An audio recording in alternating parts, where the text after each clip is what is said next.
Joe S. on the phones. Hi, Joe. Good morning to you. Michael Strahan's a crumb bum. It's a crumb bum. Dude. What is a first or early You're edition? a real crumb bum. Yes, early edition. Yes, you got it. I didn't know Rizzo was even aware He was completely aware of REM. That's what that whole altercation was about. Really? All right, Joe, hang on. No, not REM. He said Oh, Strahan. Strahan. And not Stipe. Stipe. I mean, maybe he didn't like REM either. I don't know. Well, he clearly was. It's the end of the world, and you know it, you crumb bum. Oh, that's great. It starts with an earthquake. And Lenny Bruce is not okay, you lush. All right, so we're going to set him up with a 4-pack of tickets for Jurassic Quest coming to the Pennsylvania Convention Center from January 15th and 23rd. See over 100 life-size animatronic dinosaurs, including an incredible 50-foot-long megalodon. Yeah. Jurassic Quest is the world's largest, most popular dino event on tour with unique and exciting experiences for the whole family. Previous events have sold out.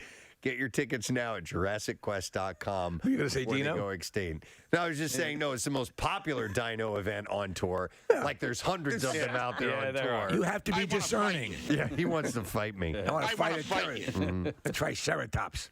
So congratulations. Hang on the line, Joe. We'll get your information. We will take care of you. All right, where do we go with the entertainment stories? We'll start with a follow-up on Andy Cohen. He has one regret from his admittedly drunken New Year's Eve. Of course, he had hosted CNN's New Year's Eve Live from Times Square, New York City, last Friday night alongside Anderson Cooper. We talked about this yesterday. Yes, yeah, he was definitely, as he said, overserved. Yes, and on Monday's episode of his Radio Andy talk show, the Bravo producer recalled criticizing and a competing broadcast, Dick Clark's New Year's Rockin' Eve, with Ryan Seacrest, and they were hosting from elsewhere in Times Square. And we have a clip of him apologizing or saying that he regretted this thing. I don't know if it's over or not, Case. Yeah, it probably is. There you go. One, yep, that's it. Here we go. The only thing that I regret saying that I slammed the ABC broadcast, and I really like Ryan Seacrest, and he's a great guy, and I really regret saying that, and I was just stupid and drunk and feeling it. Yep, and he said he was continuing the journey rant, he said, and I just kept talking, and I shouldn't have, and I felt bad about that, so that is the only thing. During the show, Conan said ABC's performers were a group of losers. Yes, he did. He said, if you look behind me, you'll see Ryan Seacrest, group of losers performing. I'm sorry, but if you're watching ABC, you're watching nothing. So when someone is lit up, having never been drunk, and to that point where I'm just spouting off, are you even remotely aware in complete inebriation that you're saying things you should not be saying? I can speak to this. Okay. To some extent, you think that everybody's in on it with you. Okay. You get it. I'm just being ridiculous. Right. I understand what you're all thinking. Well, either that or I'm joking. That too. That bunch of losers back there. But that's obviously not always the case. And it's all in the spirit of competition because they are competing for an audience. Yeah, yeah. And it's kind of a little bit of trash talk, and that's what I would think that it is. I've also, Steve, have gotten into like altercations, shouting and fighting altercations where I have gone off and said things that I probably shouldn't have. But at that time, I was like, dude, I know what I'm saying, and when I and I know I'm drunk. But I know when I wake up tomorrow, I'm going to feel the same exact way. And then when I wake up the next day, I'm like, oh, my God. Yep. I cannot believe I said that I've always last wondered. night. Yeah. Also, you can think that you're hilarious when you're not. Yep. And I think it's exacerbated when you're on TV. Andy Cohen knew that he was performing. And so he thought that he was giving it this performance that everybody was going to love. This is going to be good. Yeah. But Anderson Cooper, clearly, as you could see, he's sort of like flailing back and forth, like, please stop. I wonder if they draw straws of who's going to get drunker. Probably not. So Cohen later went on the Journey rant saying that the famous band led by Arnel Pineda was not Journey without Steve Perry. He said, we were doused with confetti from fake Journey on ABC. If it's not Steve Perry, it doesn't count. You get it? It's not Journey. It's propaganda. It's not Journey. It's not Journey. No, that was not Journey. Steve Perry is Journey. Right. So this is him ripping on ABC, continuing to do that. So the next morning he admitted that he had too much to drink and he had been a bit overserved.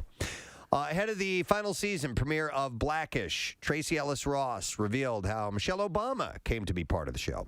In a recent interview with the Wall Street Journal magazine, Ross said that she personally called the former First Lady to invite her to appear on Blackish, citing that she and Obama are friends. She said, "We had a ball." Said that Kenya Barris had created the series around the time that Obama and her husband had moved into the White House. She said it felt really fun to welcome someone so special who's been so important in our world, in our culture, in the kinds of stories that were told on Blackish.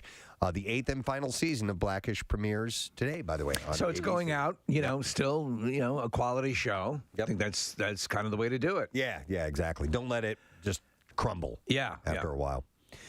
Tristan Thompson took to social media to confirm that he is indeed the father We all knew it. of Marilee Nichols' child. Man, was he denying this, though? He said in his statement on Instagram, "Today, paternity test results revealed that I fathered a child with Marilee Nichols." Wouldn't it have been great if they would have had Maury do it? Oh, my God. When it comes, what's the kid's name? Akila. Akila, yeah. He said, I'll look for it. "When I take full responsibility for my actions, now that paternity has been established, I look forward to amicably raising our son. I sincerely apologize to everyone I've hurt or disappointed throughout this ordeal, both publicly and privately."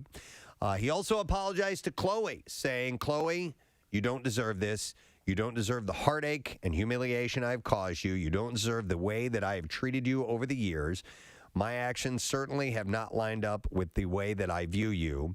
I have the utmost respect and love for you, regardless of what you may think. Again, I am so incredibly sorry." So when you've done this countless times, this apology rings hollow to me. I mean, because he was actually, prior to this, Preston, so you have the actual the data that proves that he is the father, but he had admitted in court before Christmas that he was, in fact, the father. Yeah. So he's now he's doing it publicly. Yeah. And we'll see if Chloe moves on. Throwing it all out there. Now, speaking of the family, it seems that Kanye West isn't the only common denominator between Uncut Gems actress Julia Fox and Kim Kardashian.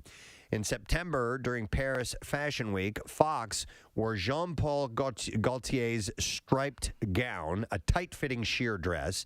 Kardashian wowed the crowd with the same dress at the 2018 People's Choice Awards. Whoa! The exact This can't be! same dress.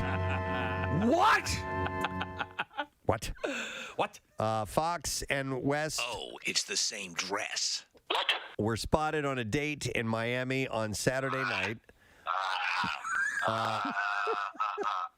The pair enjoyed a romantic dinner at Carbone Restaurant. This comes nearly a month after Kim tried to speed up divorce proceedings with West and declare herself legally single. Wow. He is very critical of Kim Kardashian. Following the dinner date, Fox met up with friends at the beach on Sunday wearing a black one-piece from Balenciaga. Page 6 reports that this is West and Kardashian's favorite luxury label, by the way. Oh, okay, all right. One more story. I'm going to be all over this story. One more story in the family. Kylie proudly showed off her growing baby bump on Saturday. I forgot she was pregnant. The social media sensation, 24 years old. Is it with Tyga again, or No, not Tiger. It's with Travis Scott. Travis Scott, Yep. who is now obviously dealing with all that fallout from the Astroland. The second child with Tragedy. Travis Scott took to Instagram stories to share her outfit of the day while revealing her burgeoning belly. The star, who's expected to give birth any day now, showed no signs of late pregnancy fatigue as she pouted for the camera and struck numerous poses. She has a lifeless sort of mannequin's face, and it's always the same sort of look. And I say that as a compliment. Jenner gazed into the camera with seductive eyes in a boomerang video on her Instagram story where she posed with a face filter. She also sported her famous overlined lip look on her pout as her dark tresses fell loosely on her shoulders. Jesus Christ. This is the full description. Yeah. So, Travis's baby mama looked trendy in a brown oversized trench coat. Underneath her stylish coat, she had on a tight onesie of a matching color. She also paired her look with a set of earrings. She was wearing earrings. No, okay. Wow. The younger of the Jenners. She does it all. The sisters appeared to be at home as she posed in front of a full-length mirror, adding a bit of edge to her pregnancy style by sporting a pair of chunky boots. Actually made of the candy? No. Dude, that would be amazing. That would be so awesome. There's raisins in them. You like raisins. They would have to still be in the wrapper. Yeah. Because they're silver These and are they kind of chunky pop a little boots. bit. Yeah. Did you like my chunky Twix boots. pocketbook? Chunky boots. I Could you love imagine your Snickers earrings? Those are. One's missing. I got hungry. Is that a Butterfinger ring? Could you imagine if you had to, as an influencer, as someone with a social media presence like this, where every day involves this sort of stuff, this photography, this sort of making moments? It's just too much. If any of you guys were watching Casey McDonald's wedding over the weekend, I was not. It seems very exhausting. The whole family got together. It was on Instagram. There were lots of stories. It was beautiful. She looked magnificent. It looked exhausting. Who was this again? Remember Casey McDonald, who used to be at Fox 29 Yeah, here? Why should I know her now? What is she doing now? She does some stuff for streaming. Okay. Yeah. She married a Major League Baseball player. Okay. So Sue Serio was at the wedding. So Marissa, I only saw that stuff through Sue Serio's Instagram stuff. Okay. When you say it was on Instagram, was it airing live on Instagram? No, there was just a lot of. If you pasted all the stories together, you could probably see the whole Yeah, thing. that's Okay. That's a lot. That's all. It's just one of these. Is that what you and the parties where, family did, Preston? Did you paste all the videos together? We did. It was a project Guys, I'm going to do this in a presentation I feel comfortable with. over the weekend. So if you wait in the living room, I'll put it together. But back to Kylie, I had we just allowed my youngest to get an Instagram account, and she's following Kylie Jenner, and I don't know how I feel about that. Honestly, like I just. Okay. Oh, I know what you're saying. As far as now having this this influencer poster child kind of giving unrealistic looks at what a human being looks like. Has scant knowledge of what a human being is. Right. It's your call. But I you know. Would you prefer Courtney? I mean, like I don't prefer any of them. Yeah. As an influence to Yeah. my daughter, but also Right. at the same time, here's somebody who is a billionaire. Yeah. it's like a billion. Yeah, it's like a billion. Yeah. But it's like a billion. So I don't know how I'm supposed to feel about this, because here is a powerful young woman who is in charge of her life. Right. Do you know what I mean? Setting a positive role in, or setting a positive example in that light. I know what you're saying. Yeah. Flip a coin. Yeah, right? So anyhow, outside of the chunky boots, Yeah. which could be an incredible, Delish. delicious fashion trend. Eat them from the ankle down, though. You don't want to start with the bottom. Oh, gross. Yeah. She's been laying low ever since 10 people were killed at Scott's Astroworld Festival, as Steve had mentioned earlier. It'll be weird to see how that all shakes out in the new year. I mean, all the stuff that's going to be involved, all the lawsuits, you know. Tyga is the father of the first child, though, right? No. What? Who the hell is Tyga the parent of? Travis. Travis is the father of the other kid. Yeah, Got it's to hard be, keep track. man. By the way, I got a text from somebody who said that they had imagined chunky soup cans on her feet, and we went with the chocolate. So Yeah. you could do either one. I think chocolate just has a little more edge to it. Less so. chance of a shrapnel cut. Tyga Black China case? Okay. Is Black Yeah, China is they share a another son. person? Okay. Yeah, Tyga and Black China were together, and they share a son. There needs to be a flow chart for Yes. all this. Oh, Is there what there are. needs I don't to think be. I can follow it. Yeah. All right, I have some other stories. Kristen Bell celebrated her husband Dax Shepard's birthday in a post following his 2-day-long case of the hiccups. People reports that Bell wrote, "To the greatest husband and dad beast I could ever imagine, laughing, snuggling, and growing with you has been more enjoyable than anything I could have ever imagined for my life. Oh my God. Your patience and commitment with our daughters is only bested by your patience and commitment with the hiccups. None of us deserve you. You are singular." We don't deserve you. And then she writes, "Happy birthday, stud." So, little cute. Little peek into their world. I'm glad he's over the hiccups, though. That was pretty weird. They are a cute couple. They are. They do really have fun together. And what I appreciate, Casey, in this case, you talk about people that show, pluck and true grit. Yeah. When he's had some missteps, and she has stayed with him and supported him. Yeah. That's a good thing. Yep. All right, here's some stories about people you don't know. According to TMZ, Outer Banks star Chase Stokes. Oh, Chase! Has been enjoying the single life as he rang in the new year partying with friends in Miami. He was at 11 nightclubs Saturday where he was seen surrounded by fans and handing out burgers to club goers. Oh, that's kind of cool. Dude, I love burgers. That is cool, I'd like a burger actually. if I went to a club. Hell yes. You know? Yeah.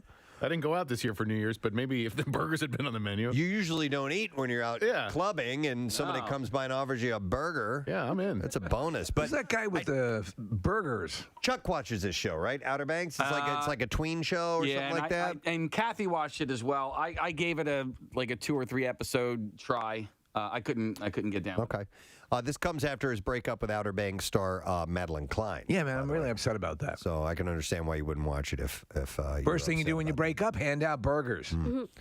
Let's see. People reports that former Bachelorette contestant John Hersey posted a tribute to former Bachelorette Katie Thurston for her 31st birthday. Oh, yeah? Along with a photo of the two kissing. This just in.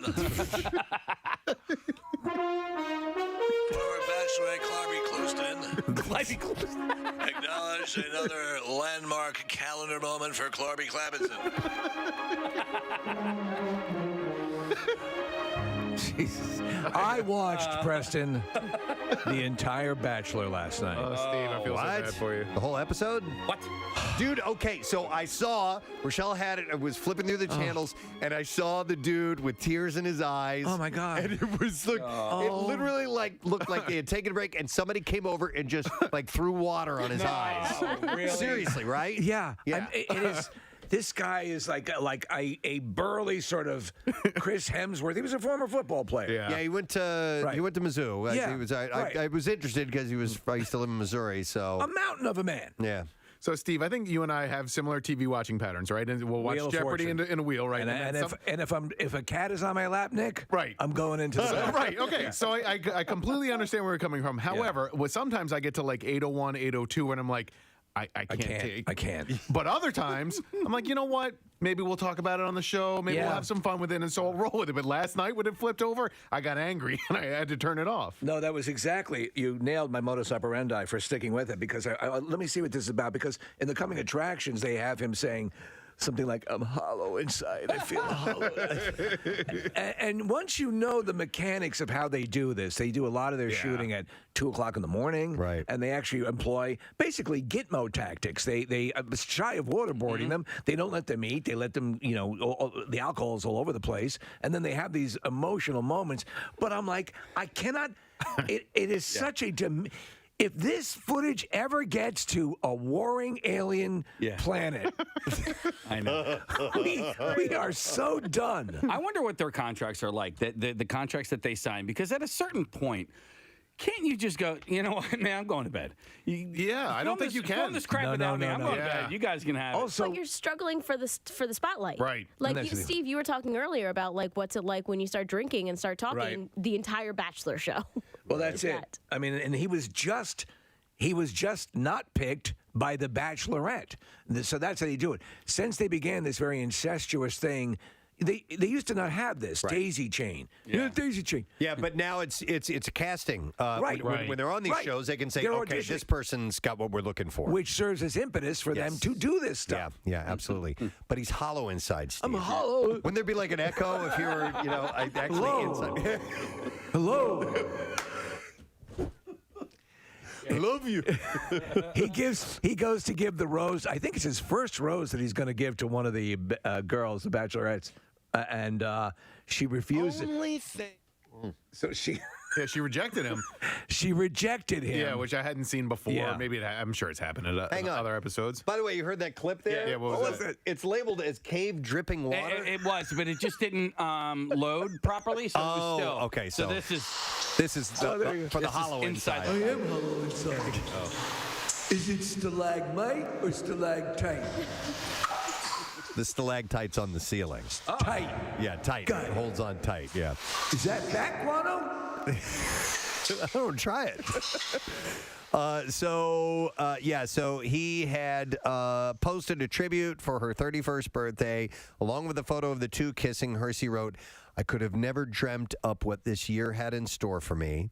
I am both in awe of and extremely grateful for the circumstances that brought us together." Holy Christ. I'll tell you one thing contractually. I would assume that, and we've noticed this, for at least a year, they have to give the perception that they're in a relationship, right? I think so, Right. yeah. However they do it, so that it's already a laughing stock that you're going to get any sort of substantive relationship out of this. But they at least have to put on the airs of having something that's going, that's progressive, And right? put that perfect, a laughing stock. Yeah. And like you said, to feed into the next season. You know, Right, whatever's coming exactly. next, they go right into that. Right. So anyhow, he concluded the post with saying, "And thank goodness you dumped me on national television, or else we would have never gotten to where we are now." Huh? I don't know, man. That sounds like he's still kind of reaching out there. Yep. Try and get a little, little post action. Trim. A little rebound. Yeah. All right. Let's see. All right. How about this? Janet Jackson is finally addressing how she feels that the child molestation charges against her late brother, Michael Jackson, affected her own career. Yeah, oh, interesting. And it's in a new trailer for Janet. Even I want to hear this. And you're dead. I know. In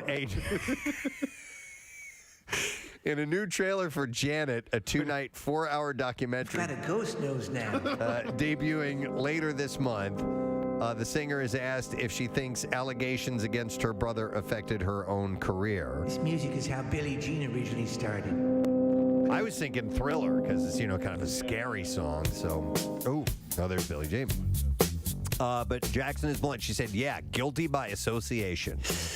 She also has harsh words for the way that she was treated after her 2004 Super Bowl performance with Justin Timberlake, during which her breast was exposed during a, quote, wardrobe malfunction. She said they build you up, and then once you get there, they're so quick to tear you down. Well, didn't Justin Timberlake recently, this is, I don't know why I know this, come forward and say that he was more the orchestrator of that moment? Yeah, there's a new documentary out, and it talks about how Justin's the one who ripped it off. He did the action, but she got blamed for all of it. All right. So I want to see that documentary. Yeah, it's coming out on the 28th. Oh, that one, yeah. Yeah, the new one on Lifetime and A&E. One scene in the new trailer suggested Timberlake invited Janet to perform with him again at the 2018 Super Bowl halftime show. Since she did not join him, it appears that the documentary will explain why. Listen, if you put on that Rhythm Nation album, you want to talk about state-of-the-art production for that time. Oh, yeah. And her albums in that time. Yeah. I mean, that's some amazing stuff. Jimmy Jam, right? Yeah. Yes, she name checks him in a couple of songs. All right, and then finally, we're going to end with a hair change story, if you will. Sort of. This is kind of a hair change story because...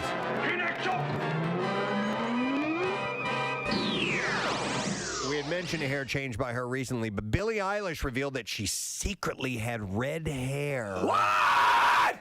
During her transition from blonde to brunette. I'm trying to be excited. On Monday, the 20-year-old singer shared a picture from November 22nd that showed her ginger hair alongside the caption, took the blonde out and went red for a week. She's super talented. She actually, she was on SNL, did a hosting job, and she was very good, I thought. Yep. And she actually learned her lines, which I appreciate. Right. She wasn't, just a cue card reader. And it's never easy when you're the host and the musical guest, and she did both really well. She made the big reveal after allowing fans to pick dates for her to share memories from. So, yeah, she had red hair for a moment. All right, we're ready for clips now. What the hell they do with them? What the hell's going on over there? First, we don't have enough birthdays. Throw him away. Got him. All right, we'll start with this one. A lost daughter follows a woman down a dark path when her obsession Says it there twice. With a young mother forces her to confront the secrets of her past. In this clip, director Maggie Gyllenhaal talks about filming a nondescript scene in a very distinct location. Okay. I'm reading this verbatim. Here we go. We don't have a lot of money and we don't have a lot of time, and it's a pandemic, and we're shooting everything on this island in Greece. This beach vacation that Leda's remembering is not supposed to be in Greece. So we had to figure out how, where. I mean, Greece looks like Greece. The light looks like Greece. The rocks look like Greece. So we really had to figure out a way to shoot this and contain this so that, you could have been anywhere. Oh, shut up. She never once mentions the Pink Ladies. No, but she did mention Greece, and it's hydromatic. The Lost Daughter is streaming now on Netflix. By the way, Systematic. It's in Greece, baby. Next clip. In the star-studded action flick The 355, a wild-card CIA agent joins forces with 3 international agents on a lethal mission to retrieve a top-secret weapon. Here, Jessica Chastain shares the mysterious meaning behind the title. 355 was the identity code name for the first female spy during the American Revolution.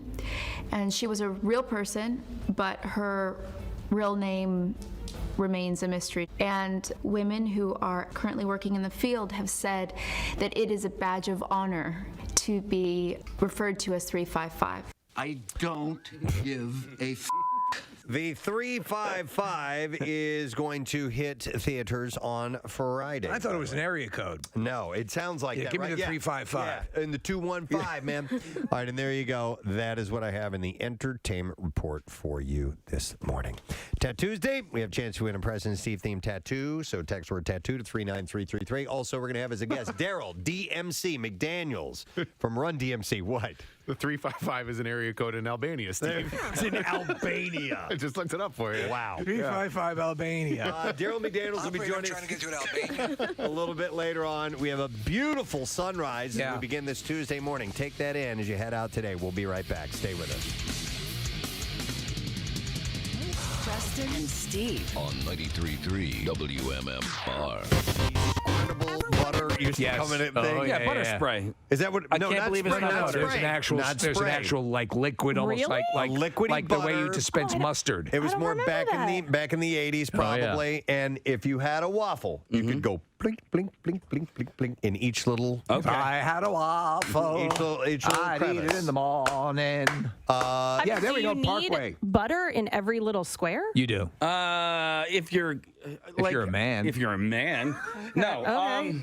No, I obsess about little things like that. Okay. It's just like weird. So your answer is yes, you do. Yeah, I have a butter memory with Preston that is probably 19 years old. Do you know what it Butter is? memories. Butter memory. Preston, do you remember the butter memory? That's probably 19 years old. 19 years old. Butter memories. You would have to butter memories. You would have to give me a hint.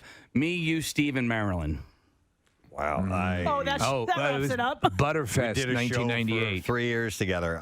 Media Court lucky. Diner. Oh, okay. Oh, yeah. You know the butter memory? Yeah. Oh, well, do tell. So we're sitting there, and it's after we had done a show, and we're having lunch, and there was We're all just getting to know each other, by the way. yeah, we're all getting to know each other, and so they had a little ramekin full of butter, which is a small dish. And so I guess it was a ball of butter or something like that. And we're just talking, and I just reach out and grab it and just squish it with my hand, just to be outrageous, Provocative. I'm like, ooh, butter. Yeah. And I did that, and he died laughing. I So. was like, what? I wish I would have done that. Love at first sight. That looked fun. Butter memories. But if I owned a diner and I dine in the morning. and I was serving waffles, there would be a special little spray that I would put melted butter in so that you could go. You would keep it like you could even have it as you could have the way you have a mug warmer where your butter could be on it and with the pump so that you could dispense that Now way. it would need to be more like misty, Like a you know? like a fire hose. No, like a spray bottle. like a spray bottle, like you would spray your like your indoor like a plants. spritz. I disagree. I think that the butter, like the spray butter, you're lessening the quality of the butter product. And if you're going to have like actual butter, you're going to need to have like a vat of melted butter. This is your diner, so I'm not trying to tell you how to run your business. You open your own diner next door and do regular, normal, boring pats of butter. I kind of want to work with you, like almost like as if I was your therapist, and to make you okay with not having butter in every square. Like it's all right. No, I know. It's still going to taste good. You're going to get enough butter. Believe me, I've Touchstone Pictures. He had to have butter in every square until a concerned therapist came into his life. My name is Romano. I think I can help you. Then we need some good music like yes, Peter inspiring. Gabriel, Salisbury Hill. Salisbury Hill. Yeah. See if you can pull that up. So the serious part when he realizes he has a problem. Oh no, I can't even get it together anymore. Every time I go into the diner, I start trembling like crazy. I think I know someone you can talk to. And then she came into his life. My name's Romano, and today's the day we start making changes. From Touchstone Pictures, the story of a boy who learned now how to not have butter in every square of his waffle. Butter squareless waffle boy. Butter squareless waffle boy. Or something to that effect. It's a butter therapist. I feel like I already went through this with Jace. Like at breakfast time. It's okay, honey. Unbutterable. Is that the name of the movie? Yeah. I'm doing it! I heard recently that isn't even. I mean, just the old, sneaking the look at your next door neighbor's paper is not necessarily the chosen form of cheating these days, because so much stuff is done online now that students are using Google Docs quite a bit to cheat with. All the time. Yeah. And so now they're trying to make. In fact, they've said they've noticed a general increase in grades that they believe is artificially manipulated. Really? And so much so that Google itself has stepped up and has, like I'm looking at an article here, they're trying to set up ways to prevent Google Docs being used for cheating. So here's the way I understand that this works, and if I'm wrong, please tell me. Yeah. We've got students here, we've got strippers that know the answers as well, because Victoria was chiming in on this while we were off air. That if someone takes a test in a class before you, that you're going to have that same class, and they therefore can get that exact exam that you're about to take and send that to you before you take the exam. Is that kind of the way it works? Is that what I understand? You know who knows? Ben knows. Ben, come in here. Ben here. Intern Ben, we're going to get him on the mic. And by the way, Ben, are you currently a student? Yes, I go to Temple University right now. I've been there for 3 years now. Okay. All right. So what I was just saying, I know you guys are busy in the other room there. When someone is taking an exam, they can take that exam and give it to someone else who has that same test later on in the day. Is that how it works? So it totally depends, but like a lot of the times it will just be on your laptop in class, and it's impossible to govern everyone's laptop, as you can imagine. Okay. Okay. You all right? Had to run in. He's a little nervous. I talk like that. And actually, it's the thing. It's the Google documents. I've talked to Ben many times. I've never heard his voice quite like that before. It's as we matriculate through the process of the Temple University. Anyway, of course, enriched by the learning that we have. So I guess. You poor kid. I guess no. Ben doesn't talk. So excited to come on air with us. We just pulled him in hat by. It's not his fault. It's not his fault. Off guard. That's all. Okay. So Ben, I guess what Preston's asking is, Let's start over. How does the document get disseminated to everyone who's looking to cheat off that original document? So you can have a Google Doc open on your laptop in like a separate tab, and then you can send it to anybody that has like a Google email. And of course, our school uses Google for everything. So you can have the Google Doc, I guess, open on a different browser. Right. And just sort of toggle between the two, the test and the Google Doc test, Google Doc. I don't know. Gabby's here as well. She's also a student. You know. What's your take on it? Yes. Stop it. I'm just kidding. Poor Ben. We pull him in while he's trying to do other work. So What's your take on it, Gabby? Yeah. So if you're in a group, just like in a group, when you're doing one of your assignments, you obviously have everybody's email. So you can set up this Google Doc where you can share everything that you do. So even if you're in one class earlier and you have a friend that's in the next class later in the day, you can just share that document with other people in other classes. Okay. And Victoria, were you the student? Did you do this or hear about this happening as well? Yes. Oh, why is your mic not on? I'm sorry. Go ahead. Yeah. Yes. So when I was in school, it was just super easy. First of all, the website is pretty, like, once you like get it down, it's super easy to like use. And yes, like sharing is like so easy, and it's so easy to communicate on there amongst many people. Did anyone ever flow? I mean, because they're saying that it has had, and Google has actually had to step in to give teachers ways to fight this. Do you know anyone who's ever cheated using the system? Well, that's what I was going to ask. I would say. Actually, no, I'm not aware. Ben has something to say about the Apple Watches. Yes. So not about the Apple Watch, but I do have a story we can go into. Okay, please do. So in high Make it a long school, one. I went to a tech school. So I was in computer programming, obviously. Right, yeah. Obviously. So, but we figured out a way to cheat on the learning guides, which is like our little exercises to learn how to program, but the teacher caught wind of this. Yeah. So for a month, every student had to handwrite all their code. Oh, God. Because we were cheating, which is like Writing Java and HTML. That's awful. That's crazy. That's all little We had symbols. to handwrite all of it, then we had to type it up, and that was like his way to prevent us from cheating. And I was pissed because I wasn't cheating. I was the one actually doing it right because This all is the other students were. outlandish. This is absolutely outlandish. I'm going to take you outside and kick your ass. Did you rat everybody out because you weren't What am cheating? I, a monk? This is ridiculous. No, Casey, I was trying to be cool. No. But so how long did it take to take a test like that? Well, for what would take 5 minutes on the computer was about 25 on the paper. Jesus. Just because you got to remember the symbols, you got to squiggle them or whatever. You have to talk through them. Just keep This talking. is the goddamn dumbest thing I've ever heard. It's goddamn ridiculous. 25 on the paper. No, but I mean, to write, who's talking about writing code is in all symbols and intense stuff. It's, Preston, get yourself together. I can't. Steve being outrageous Ben is killing me. Oh, this is an outrage. Preston, our dancer wants to chime in here as well. Oh, yes, Victoria. Yes. Yeah, don't forget about me. Okay. I'm anyways. sorry, Victoria. No, it's okay.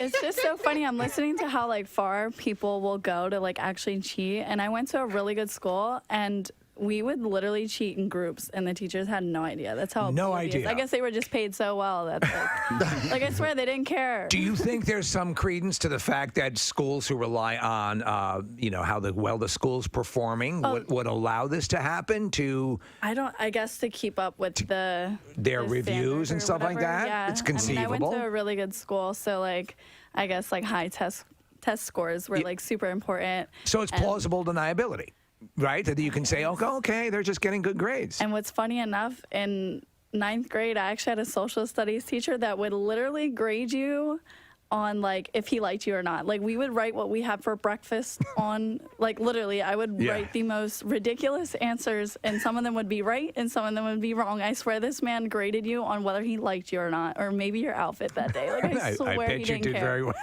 Yes, being stunningly gorgeous helps too. I passed, by the way. And he It's met gotta be us. so Like, he hard. was a G. He was awesome. What's going on over here? Just because she's super hot, she passes? I'm here writing goddamn code. My fingers are falling off. She talks about having egos and she gets an A+. You're a good sport, Ben. Yeah, that was an outrage, frankly. Goddamn, says like I have rheumatoid arthritis writing all this code. And over here, she says she had a Pop-Tart for breakfast. She has an A+. I love when you threaten to kick their ass.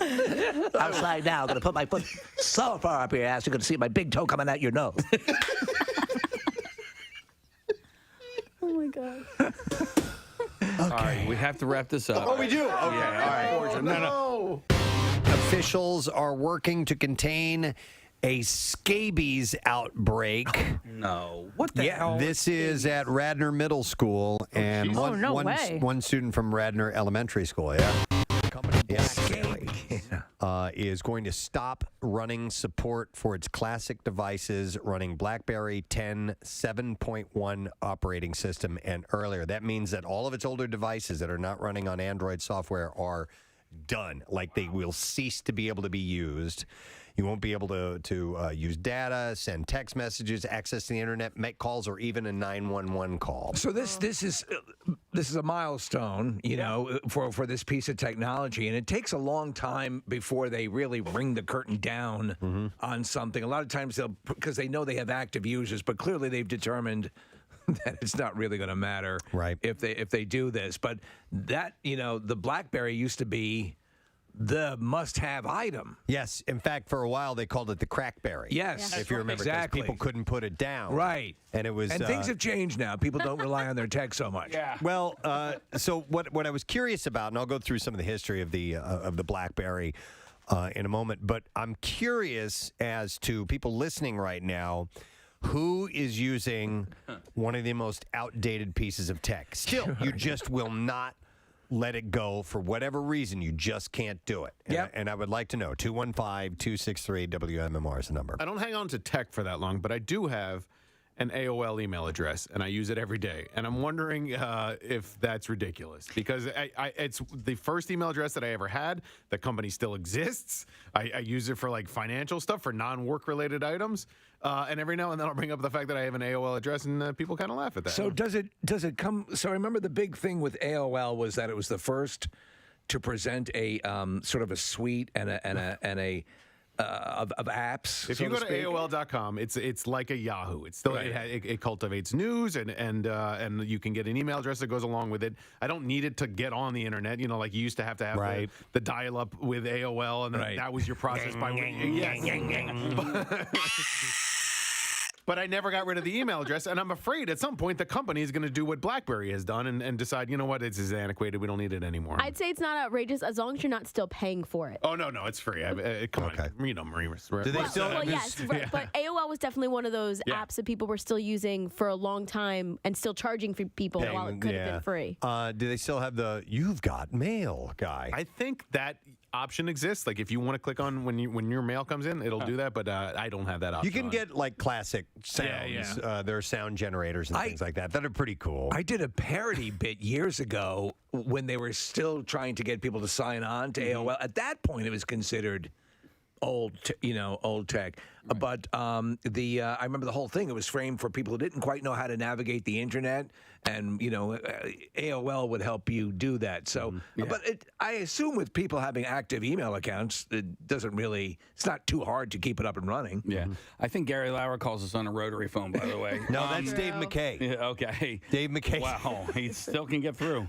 Right? Is he always boast about one of the all-time superfan listeners, and he still uses a rotary phone? Although Dave will text too, so maybe he, so we'll hear from him that way as well. He probably calls someone who has texting capabilities. So when my mom moved in with us, it was a few years ago. It was an opportunity for her to really purge everything in her home. Right? Yeah. She had 3 floors of things to get rid of, and so as we're moving her into my house. The thing that actually made it through everything, all the stuff that got thrown away, and she brought a typewriter with her. And I was like, why do you have this? And it has no sentimental value, right? It's an electric typewriter. She's like, it's just in case I want to write an angry letter. An angry letter. That's great. That's something, I love it. We'll take some calls, but yes, outdated tech, something that you are just hanging on to for whatever reason. 215-263-WMMR. While most mobile users have moved on from BlackBerry, the last version of its operating system launched in 2013, and the move to discontinue support for its phones represents the end of what was once considered, cutting-edge technology. The company originally announced the news in September 2020 as part of its efforts to focus on providing security software and services to enterprises and governments around the world under the name BlackBerry Limited. BlackBerry's mostly been out of the phone business since 2016, but over the years, it continued to license its brand to phone manufacturers, including TCL, and more recently, Onward Mobility, an Austin, Texas-based security startup for a 5G BlackBerry device running on Android software. So at that time, too, you had Palm Pilots. Remember how popular Palm Pilots were? You and I had a competitor, Handspring, which was the same sort of thing. And those, again, that was write to text. It would convert your handwriting to text for your calendars. It's a very basic unit, but it's like, man, What an incredible piece of technology. Totally. Yeah. Oh, my God. At that time. Yeah. Yeah. BlackBerry's old school cell phones with physical keyboards from the late 1990s and early 2000s were once so popular, people nicknamed them, like I said earlier, crackberries. And that whole thing of having the tactile, physical keyboard, that was hard for a lot of people to give up. It was the full QWERTY keyboard, Yes, too. You remember absolutely. texting, Yeah. you had the numbers, Right. which there were 3 letters per number, most of them anyway, and you had to scroll through the letters. You'd hit the number and wait, and it would advance through the 3 letters available on the number. Yeah. And you'd take you forever to write something out. But text messages are short then. My friend was obsessed with BlackBerry that he went back to it in like 2016 when they had a resurgence. But then he couldn't send like text messages because it didn't go with the iOS. I held on to the iPod for a long time, and the main reason I did, I eventually got down to the one that was essentially the size of a stamp. Yeah, that tiny little. I forgot what it was. really cool. Shuffle. The Nano. Like the Shuffle. That was it. Nano. Nano. That was it. The Shuffle was a little bit longer. Was No, Like a stick of gum. Shuffle ended up going into a USB port. I don't know. I remember the Shuffle. I thought the Shuffle was like kind of rectangular shaped. It was. And then eventually got down like a square. That was the Nano, I think. For And so I exercising and stuff, that was no, perfect. So I had it on a Sonos bass system that I would play my music off of throughout the house. I could do it, and it was just small. It was easy to put away. And I held on to that for a long, long time, and I still have it. I mean, it's obsolete. I can't use it anymore. There are no. There's no way to hook words it up into. There are no words on this. Yeah, Preston, I have my original iPod. I do too. I think we got those iPods when we were at Y100. Those are first gen. Those are first gen, and those are promotional. That's as historic for the fact of that it's an old piece of tech. It's also probably the last time Apple ever gave anything away for free. Right. Do you think that's worth something today? Maybe, because it was groundbreaking technology at the time. It was the first of its kind. Case, it got an MP3 player. Even though I was working at a radio station in Preston, we love music. That got me back to listening to music because it was so easy. It was easy. But with the wheel, the whole thing. Yeah, that versus having to put a CD in, having stacks of CDs in your car. Yeah, it made a big difference. It's like in Guardians of the Galaxy when he gives them the Zune, which was Windows. And it had a whole bunch of songs on it. I have a Dell, I think it's a Dell jukebox that I was given to. It was given to me for my birthday, probably in 2000. Do you use it ever? Yeah. What's that? Do you use it? Dude, you know what? I just saw it like 3 or 4 days ago for the first time in like ever because it's in like my nightstand in the back, and I was looking for something else. I'm like, oh, I forgot I had that thing. I got a record player for Christmas, but I asked for one. I have some vinyl, and I hadn't had a record player in several years, and it's got Bluetooth technology. You can sync it up to your iPod or your phone or whatever, and I love it. I played a lot of vinyl over the winter break, but I don't think holding on to a record player is like holding on to old technology. No, because it's back into. In fact, there were more. I think records exceeded sales of CDs for the past couple of years. Chuck texted to us and said that he has an 8-track player that he still listens to music on, and that's definitely that's even more. That's antiquated. A kitschy thing, yeah. But let me go to some calls. 215-263 WMMR. I'll go to Chuck. Hey, Chuck. Good morning. Hey, good morning, Preston and Steve. Hey, what's up, buddy? All right. I am currently using my flip phone to call you guys. Oh, you use a flip phone. All right. What brand? What make is it? It's just a Verizon. Okay. A Razor? A Verizon. Oh, my God. I had a Razor. Yeah, I remember those. Razor was state of the art. Yeah. Like, it was thin. Was that a Motorola, right? For the first time on this thing 2 days ago. All right. And So that's the first time I ever text. Why hanging on to it, Chuck? I don't know. It works. I really don't plug it in. I just take it, put it in my pocket, and I don't have to worry about charging it every day. Yeah, I bet the battery lasts forever, doesn't it? Oh, yeah. It lasts for, I charge it maybe once a week, and that's amazing. Yeah, there's nothing drawing on it. Yep. You're not running apps. It's simply a phone. Yeah, interesting. Yeah. And any do you see yourself in the near future switching over to something else, or are you just going to hang on to it? I'm going to try and hang on to it as long as I can, but nowadays it seems like, you're going to have to go and get something for work or whatever, something better. Well, it's funny because you remember Nextel was all the rage. You remember the where it does, I think, where sometimes you get locked into a piece of equipment or tech that you stick with, and it occurred to me when talking to Dr. Mike for the longest time, that is his conduit to his patients, with everything set just the way he wants it, and, for him to advance to a newer version of the phone is a big deal because you don't want to run the risk of losing something. You know, sure. It means people's lives, basically. I think my dad still uses a flip phone just because he doesn't want to go through the complexities of learning smartphone technology. Right. Yeah. I eventually talked my sister into it. I'm like, you have to get this. Was it a tough sell? It was. Yeah. And then eventually I showed her, and she still, she only knows how to operate it in the most basic form. Right. But now we can text and we can FaceTime and do things like that, which has made communication much, much better. Did you ever have a beeper, a pager? Yes. I never had a pager. No, Yeah, I did. Never. Yeah? I did. In fact, when I was doing freelance stuff, when I was doing like imaging for radio stations and stuff, and producing comedy bits, that was my livelihood. No, I needed it when I was selling weed. No, I'm kidding. I got one. Santa brought it to me, and this was prior to having the cell phone.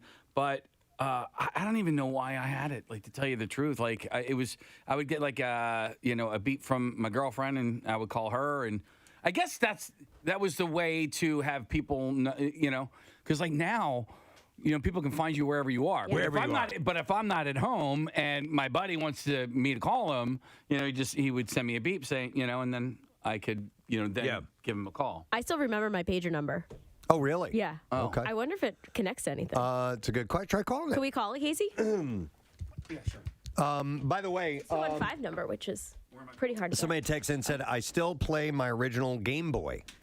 Oh. Which I bet there are a lot of old game systems. God, I love that. We still have the Wii, and we still break it out every now and then. When we want to go back and play, Zelda Twilight Princess every now and then. My son will start up a new game on that. All the retro games are in again. And in the original Atari system, there's a version that they did that's seems to be pretty accurate to the original. That's selling big time. Mm-hmm. And we held on to our original Xbox, the Xbox One. Yeah. I don't know where it is. Those controllers, if you feel they're massive. they're That's what they feel like gigantic. now, I find it frustrating when buying or shopping for a new car that they consider the CD antiquated technology, because I have such a massive CD collection and I want to listen to CDs in the car from time to time. And so when I bought my Subaru last year, they're like, do you want a CD player in it? And I was like, yeah. They give you the option.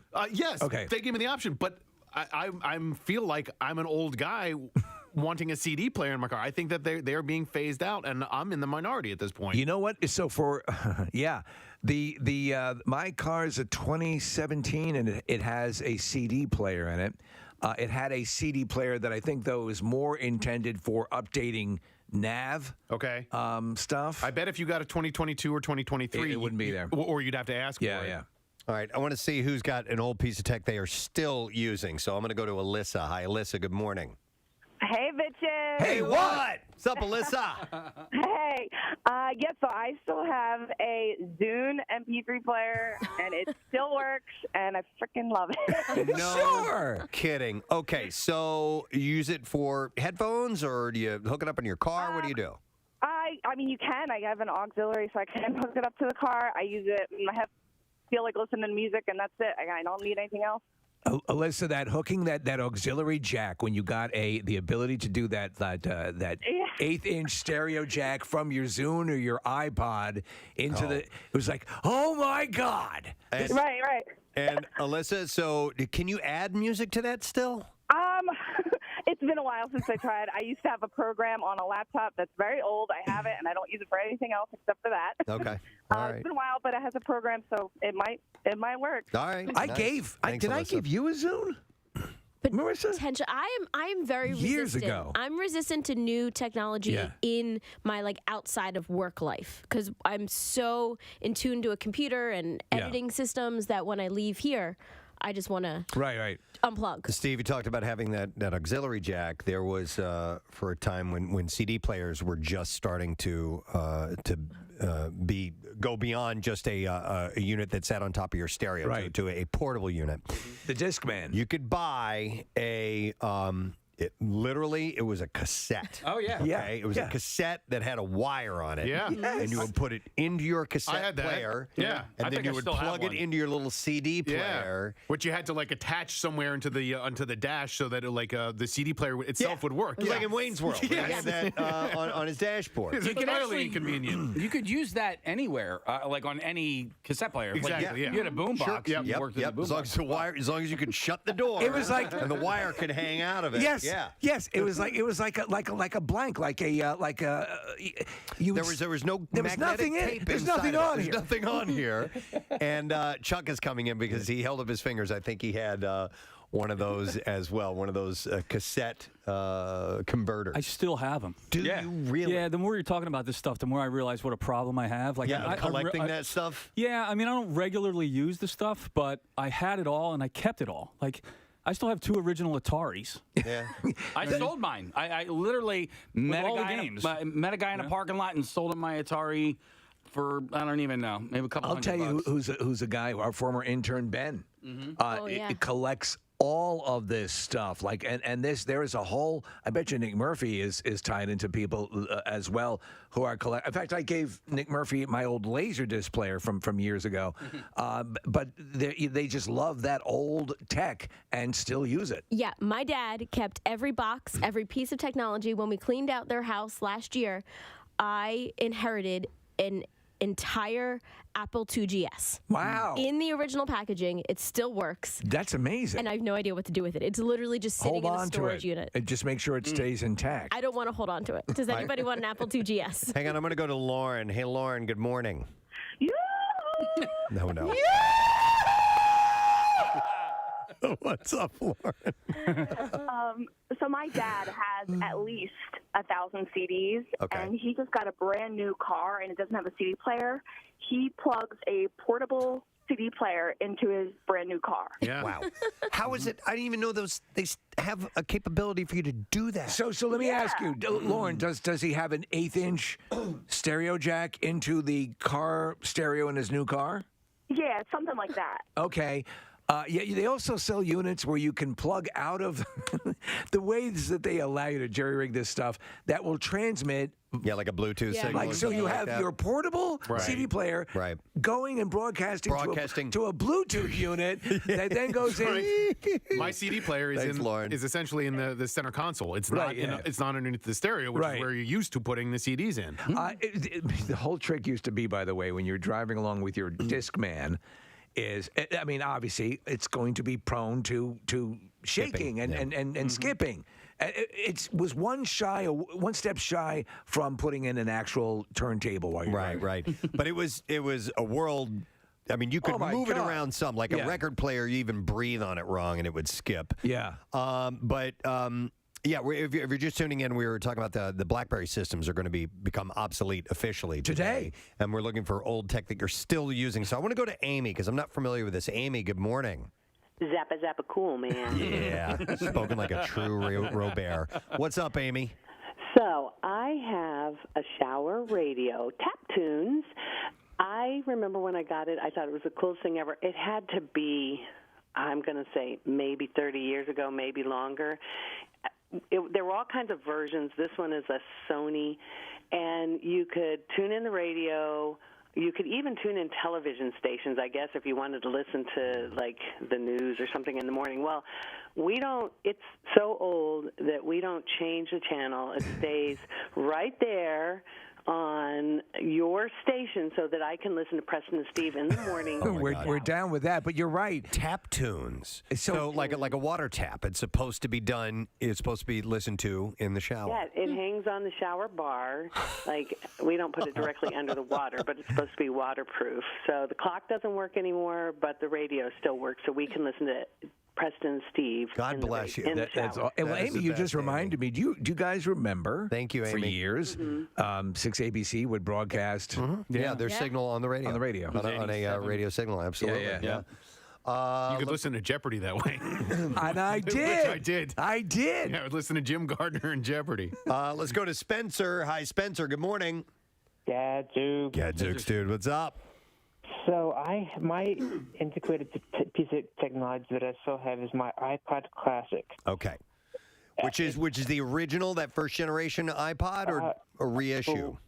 I think it was a reissue. Okay. But I still love it. The only problem with it is now that the battery doesn't hold a charge. Otherwise, I'd be using it every single day. I just use it sparingly now. No, it looks cool. It had this. Yeah, you remember it? So it had the wheel, but it also had these demarcations along the wheel where you could click on it and navigate and jump around. But I think, what was the storage on that? Like 5.5. Was it a gig? I couldn't tell you. Was it gigs? They used to say 1,000 songs. 1,000 songs. Okay. You know. So less than. Or no, it was 100 songs. So when Steve Jobs made that announcement, he was like 100 songs in your pocket or something like that. Prior to that, there were units like the Rio. Do you remember that? Yeah. Which were right. You remember MP3 players that held much fewer songs, but were pretty cool. Spencer, what is it about that you like hanging on to? Just the fact that I can listen to mine's 120 gigabytes, so I have about 5,000 songs on mine. I just like that ability to hold on to if I need to. Like, I have a phone still, but I don't have enough storage on my phone versus my iPod Classic, and it's just something that I like to hold on to for sentimental reasons. No, you do. You get nostalgic and sentimental, and you remember the piece of equipment that that you enjoyed. Yeah. All right, thanks, Spencer. I appreciate it. Yeah, that original iPod was about a little bit thinner, but about the size of a pack of cigarettes. Yep. And fit in your pocket fine. Now it'd be considered clunky and a little bit bulky. Yeah. But it was great. Nobody uses an answering machine anymore. do they? No, I still have mine from high school. I plugged it in, and the answering messages are still on there. I mean, the fact yeah, I have mine somewhere. Like my crush called, and I was like, oh my god. Wow. And you held on to that. Oh, it's still there, yeah. But Marissa, are you there? because oh my God, he called. He doesn't even have When one. lesbians do daisy chains. I'll call you later. When you legal? It was revolutionary when the answering machine went on to. It was all contained within your phone. Yeah. And then you could just dial that and get your. Well, there was the old, what they used to call them dictaphones and stuff like that, where you could record and so on and so forth. And then there was you had the small micro cassette that would be in it. Yeah. And then there were ones, Preston, going way back, that was a reel-to-reel tape recorder in the phone. Yeah. Chuck, the first time I ever used an iPod was with you. We were driving up to Jack Frost. It was you, me, and Ken Zappetto. And so it was the 2001, and MMR was giving them away as well. Do you remember how Pierre did the live read for the iPods? No, I don't remember. He called them iPids. And, Nice. And so we were in it was the pre-Tahoe, the Explorer, driving up to Jack Frost, and we were listening to Pierre, and you and Ken were both yelling at the radio, "It's iPods, Pierre!" We gave away a lot of old tech way back in the day, but up until about a year ago, I would still ride my bike and run with an old yellow Sony Walkman, Sony Sport Walkman. Yeah. You could put it on your arm, right? But this one was just a radio, but it's a Sony Sport style.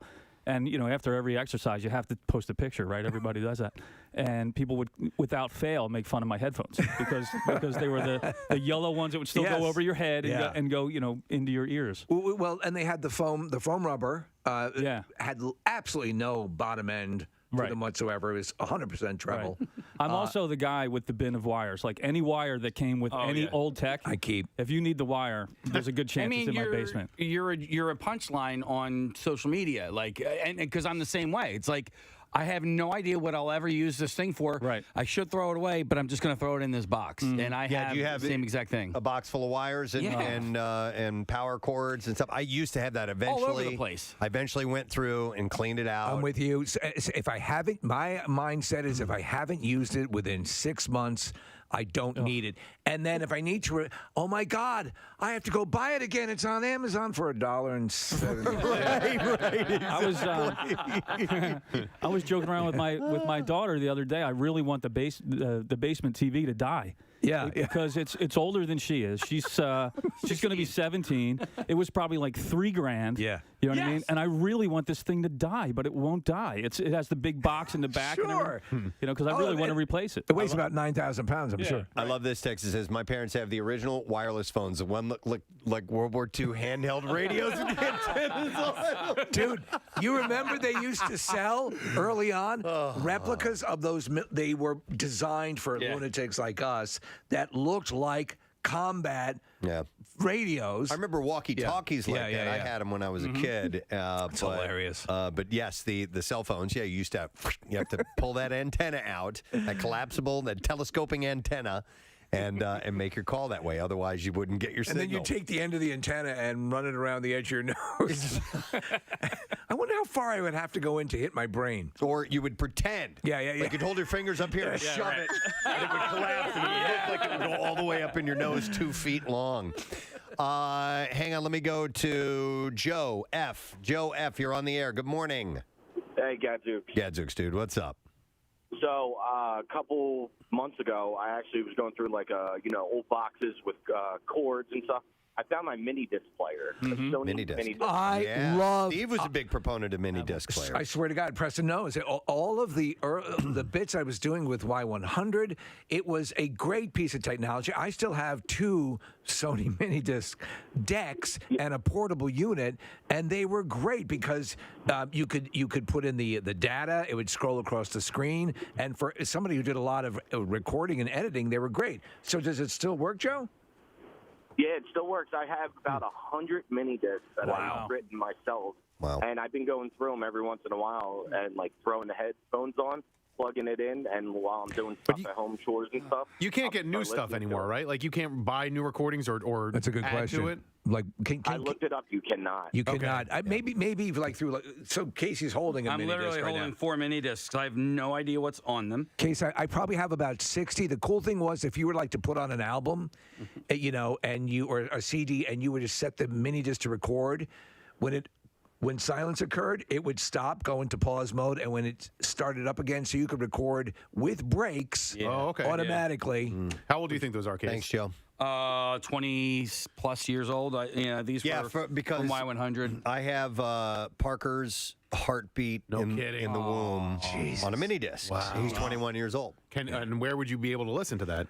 I can hook you up. Yeah, and there are audio transfer companies that'll take any kind of audio that you have and video and transfer it over to digital for you if you want to. The portable version of that unit, Preston, was amazing. So small. I have it. Yeah. Yes. I have mini. You know what I have mini video discs because I used to have one of those camcorders that Yes. would record to that too. And I think the only way to actually play them now is on the camera itself. Yeah. Really? But maybe you can put them in some DVD player. I don't know. Press, you're always thinking about what your next tattoo could be. You could do the heartbeat into a audio wavelength, Right, and then right have to that. a waveform. That's pretty cool. There was that guy that put Rick Astley on a QR code, and then Yes. he tattooed the QR code on his leg, so Yep. people scanned it. And they got rickrolled. I think you could do, if you want, a chimp swinging between your nipples. Right. Would be. I don't know. It's become too Has that ever popular. been done? It's like the tramp stamp. It's come and gone, man. Wow. All right. Well, anyhow, if you happen to be one of those hanging on to an old Blackberry system, depends on which operating system it is, but it ends today. Like that's all of a sudden. Sorry, we're done. And the stuff gets outdated. Like I had mentioned Sonos. There was a generation. Yeah. They were like, sorry, you have to buy all new stuff. We're not supporting this anymore. Yeah. And it's just done. They call sucks because it's expensive. Bricking it, so you basically Bricking it. turn it into a brick. Yeah, It's useless. Yeah. Yeah, and I have a drawer full of all my old cell phones and MP3 players. I don't know why. Just what they were. It was a chapter in my life, and I'm hanging on to that stuff just for sentimental value. All right, well, listen, let's take a break. We'll come back in a second. Some bizarre file stories await you. Thank you, Chuck, for popping in this morning. We'll return shortly, so make sure you hang with us. All right. Preston and Steve on 93.3 WMMR. Barbecue 2022, Saturday, May 21st at BB&T Pavilion, starring Disturbed. He doesn't talk like that. Come on here with us. We just pulled him in hat by. It's not his fault. It's not his Caught fault. off guard, that's all. Okay. So Ben, I guess what Preston's asking is how does Let's start over. How does the document get disseminated to everyone who's looking to cheat off that original document? So you can have a Google Doc open on your laptop in a separate tab, and then you can send it to anybody that has a Google email. And of course, our school uses Google for everything. So you can have the Google Doc, I guess, open on a different browser. and just sort of toggle between the two, the test and the Google Doc test, Google Doc. I don't know. Gabby's here as well. She's also a student. You know. What's your take on it? Yes. Stop it. I'm just kidding. Poor Ben. We pull him in while he's trying to do other work. So What's your take on it, Gabby? Yeah, so if you're in a group, just like in a group, when you're doing one of your assignments, you obviously have everybody's email. So you can set up this Google Doc where you can share everything that you do. So even if you're in one class earlier and you have a friend that's in the next class later in the day, you can just share that document with other people in other classes. Okay. And Victoria, were you the student? Did you do this or hear about this happening as well? Yes. Oh, why is your mic not on? I'm sorry. Go ahead. Yeah. Yes. So when I was in school, it was just super easy. Well, first of all, the website is pretty, like, once you get it down, it's super easy to use. And yes, sharing is so easy, and it's so easy to communicate on there amongst many people. Did anyone ever float? I mean, because they're saying that it's actually and Google has actually had to step in to give teachers ways to fight this. Do you know anyone who's ever cheated using the system? Well, that's what I was going to ask. I would say. Actually, no, I'm not aware. Ben has something to say about the Apple Watches. Yes. So not about the Apple Watch, but I do have a story we can go into. Okay, please do. So in high Make it a long school, one. I went to a tech school. So I was in computer programming, obviously. Right, yeah. Obviously. So, but we figured out a way to cheat on the learning guides, which is our little exercises to learn how to program, but the teacher caught wind of this. Yeah. So for a month, every student had to handwrite all their code. Oh, God. Because we were cheating, which is Java and HTML. That's awful. That's crazy. That's all little symbols. We had to handwrite all of it, then we had to type it up, and that was his way to prevent us from cheating. And I was pissed because I wasn't cheating. I was the one actually doing it right because This all the is other students were. This is absolutely outlandish. I'm going to take you outside and kick your ass. Did you rat everybody out because you weren't What am cheating? I, a monk?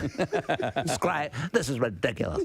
No, Casey, I was trying to be cool. No. But so how long did it take to take a test like that? Well, for what would take 5 minutes on the computer was about 25 on the paper. Jesus. Just because you got to remember the symbols, you got to squiggle them or whatever. Just you have to talk through them. Just keep This talking. is the goddamn dumbest thing I've ever heard. It's goddamn ridiculous. 25 on the paper.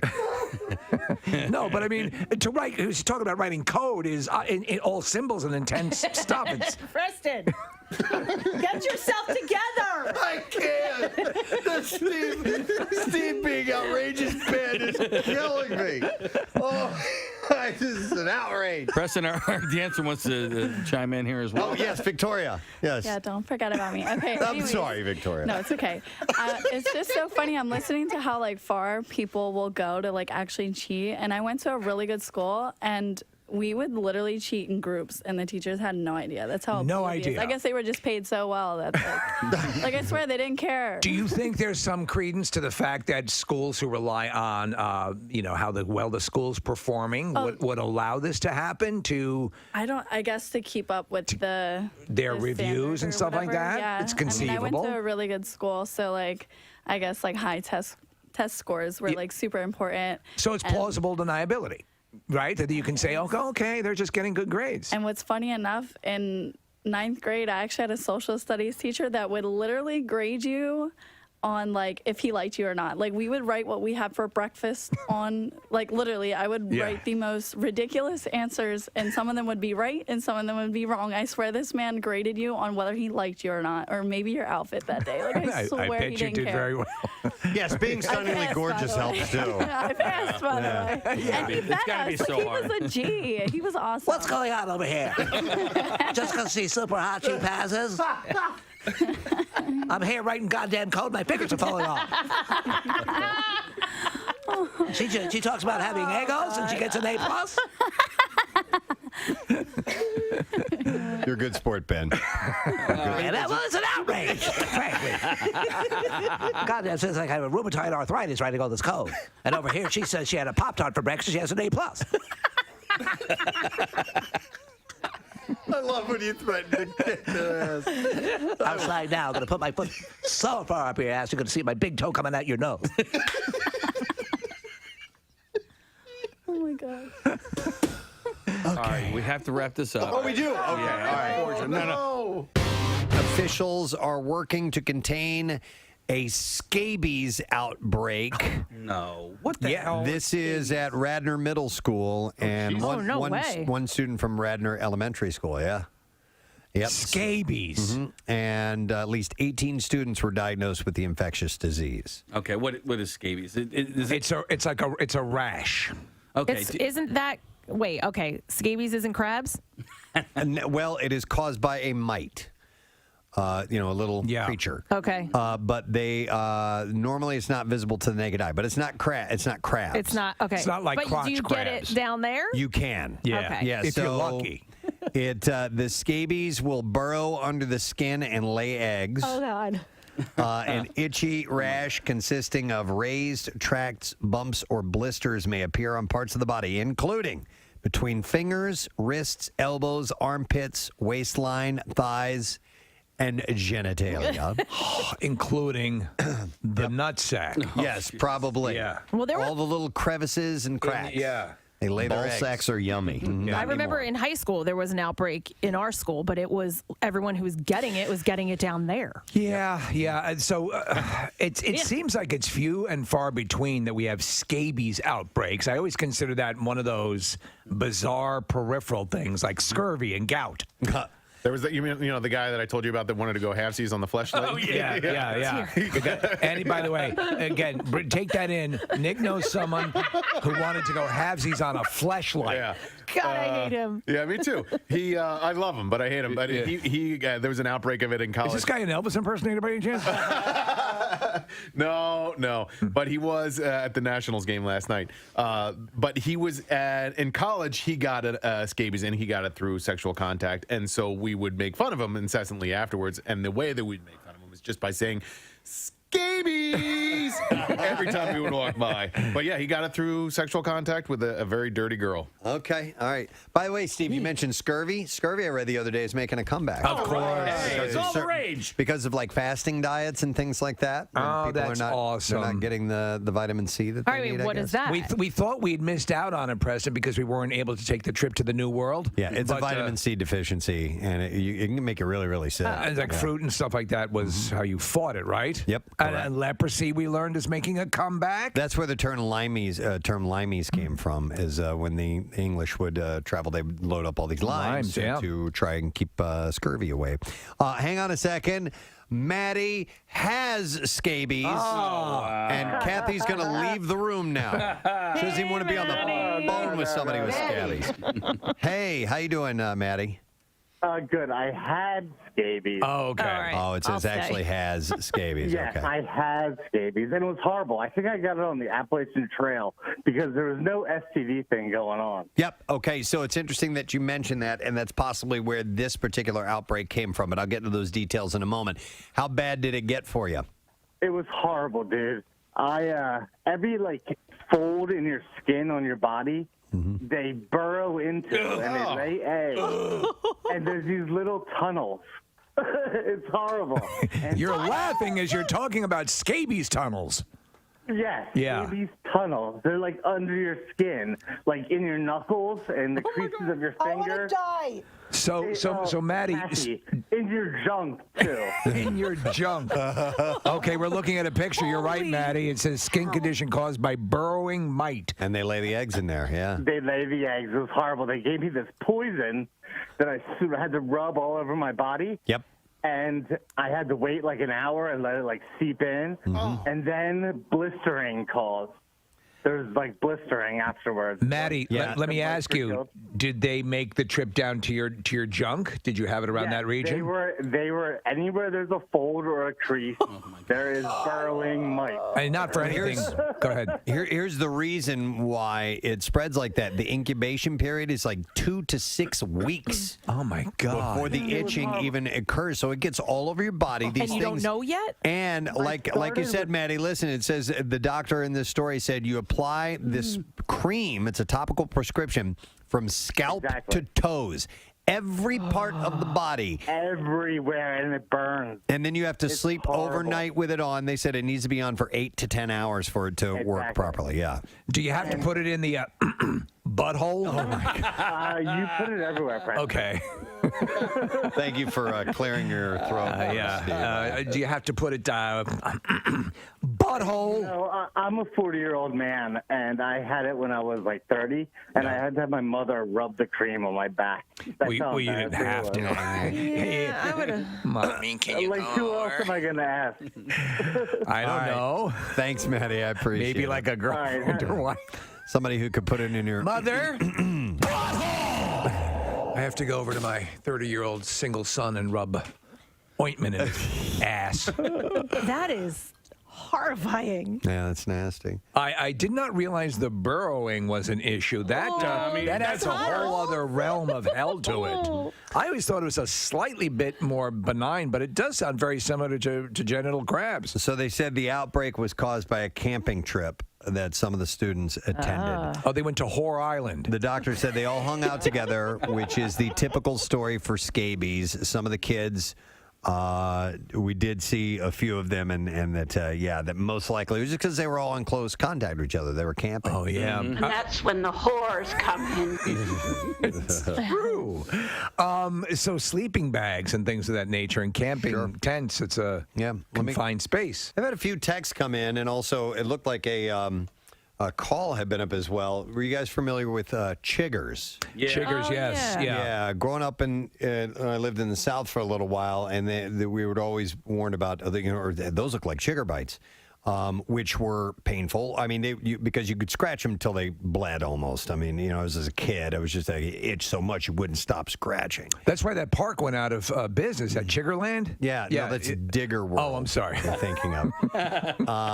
But anyhow, I don't know if they're the same. They're related, I guess. Are they? Yeah, they're also mites. They're just different kind of mites. Chiggers, I always assumed were a little bit bigger.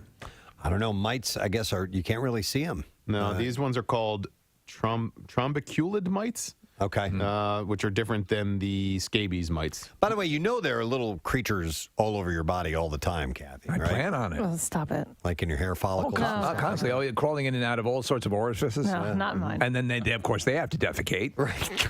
Oh, my God. I mean, they are alive. I mean, and so all over your body, there's little recesses where they're crapping. All right. And then having sex. Interesting. In your own body. Growing up, my dogs would get fleas all the time. Yeah. And it's never been an issue. From sleeping with dirty dogs. No, but I mean, it's kind of an invasive species. It's incredibly invasive. And once you get it in the house, we had to have our house bombed a couple of times. And because, my one dog, he would just kind of like hop the fence and run the neighborhood. So I don't know where you pick up fleas. Where do you? Anywhere. Any street corner. You should dress like slutty.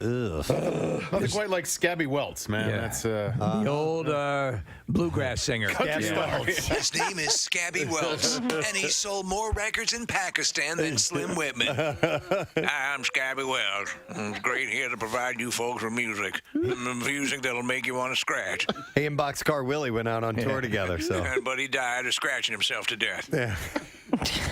Scabby Welts. You remember Scabby? Yeah. From the good old Order days. now and get a second collection from Pussy Fistula. Oh, my God. Let's see if we can get an answer to our stupid question. Wow. I don't know who's on the phone. I don't know what they have to say. So I think our phone screener's messed up here. So this is Guess the Caller Wednesdays, Preston. It's a new thing. Okay. Hang on now. My phone lines aren't even lit up. Yay, okay. Casey has to do what's called retake the board. You need a gun? No, it's a little step process where he has to hit a few buttons. And can I try it? You can try it. Go for All right, it. let me see here. Go for it. No, that doesn't work. It doesn't work. So now he's got to do Is this. this because of cleaning? Of course it is. Oh, it is. You touched something. I didn't do the board. Try now, bro. All right. Hi. No.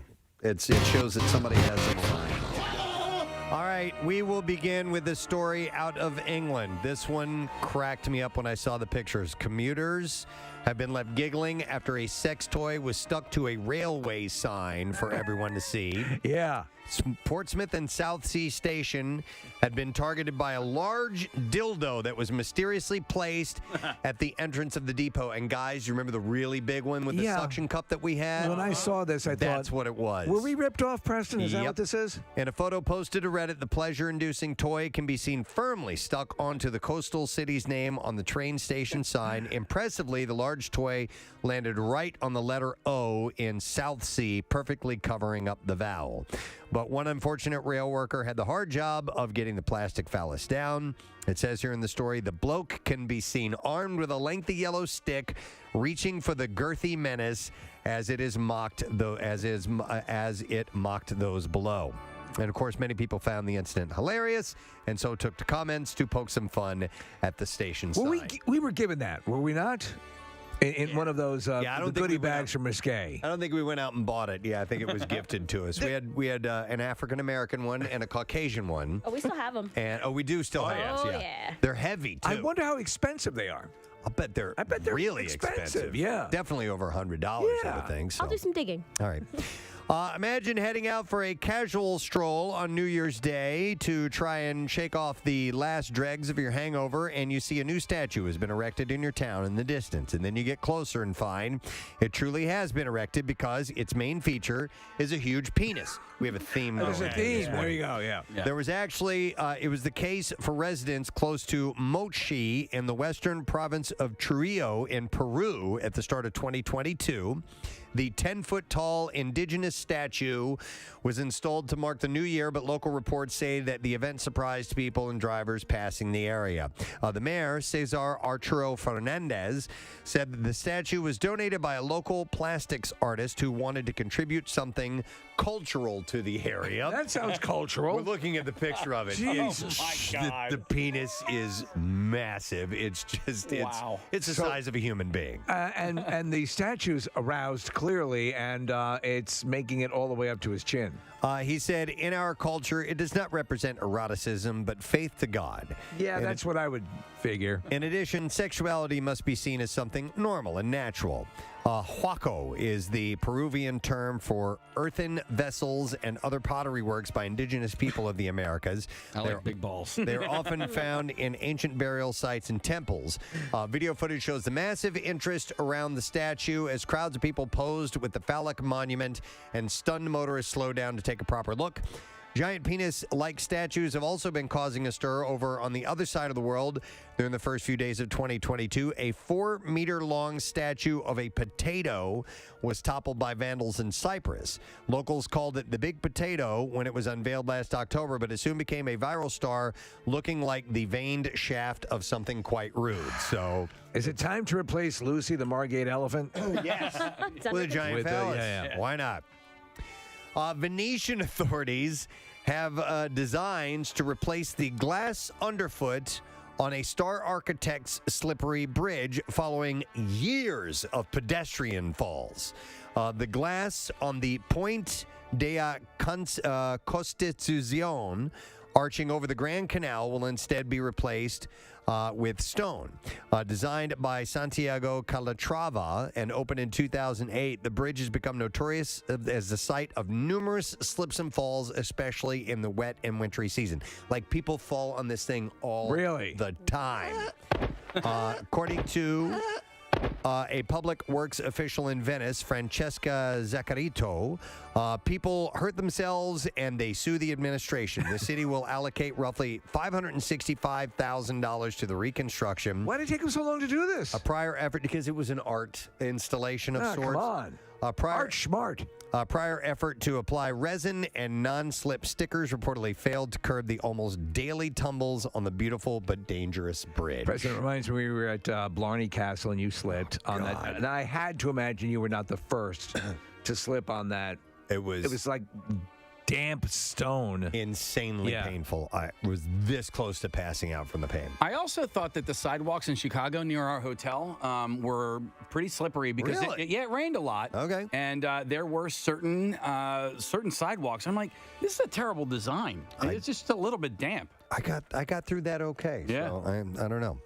All right, and then finally, we'll do one more story. A woman recently posted on Reddit that she and her boyfriend had been dating for 3.5 months, and she had told him on their first date that she was vegan. She also explained that whenever he went to her place, she'd feed him completely vegan meals. And she said that they were once watching a TV show about cooking when her boyfriend commented that he, quote, hated when dishes pretended to be meat when it was plant-based, and it was deceptive and gross, and he would never eat that.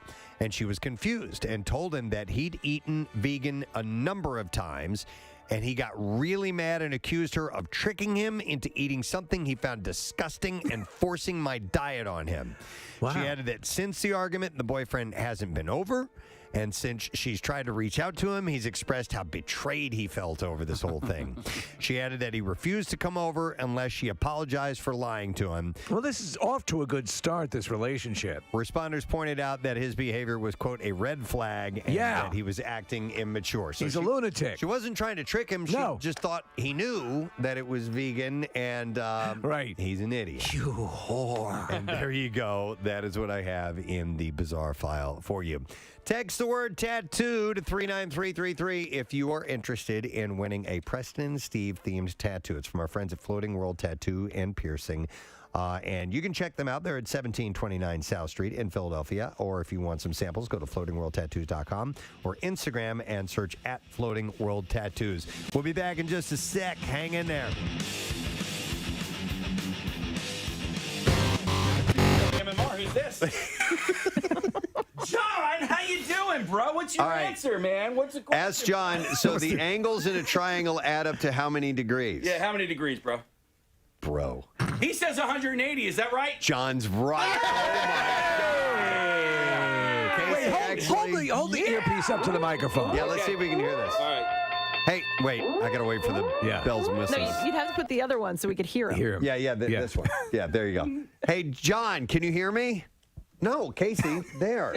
Jesus. Let me try this again. John, can you hear me? John, say something. Can you hear me? No, we can't hear him. Casey's actually holding the handset up to the microphone. He was talking, John. Can you hear I know, him? but we can't. The mic. Yeah, just barely. By the way, I think he said his name is Ken. Now, is this John or Ken? He did say Ken. That's why I wasn't answering. All right, listen, Ken.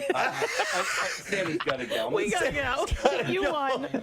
Oh, dear God. Wow. All right. Give him his goddamn prize. So the answer is 180 degrees. All right. I think we have it. I think it's fixed now. Hold on. Wait. No, it's not. I just hit the button and nothing happened. It's not. That sucks. It's not working, Case. Great. We were going to play the whoosh. Oh, jeez. Nothing is working. How did they clean the board with a hammer? No, we use Q-tips. Q-tips attached to hammers? We specifically didn't hit any buttons or unplug anything. Or you did. Or push buttons. Totally did. And had lesbian love on the board. Casey's trying to fix this so that we can hear that wonderful sound effect, but it's going to take a little while, so I'll move on. I bet you other shows can play woot woot. Okay, now the board just disappeared on me. Everything's shut down. I wonder if we're even on the air. Are we on the air right now? Oh, no. Marissa, can you go into the other room and just kind of give us a thumbs up? Let us know if you can hear us on the. I think things would sound different on the radio in our waves. headphones if we were This is on the air. longest emergency broadcast signal of all time. Right. It's literally the board, which is normally lit up with all kinds of crazy blinking lights, is now dead. All right, now it came back on. All right. Yeah. Yep, we're good to go. Marissa says yes. We're still on the air. Congratulations, guys. We were talking earlier about the three women behind home plate at the World Series, flashing their bibbies. By the way, did that make it on national television? Oh, yeah. It did, yes. Clearly. I don't care about the World Series now. So. There was no mistaking it, and I find myself watching behind home plate a lot. I don't know why, but I get distracted by it, and then you saw this coming on, and it was one of those things where the instant reaction was, "Wait, did I just see what I think I just saw?" Yeah, right. Are the mooning and the pressed ham as big anymore? I mooned somebody last week. You did last week? Yeah. I didn't. I was going to Preston, but I didn't want to. It was down the hall at the other studio. I didn't see.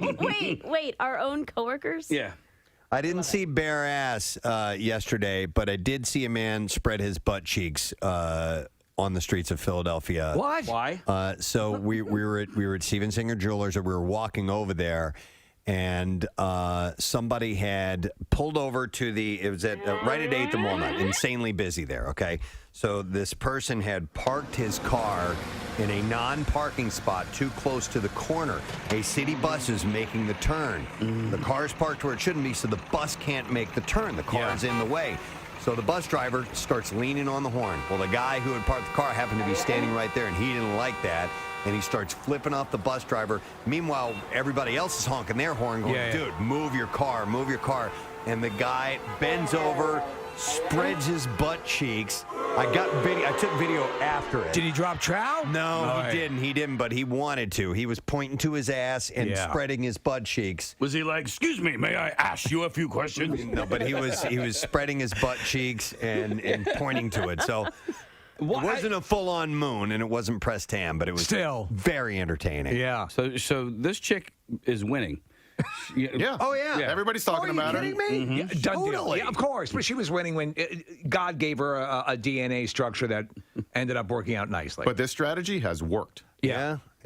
So the thing is what do you do next? What's how do you top that? I think you try to become a Supreme Court judge. Maybe you do that. All right, guys. When's the next game? Is it tonight? Yep. All right. You going to do it, Case? Preston Steve butt plug. Behind home plate. What do you think? Do you think that'll get us some?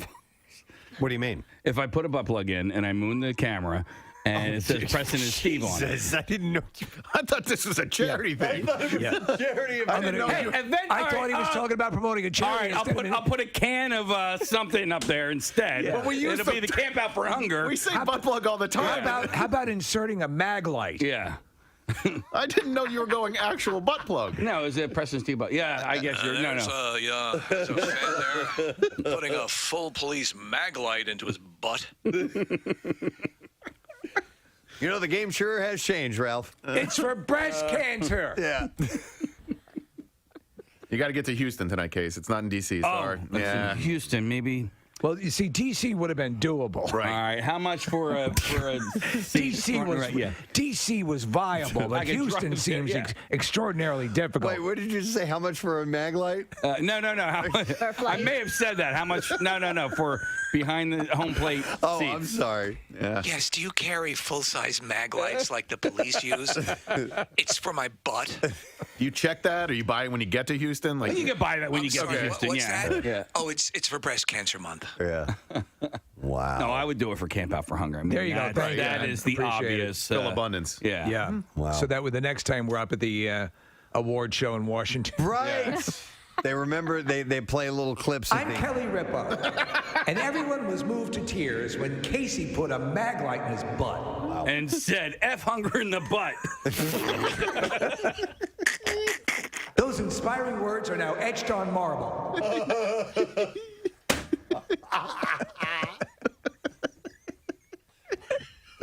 That's the statement trying to be made. Yeah. F hunger in the butt. F hunger in the butt. Camp out. Can't wait to see those signs this year. Oh my God, no. No, you can't. It's offending. Have your son or daughter. Yeah. Camp Out for Hunger. Let's circle back to the royal family for just a moment. Kate Middleton and Prince William discussed marriage while they were dating in order to take the pressure off of themselves and make sure they wanted to spend the rest of their lives together. In royal correspondent Katie Nichols' new book, Kate, the Future Queen, she writes, there on the Paradise Island, William promised Kate that he was in the relationship for the long term. For the very first time, they talked seriously about marriage, and with the ocean before them and beneath the night sky, they made a pact to marry. My dearest Kate, I love you. What island were they on? Does it say? It says the Paradise Island. I don't know if that means Paradise Island in the Bahamas or not. Yeah, they went to like a Club Med thing. Yeah. Unlimited drinks and you don't have to tip. I left my wallet at home. I can't get enough of Buster Poindexter. They played a hot. Everywhere you go. It's like Marley in Jamaica. Hey. Totally. Oh, my God. He's walking. He's got 2 drinks with the little umbrellas in his hand. Do a little sachet. ID. As the music's playing. More jerk chicken, please. The pair did split. They call it oatmeal, but it tastes like tapioca. The pair did split temporarily after they made that pact, but all's well that ends well. Of course, they got married in 2011. They have 3 kids, and it's a wonderful, beautiful relationship. Yeah, I like her a lot. Speaking of beautiful relationships, Amy Schumer and Chris Fisher shocked many when they got married in a secret beach ceremony 2 years ago. But ever since, the pair have turned into couples goals for many. She posted a tribute to him, acknowledging what has changed and what hasn't since welcoming a baby together. She wrote, but before we had our little babe, it was just us. I love Chris so much. I hope whoever you are with is so kind to you and also drives you. Oh, I hope whoever you are with. Is there some of the shut up? Just improv that you have been known to, become to known as? I haven't heard that in a while. It's been a while. No, I hope whoever you are with. Yes, is there some of the improv that you have been come to known as? From Touchstone Pictures, The King's Speech 2. Is there some of the improv that you have been come to known as?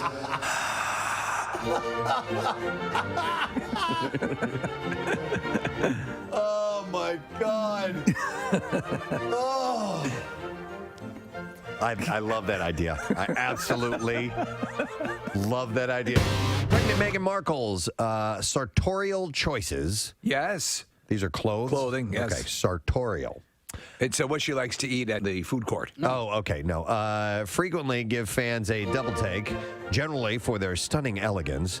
But some are wagging their fingers at the Duchess of Sussex for the skirt that she chose to wear on the final day of her royal tour of New Zealand, Fiji, and so on. It was a full cooter shot. Well, it was up above her waist. No, it wasn't. She paired a stunning royal blue Givenchy sweater with a sheer blue pleated skirt. So there was some see-through to it. Well, you know what? She has. Oh, wow, yeah. Yeah, I see it. But she has had a higher than they usually like the skirts worn with members of the royal family, but nothing outlandish. Whenever she's out, but she still looks elegant, You can see the shape of her panties. Yes. I mean, that's a little Does sheer. it matter that there are sexy photos of her on the internet to the royal family, do you think? Because, when she did Suits and she did some modeling There's a whole stuff, bunch of it. Yeah. And Nick, she had actually just done one prior to this whole... To meeting Prince Harry. Yes, and it's excellent. And the whole family received a portfolio of all of this stuff and said, here's what we're dealing with. She's a beautiful woman. If you need me, I'm going to be reviewing these photographs in my chamber. How long is that going to take? Wappa. Fwap. That's it. The fappening. Wappa. By the That's the royal family version of fap. Why does this all have to rest on her shoulders? Like, why doesn't she have people looking at her going, yo, dude, I can see your panties? But she makes the final choice. Yo, dude, I can see your panties. So the Kardashians won big as well last night. And they had a weird speech. They were trying to thank firefighters and stuff, and they They actually made their list pop up left and right, and I kind of enjoy some of them. I do, and I kind of feel a little boned on the end of the year list. I think they've been a little light. Many. I agree. Yeah, I agree. I didn't find ones that were all that interesting this year, or that many of them, to be honest. But Michigan's Lake Superior State University has an annual banished words list. By the way, their banished words list is the only one I check out. It's the best. It's the best by Actually, far. they've done it since 1976. Oh, so maybe they started it. They've been at it for a while, which is kind of fun, I guess. But it's compiled by submissions sent from English speakers around the world of phrases or words to be banished for, quote, misuse, overuse, and uselessness as well. So there's a few of them on here. There's 10 of them all together. And I'll roll through these, and you guys can tell me what you think about them. The first one I don't really, well, I guess I do hear from time to time. It's, wait, what? Yeah. Yeah. It's that's used a lot in comedy memes. I'm looking at all of these. These don't really bother me that bad. The ones that are on here, one or two maybe, but you know, for the most part, these are pretty tame. I think. To me, wait, what is a more acceptable? Like the one that just got annoying after a while was Just Saying. Yeah. Just Saying. I didn't like Just Saying. It was so overused. Just Saying. Wait, what? Not so much. All right. Okay. I didn't see your list, but there is one that I'm kind of over. Full Stop. No, it's Full not stop. on here. Yeah. Full stop? Yeah. I feel like I don't hear that much. I hear it a lot. In what context? Because I don't hear it that much. When a plane is heading towards a mountain, and it hits it, it comes to a full stop. When you're making a point, you go, okay, no. Blah blah blah blah blah, like and I don't want to hear anything else. That's the way it's going to be. Full stop. Full stop. Boom. Okay. Yeah. I don't. And then you start your next sentence. Okay. But you started again. I don't. Yeah, I don't hear that one. Okay. This one I kind of like. Is No Worries. Yeah, that doesn't. That one. I say that a fair amount. I like it. I think it's kind of cute. Yeah. I think that falls right in the pocket of no problem. I'll say like for holding a door open. I know we got into a conversation about Bill hates it, but to me, No Worries is kind of a benign thing. That's kind of like my go-to when I'm saying like you're welcome or. Somebody apologizes or whatever. To me, it's like always right. It is. I always thought that was a more pleasant version of any other standard response like that. Yeah, no worries, bud. It's and in fact, it's kind of almost like let's be happy about this. Let's make out. Let's make out. These are all affected by tone. If you're like, no worries, or like, hey, no worries. Right. I mean, that's part of it. How you deliver it, definitely. No worries. Is this what people are saying or writing or both? Both. They just misuse, overuse, uselessness. So the three qualifications. Okay. Another one on their list, Michigan Lake Superior State University. At the end of the day. I found myself using that a lot, and so that would be. And I actually used it with one friend specifically, and she used it a lot. And then once we both realized that we were using it a lot, we would then make fun of ourselves for saying it as much as we did. And then anytime it crept up in a conversation, you'd notice it. One from a which goes along with at the end of the day, which kind of has fallen out of favor more a year or two ago. Was It Is What It Is. Mm-hmm. I would use that it, often, yes. And I used it a lot nostalgically, like when I break out my 8-track player. Yeah, I used it a lot too, and then I found myself using it a lot, and then I was like, I need to find something else. I don't know if I ever did find something. Years ago, I used to say that's the way of it. Sometimes that's the way of it. Yeah. Okay. Yeah. But Gary Goldman has a bit about. At the end of the day, and it's like, well, okay, so how is that different than at the beginning of the day, right? That's it. Like he's to way get to the other than side. me. Yeah, to get to the other side. All right. Another one on their list of phrases that need to go away is that being said. Oh yeah, that was a whole Larry David. Was it? Yeah. And so they would set something up, and then they say. That being said, it's quite all right that we say this phrase far too often. It's an out. People use it as an out, and then you can then say something a bit derisive afterwards. You know what though, with this and with the at the end of the day and so on and so forth, they don't grate on me. They're some immediately do, but these are kind of acceptable. We all have crutches that we go to all the time. We all have crutches as a crutch. No, right. Another one is asking for a friend. I don't mind that one. No, I think it's funny. What if your friend legitimately wants to know something? Yeah. If you're asking for a friend, you obviously can use that. Right. But for a joke, I think it's funny. I think it's if you're asking something like, hey, how much of those dildos? Yeah, I'm asking for a friend. How much of those suction cup dildos? I'm asking for a friend. Wait, we got a funny one about sex yesterday. We did. Yes. It says, is it a first date or a sequel if you previously met and slept together after a Preston and Steve 2018 singles mixer? Or is it like a reboot, asking for a friend? Okay. So this person obviously is hooking up with somebody they hooked up with 3 years ago at a singles mixer. Okay. I think it's a reboot. It's a reboot? Yes. No, I do like that. I'm not even mad at that so much. No. A reboot? No, the asking for a friend. Asking for a friend. A reboot. Another one on their list is circle back. I don't mind circle back. Circle back is fine. Yeah, I think that one's been around for a long time. In politics, it's Jen Psaki says it a fair amount, but to me it's fine. You know, it's this is fine if you offer a an alternative because.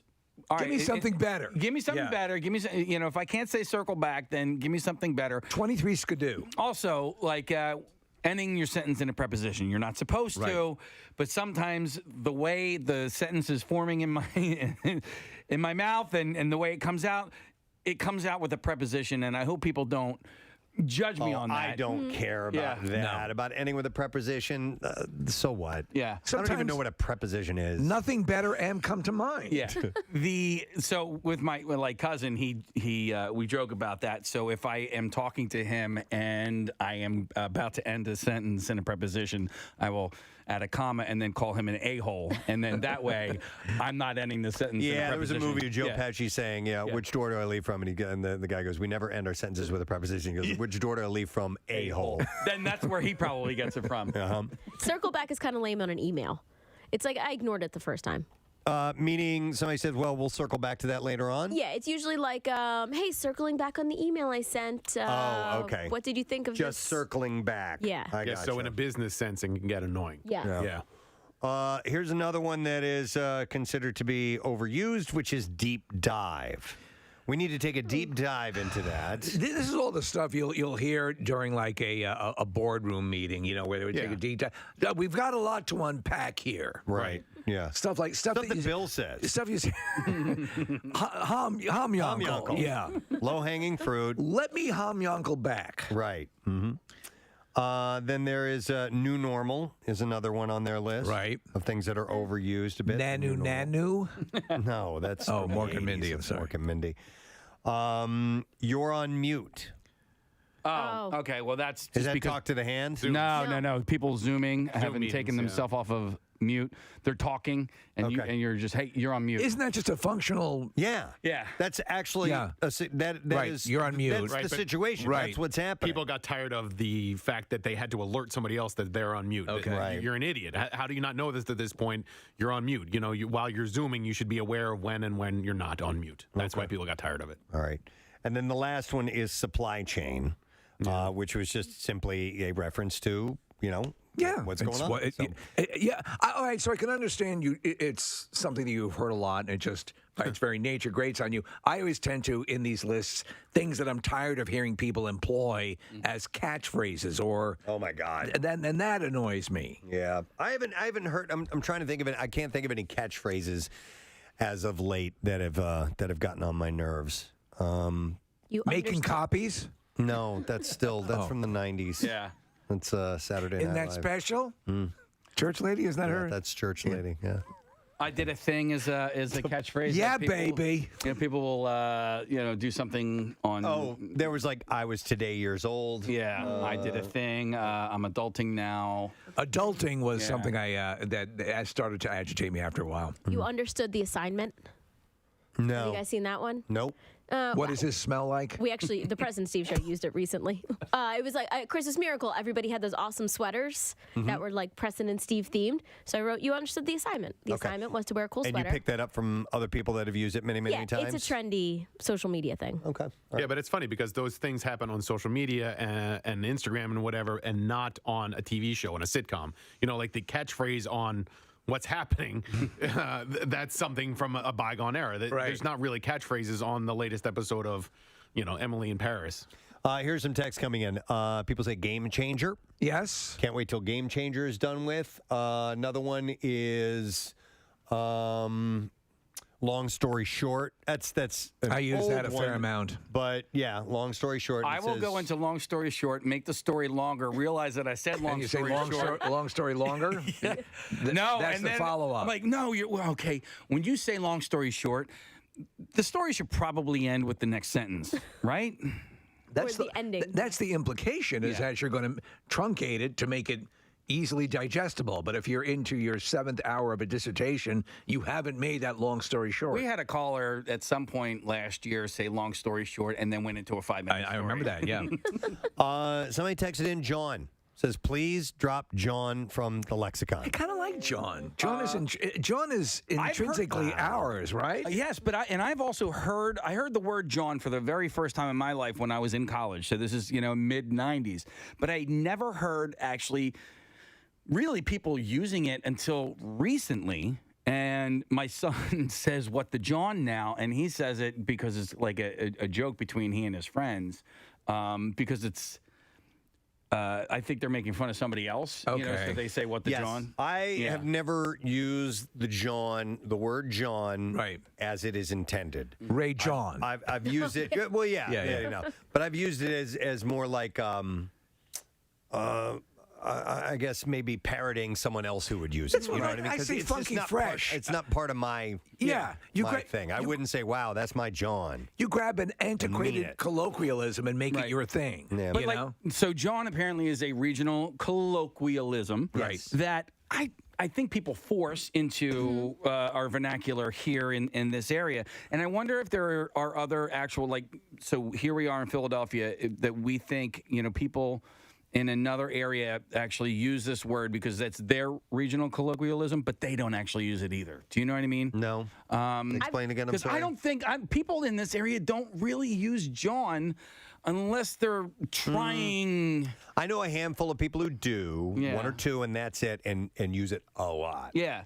And I don't know if they're forcing it. I think they're forcing it. I think a lot of people wear John. It's like fetch. Yeah. Trying to make it happen, right? People wear John. It's a thing you put on your hat or your T-shirt, sweatshirt, or whatever. But I don't necessarily think it's people actually use. When it's forced, it's weird. But I do know people who will use it in place of the word thing.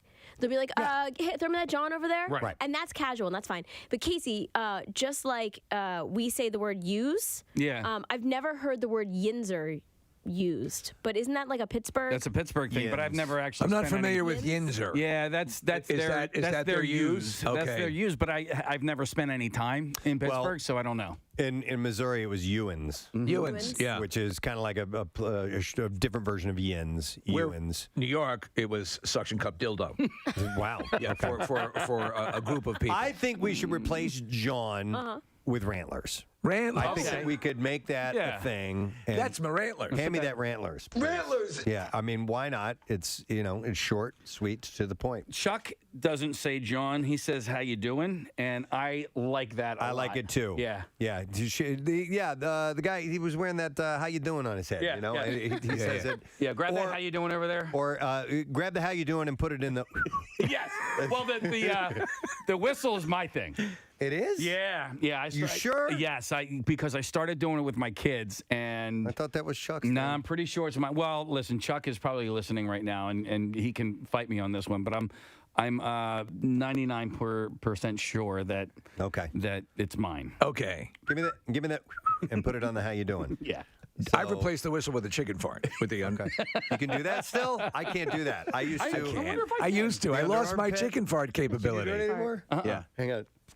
No, it's hard. I think the cup of my armpit is just not conducive to it anymore.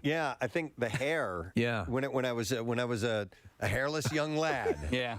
That I could do it. I wonder if I shaved my armpit, if I could still. You know what it is though? Hold on, mate. Oh no, man. it used to be. I used to have a really good one. Yeah, it sounded like a rip and fart. Also, the fact that when you're like preteen, you're probably not using underarm deodorant, so there's a natural lubrication. I could even make it stretch it out, Wow. do that whole thing. No, I could never do that. I think it's because I'm fatter now. I used to be able to do it when I was skinny. No, but you're trimming You've up. got an outie armpit. Yeah. Do you use your milker pit? Yeah. I don't have it anymore. I had that removed. That's right. I had it lasered off. You're burned off. Hang on. I want to go to John, Black Listener, who is on the line. John, good morning to you, sir. Yo, what's going on, everybody? Good What's morning. up, bud? How you doing, man? I'm doing good, man. I'm definitely one of the black listeners. Been listening to y'all for a minute. Thank you. I wanted to chime in on the John conversation. Yes. I think one of the reasons why y'all don't necessarily hear it too much is that's a word that's used in our community, in the black community. We've been using that since the 80s. Okay. And we use it like a noun. Like a John could be anything. Yes. Like if you see, like if you go into the street, going to the store down the street, you might say, I'm going to the John down the street. Or if somebody's asking, you going to this party tonight? You might say, man, that John is going to be whack. I ain't going. Yeah, I know how it's used and what it's referred to. I just don't hear it much in my life, and it might be that. It might be a cultural, completely different than. In my neighborhood, you're going to hear it all the time. Okay. Yeah, John, no, that makes sense because that's even Pizza John is pizza thing, right? Yeah. Yeah, right. Okay. Wait, John, are you saying that white people took something from black culture and appropriated it? Oh man, I could never imagine that. Like, I y'all know white people taking stuff from our culture. That never happened. It's explained in the movie Creed pretty well.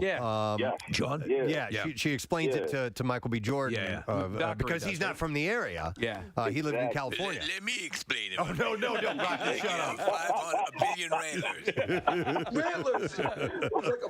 Rocky has a really good grasp on language. Right. So he was the perfect person to explain colloquialisms and different reasons. Let me explain the etymology of this word. All right, John. Thanks for checking in, man. Yo, thanks, man. Great show, y'all. All right, appreciate it, man. Happy New Year. Take care. Hang on. Let me go to. I have Sean on the line. Hey, Sean. Good morning. Hey, what's up? You guys rock. Thanks, man. Appreciate it. You wanted to talk about John too. Yeah, I was gonna say I gotta agree with John with the what white people taken from black culture. But I graduated high school from Lincoln in 2005, and it was a regular word. This was something I think it might be maybe my age range, but it's funny that it's come back around. How old are you? To be so popular. I'm 34. Okay. So when I was in high school, it was a regular word. This was something, like he said, it's like you could describe things with it. Anything could be a John. You could be ramping up the John. You could be going to the John. That was just a regular vernacular. Show us a way that it is used improperly. What would be a bad use of John?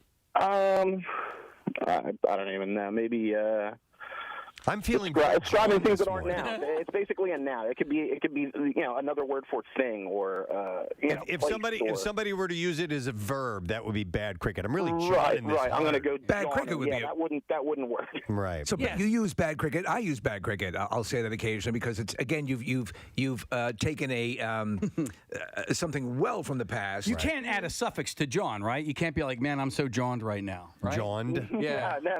It's definitely a noun. Yeah. All the way. But you can be pre-drawn. Yeah.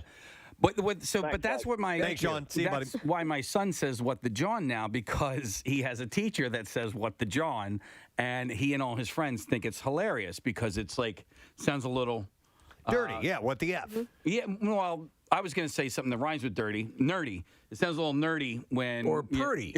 Purdy. What the John is going on around here? Hey, kids, you think I'm a hipster like you are? You're still going to the malt shop after class? What the John? It's like the teacher in the Spider-Man movies. Yes. What's his name? He's just really trying really hard. Trying so hard. What the John? It'd be like hearing Dr. Mike say that. What the John? We're going through the list of annual words and phrases that deserve to be banished, and I'm going to go to Jen. Hey, Jen, good morning. Gadzooks. Gadzooks, Jen, what's up? Well, how about pivot? Pivoting. Yeah. Pivoting. I think it's been overused. Well, you could pivot that John. But pivot was definitely popular at the onset of COVID and people and businesses shutting down. All of a sudden, you've got to switch gears and try another way to make money. You were pivoting. Yeah. Exactly. Yeah. All right. Thank you, Jen. I mean, what's the alternative, right? Switch gears. Well, Do-si-do. Do-si-do is good. Alaman. And I think it's progressed, Preston, because you said new normal. So I feel like new normal is the new pivoting. No, I think pivot was the ability to say, okay, pivot is switching. We're making a liquor, but now we're going to pivot and make hand sanitizer. And then that becomes your new normal. Yes. So, yes, in 2020 we all had to pivot, but in 2021 we had a new normal. Yes. Yeah. There it is. Yeah. So it's rebooted. New normal is post pivot. Yes. I think some of it's just pandemic fatigue. People are tired of these things that came up during the pandemic, and they're like, you know what? I'm tired of all of it, so I'm going to be tired of this word or this phrase. You know what I realized? What the pandemic has happened to me?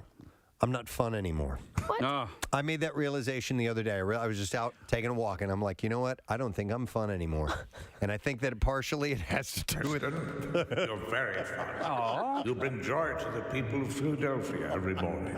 And while you may not feel it in your soul, to the people who listen and enjoy your antics, you're a breath of fresh air. I honestly said to myself, I'm like, I don't think I'd like to hang out with me anymore. Listen, you would be one of legions of people who are probably thinking the same thing. I think it's a common, maybe. I don't know, man. It has had a stifling effect on things, and you know what? At the broadcast, seeing all of listen, you listening to the show right now, your family, not to Gary Lauer on you, and then to see a room full of people, that we share mornings with, that. I cannot overstate the importance of that recharge of having that encounter, and we do enjoy that as humans. Yeah. Oh, you're talking about I'm sorry, I didn't clarify the Christmas miracle. Okay. Yes, Yeah. But I think you're fun to hang out with, and I like going out to dinner with you because a lot of times you'll pay for it, and I like that, and I think that's a lot of fun. That's a fun part. So financially, you're fun. Bill shows up and remember when that was fun. You offer an appealing credit line. Yeah, it's a lot of fun when all we have to do as other patrons is just pay for the tip. Like, that's so much fun. Yeah, okay. When you were skipping Spider-Man to come to Feast of the Seven Pickles, that was fun. All right, I've had a rare moment here and there, but it's weird. But I think you're right, Steve. I think part of it is not being as social and maybe questioning. Maybe I just don't have it anymore. You know what I mean? So. Well, listen, I think from Touchstone Pictures, he was a broadcasting legend in Philadelphia, and then he fell off his game. Kathy's not around to help, so you're screwed. Oh, no. I don't have a young therapist who's there to help me. When she gets in, she'll help you out. Okay. Hang on, I'm going to go to some other phrases. We call it mute button. I'll go to Jordan. Hey, Jordan, good morning. Hey, what's up, bitches? Sorry to bother you at work. No, it's all good. Good morning it to you, dude. Hey, going forward, Preston. I hate that term. Going forward. Okay. All right, what do you want us to say instead? Move on. I like whichever with you. Move on. Speaking for? Yeah. Who are you speaking on behalf of right now? Whoever you asked is right. Oh my God! Yeah. Instead of going forward, moving on. Moving on. All right. Well, anyhow, there's a list of phrases. They're used. They're overused. Whatever, man. Yeah, that John of Johns is just okay. Or file this under Who Gives an F. That's it. Actually, our buddy Matt O'Donnell over at 6 ABC made a list, I guess, in conjunction with this list that was released, and he had a couple on there's like just saying. You had said that. Steve. Yeah. Another one is that is next level. He wrote. My best life, leading my best life. Oh, there were so many sort of self-help people that were coming out and echoing that my best life thing. You do you.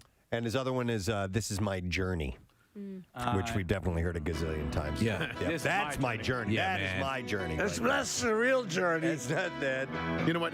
Just saying is allowable when followed by institute. Yes. The JSI. Yeah, that's acceptable. Which is a legitimate organization on 200 acres. We might have to get to that tomorrow. I do have some Just Saying Institute, or maybe today. I don't really know if we'll have time to get to it or not. But nonetheless, we'll unpack that later. So, Thanks for being our ride or dies. What's that? The Ride or die. The rider guy. Ride or die? Oh, the like ride you're or my die. ride or die. Oh, see, I don't know. I'm familiar with Ride or Die, but that's like the Hell's Angels and stuff. So that's what I know of. Now that, it's like my partner in crime. Yeah. Okay, And my Rochelle's ride or definitely die. Your ride or die. Rochelle is your ride or die, no doubt. I prefer Rider Full Guy. stop. I think Rider Guy. Do you work for the company Ryder? I'm looking to rent a small truck. Yeah, This is my rider guy. This is my Ryder guy. He's got a whole fleet of them. Yeah, I work. The You list, want cardboard boxes? going back to the list, wait, what? No worries. At the end of the day, that being said, asking for a friend, circle back, deep dive, new normal, you're on mute, and supply chain are these lists of words that Michigan Lake Superior State University released. And they've been doing it since 1976. So Well, they would know. it's kind of fun. All right. We need to take a break. All right. And we're going to take a break, and we'll be back in just a moment or two. Don't forget, we are going to have Daryl McDaniels of Run DMC fame on with us in just a little bit. He's such a great guest, so we can't wait to talk to him. We'll be back with that in a moment. Stay with us. Hills and our neighbors in Thousand Oaks and Malibu. Our hearts are broken from the horrific shootings and those who have lost their lives and homes, as well as the hundreds of thousands of us that have been evacuated from the devastating fires that are currently burning. So thank you so much to all of the people that have voted for us. This is such an honor. Did you make that leap there? Did you make that leap? Okay. There's a lot of fire out there, but thank you for voting for us. Are they dedicating the award? It gets to that at the end, yeah. All right. I'd like to dedicate this win to all of the firefighters, the law enforcement, and the first responders. Okay, that makes more sense. Okay. I'd like to thank the people what put out the fires. Like, it just doesn't seem very genuine ever when it comes from them. You can see the guys who are really, eating smoke and battling flames up. I got great news, guys! Kardashian win was dedicated to us! Like, I get to see them sitting around, like, when we win, we should, like, dedicate to somebody so it makes us look good. Listen, I want to tell everyone up there on the mountain, you guys are doing a great job. The Kardashians just donated their win to you on a field choice award. I just want to carry that into the fire with you. That's the chief going on the radio to tell all the guys. Attention everyone, Kardashians just donated their win on the People's Choice Awards to you. So I hope that inspires you to go marching into those flames and that super heat and that whipped up win. No word on Little Women LA yet. Yeah. No. So the only reason that I might consider something like that is after grooming in my intimate areas, is that the stubble sucks. Prespo, I'm waiting. One second, honey. You get a little itchiness for a day or two. So what do you use? When it freshly grows use back an in. electric shaver? Yeah, That's what I use for electric safety, razor. yeah. And I like to be shorn tightly for that so porn look. You know. I just don't find it hygienic. I don't want to have them a knotted. I don't want to look like the legend of Boggy Creek down there. I only do it like every couple months. Just like, it's getting a little long. So I mean, I do 100 brushes every night. Oh, gross. One second, I'm like Marsha Brady with her hair pressed. and the stubble's a bitch, but in the mirror. That's the only thing I might consider. So or why I would consider something. Press, you get your dogs groomed? Yeah, we do. All right, so do you have boy dogs? Do you let them do your crotch? Well, because I have 2 male dogs, and they have to like shave their peens and their heinies. Yeah. Which I've like. Did you ask if I avoid the dogs? No. I'm sorry. Okay. No, I was going to say. You get thrown off by the peens and heinies. Do you have a boy or a girl? We or did both? the nails, the teeth, and the peens and heinies. That's the name of the place, Peens and Heinies. Peens and Heinies. If you guys been us on 202, it's called Peens and Heinies. Come on in. By the way, I heard Casey on the phone with his groomer the other day, and he was like, so I've been told when I bring my dog back that he's not too calm and that we need some extra help. I had to give big dog. I had to go and get sedatives for him. I had to go to the vet. Poor thing. Dude. And what's crazy about this, and Steve, you can probably attest to this, is that dog is the dog that I want to introduce to strangers because he's so lovely and nice and all this stuff. And the other one, check out that peen. But the other dog, who will like literally tear a stranger to shreds, is fine at the groomer, right? Like. It's like they change personalities when they get. And my cats were the same way at the vet. I use the service that comes to the house. Yeah, I should probably have that. The same lady? It's Avery. Yeah, I used her. She was good. Avery's is great, and they show up, and so the whole deal is they get used to going out of the house, right up, step up into the van, which is parked right by your house, right there, and they get it done because otherwise I don't want to have them have a full-blown seizure. And man, the peen and hiney is great. My dog is peenless, so it's just hiney. Yeah, my female. Yeah, but so somebody was also telling me that a way to sort of combat that, because it's the hair dryer, is to, like, when he's eating, run a hair dryer next to him while he's eating, so he doesn't. I know he's gonna never eat again. Is this the big dog? This is the big dog. Yeah. What's the big dog's name? Reggie. Reggie. Yeah. The dog's huge. Dog is huge and thinks it's a lap dog. That's the black and white one? Yeah. Okay. He's actually not that big. I mean, he's only 74 pounds. Like, he looks bigger because of his fur. Preston, you have Yorkies. That's a huge difference. They're the doodle variety, so they get really hairy. So you have to groom them. Doodle peen. Yeah. Doodle Peen. That was a kid show, wasn't it? Doodle Peen? Hi, I'm Doodle Peen. On today's adventure, we teach you how to shave your ass. Shave it real good. Doodle Peen. Showing you how to groom your genitals.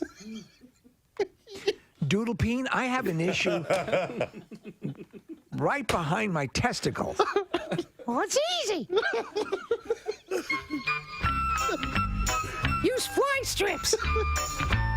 And now another adventure with Doodle Peen. Man, it can get awful smelly down there. Oh my God. Like a filthy whore. Hey, we gotta wrap this up. We gotta start Wrap it up. We gotta Hey, start on kids, the road. tune in next week for another episode of Doodle Peen. All right. With that, we're going to take a break. Kylie Jenner has been hanging out with Drake. Oh, great. This a month after her split from Travis This Scott. story keeps coming back. Do you think there's something going on between them, or do you care? I'll give you both questions. Well, I don't care, but most of these stories or most of the comments from quote-unquote sources say that they're just friends. They've known each other for a long time. I'll tell you what, we talk about the surgical enhancements, and we talk about, the people who overdo it. Whoever, I mean, if you look at Kylie, she's an attractive woman. Yeah. And besides the lips, there's she's had a ton of other work done, but nothing where you see all the lines and zippers and all that stuff. Yeah. I mean, listen, it's almost like I get mad because you're a billionaire because of what you look like. And that's not what you look like. It's, like A-Rod, is he going to get into the Hall of Fame for baseball because you were juiced up half of your career? So it's almost like your numbers are tainted.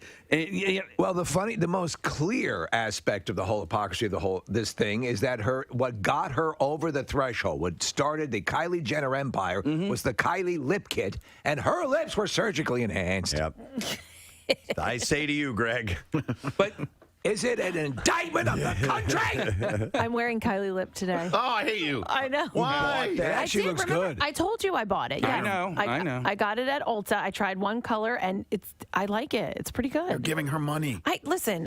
I want my lips to look good. All right, Yeah. Doesn't get even off look my back. Doesn't look like you're wearing anything. That's like Kylie genius. That's what it is. That's what I got. I got kind of like a neutral color. She is. It's like the Emperor's New Clothes. Yeah. It's like doesn't even. All right. Anyway, got it. Without all of the surgical enhancements, she's still an attract. She's East Delco hot, She's right? cute. Yeah. East Delco hot. Yeah. I think she's just Delco hot. Yeah. No, I mean, like, she's not Radnor hot. I see your point. All right. Emmy-winning SNL actress Kate McKinnon is set to headline a new series on UCP.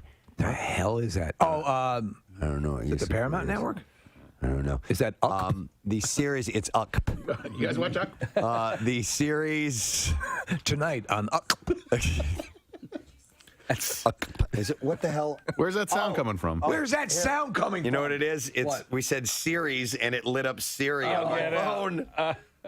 Where's that sound coming from? I can't yell that loud right now. My throat hurts too much. What the? Well, we have everything you need. Just tell me what you need and I'll hit it. All right. Well, how about there's nothing on here. There's nothing on here. Thank you. So Universal Content Productions. It's a it's a division. We here at Couple. There we go. This is a sister station. Couple. Couple. Yeah, Cup is the sister station of Uck. Couple. And it's sister station. Couple. Cup. Yeah, couple. Couple. We done? No. Okay, Just give it a minute. Give it a minute. Couple. Have fun. And instead of instead of the CNN, Yeah. Couple. This is CNN. Couple. This Couple. is Do that, Fred. By the way, Shake Shack, Yep. love their burgers, but I might as well eat them while I'm sitting on the toilet because that's how quickly they go through me. just for some particular reason. Yeah. There is Do you get the special sauce? Dude, so He makes a special sauce. I literally ate it one time, and I was driving home. I ate it by Helium. There's one right there. Oh, no. And I ate it, Oh no. and I had to race Oh my God! I'm trying to get home. I was trying to get home. Yeah. And it was late. It was probably like 10, 11 o'clock at night. I can make it. And by the time I got to about Route 1 on 76, I was like, there's no way I'm going to make it. So let me get to the radio station. Quick. Oh. Stat, right? Yeah. Got to the radio station. Couldn't make it to the 4th floor. I had to dump by outside next to the... Dude, wait a minute. Yeah. Did you take a dump? You crapped outside of the building? I had to. How long ago was this? This morning. God. Kathy, I it was either that or in my pants. What do I do? Sometimes I don't know. Right? So I had to do it next to the. Couldn't you at least pick a competing station? Yeah. Well, no. I mean, and also just so open to tell the story. It's amazing. Oh, not right away. I had to wait a couple of years before the security footage was deleted. You know? Hey, Kath. More FM's right over there. Right. Well, Q102 is right down the street. Q102 is down the street. You crap there. Oh my God. The story does get a little bit better. That's funny. How? How could it? How?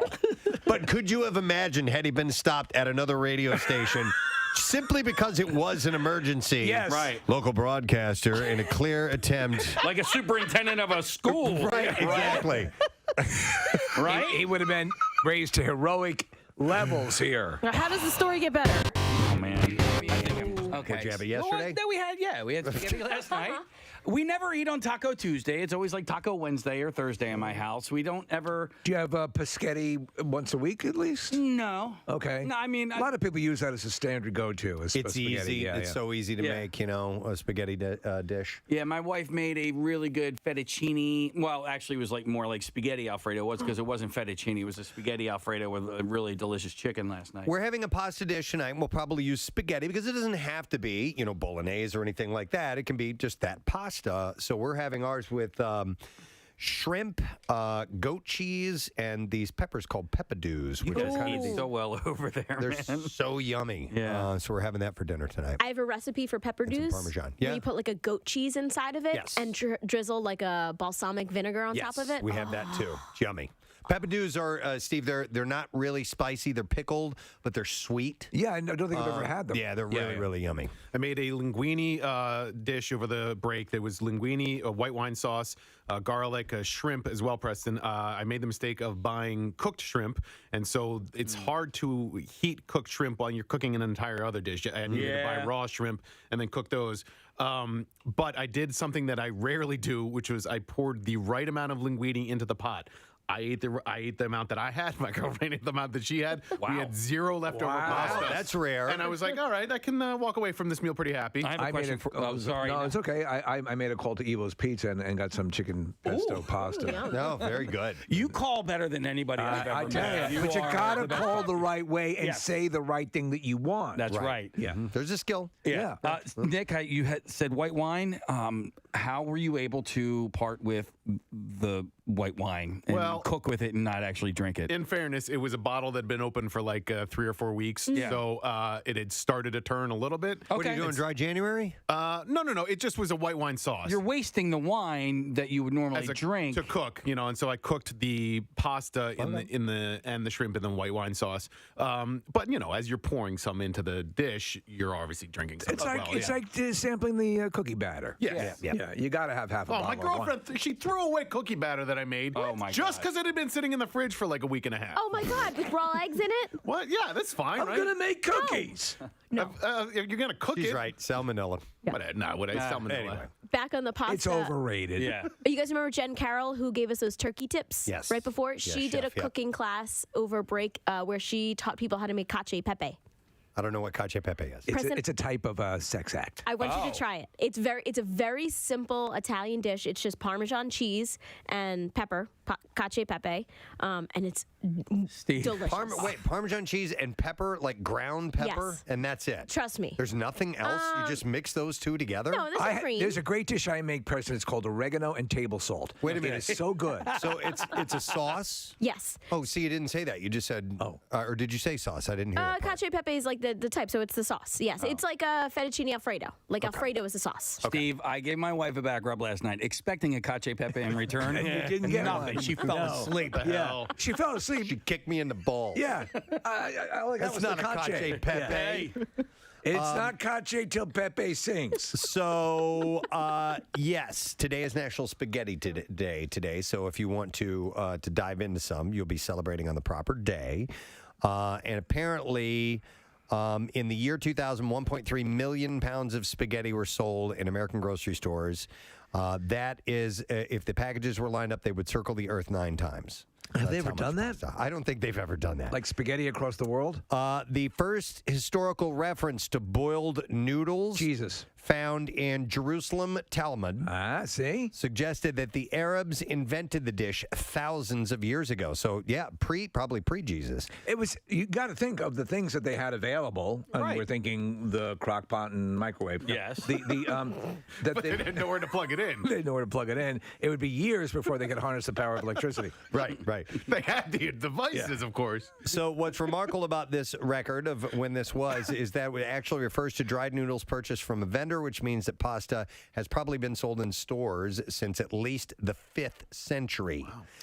Today we associate pasta with the Italians, who of course revolutionized the dish and invented a wide variety of pasta shapes. And There's all kinds of them. And Chinese That's what I culture had always heard. yielded a lot of pasta variable. Noodles, yeah. Didn't pizza, for all intents and purposes, originate in China as well? I don't know. What I had heard about pizza in Preston, was it you who told me this, or was it Chuck?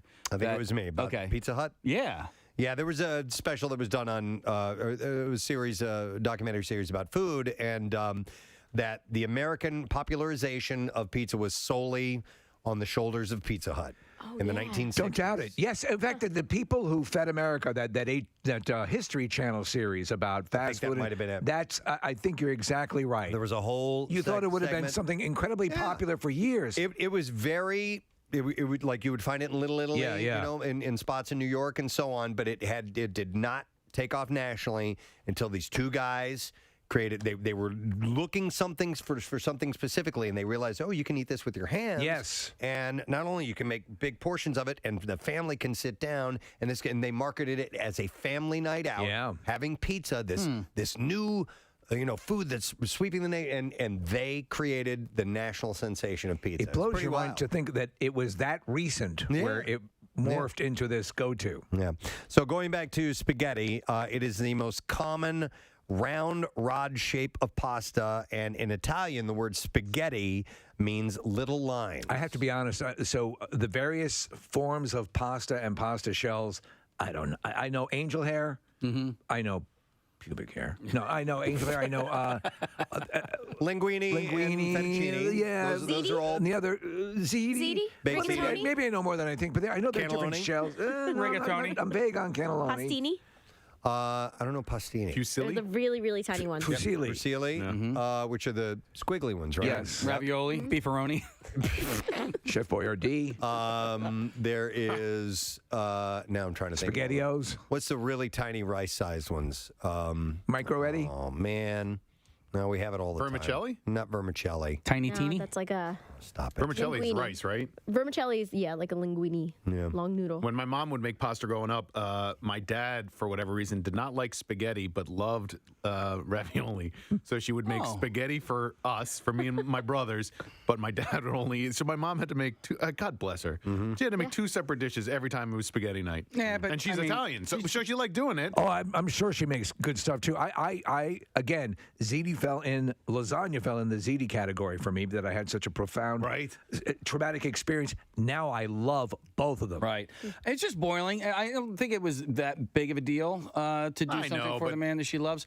But my father, that was his favorite meal, was spaghetti and meatballs. Okay. And I was never able to perfect the fork into the spoon thing. Yeah, I could. I always, still to this day, as a grown-up, I'll teach you. I cut my spaghetti up, and I don't use the spoon method, but I can. I have the ability to do it. I just was never able to do it. Should we have We should have a clinic? We should have a teacher. Preston and come in here. Steve's. There was a pasta you guys have probably never heard of. It's very, very popular in St. Louis. Right. Called mustacholi. Ooh. You guys No. ever heard of that? No. It's essentially like a large penne noodle without any grooves on it or anything like that. But you would get that in any grocery store you could get that. Do you know very, what's very popular. surprisingly good is the pasta made from like cauliflower and stuff like that. Yeah, agreed. That they're It's got to have a good sauce. Jacob's on the phone line. Orzo is what I was thinking of. Orzo. Jacob, thank you. Appreciate it. Yeah, they're the little bitty ones. We make Orzo quite a bit at the So house. Masticelli's kind of like a baked ziti. Maybe? Like a baked ziti. Is there meat in it? No, but it's usually made with a meat sauce. it depends on how the Meat evening goes. Sauce. Yeah. So instead of the ragout, you're using meat sauce. Yes. Got it. Instead of the ragout. Raguta. Raguta. What is that? Is that just tomato? It's regatta. Regatta cheese. Regatta cheese. Ricotta. Don't forget about Ginichetti. I'm getting Ginichetti this Saturday for dinner. I already know because I'm going By the out way, to dinner that's with my gnocchi. family. For those who are not familiar with who is it. Local broadcaster revealed his dinner plans for the weekend this morning. So who is? Casey Boy from the Preston and Steve Show revealed he's having what he refers to as Ginichetti on Saturday. Moving out of Jim Elishevsky, the pretend Ginichetti store. The pretend Ginichetti store. It's Dennis. It Kathy's is husband. Kathy's husband. I knew it was out of Kathy's world, but he calls it Ginichetti. When it's gnocchi is the actual pronunciation. I feel weird. There's a couple of words that I just feel It weird. sounds very Stoogian, doesn't it? So I feel weird saying gnocchi. I don't like saying croissant. I just don't. I feel like I sound pretentious. Croissant? Yeah. I'm not a fan of foyer. Yeah. Crescent? Do you say crescent? No, I will say croissant. Croissant. I'll probably no. Let me croissant. think. You had Croissant. you I'll throw say a croissant. You'll throw an R in there, a hard R, croissant. Croissant. But it's more like a W, croissant. Yeah. How do you say capricola? I don't say gabagool. Right. I'm not Italian. I say capicola. But do you drop the A a little bit on it? You say like capricola? I don't even I don't try say it to enough. The proper way to do it is to dip your right shoulder back when you like. Lean back. I don't even try to say that. If I see it, like if I'm, like Primo Hoagies, and I'm getting like their sharp Italian or whatever, and it's got it on there, I'm like, I'll have that one. I think I know what that is. I know what you like in the world of croissants, and we agree. Chocolate croissants. Oh, yeah. Chocolate croissants and almond croissants are fantastic, and too. we both found out recently that we adore scones. Love scones. Yeah, one of my big favorite scone things. This is the connoisseur. You realize that? Yes, but we're killing time. We're waiting for I Daryl. apologize. I don't think Daryl's going to be on. He was supposed to be on at 9. Son of a bitch. Nick, I saw a funny meme last week. It just said if Gabagool was a person, and it was this guy yelling at his family because somebody ate his meatballs. Somebody ate my meatballs. I want my meatballs right now. All right, if we are doing connoisseur, and to some extent, as we're still, hopefully he will join us. But the meatball thing in and of itself is that is a whole art and science. Oh, sure. It is. I know with the raisins and the whole that, which is a fairly cool thing to do. Nick's mom does that, but you got to get those right. Oh yeah, and when you do, the same phrase, and I'll say it out loud, is like, "Oh, these are good ones." Have you ever had my wife's meatballs? She makes a good meatball, man. No, I have not had your wife's meatballs. I know you've gone on and on about them. Well, I definitely need to try them. She has perfected her meatball, and She makes a good ball. She does. She makes a great ball, I feel responsible for it because when we first got married, she never made meatballs before, and I was giving her, I think, constructive criticism, and she's the one who does all the work, but she really does. Is it wrong to admit that I occasionally enjoy a good overcooked meatball? Like crispy? Yeah. Yeah, like you like it to. On the outside. Yeah. Yeah. But, you like it but brown. not crispy, not hard inside. through the middle. Right. Yeah. Is Those are that good. okay? I think Swedish meatballs are that way. Yes. I think so. Yeah. Right. Does anybody else, Steve? I think maybe you said yes to this prior to the break, but does anyone else watch the Great British Baking Show? No. I love it. No, Okay. but your girlfriend posted. Loves it. Yes. Dude, she is obsessed. And so therefore, when it's on at home, I'm watching it too. And I got totally roped into it.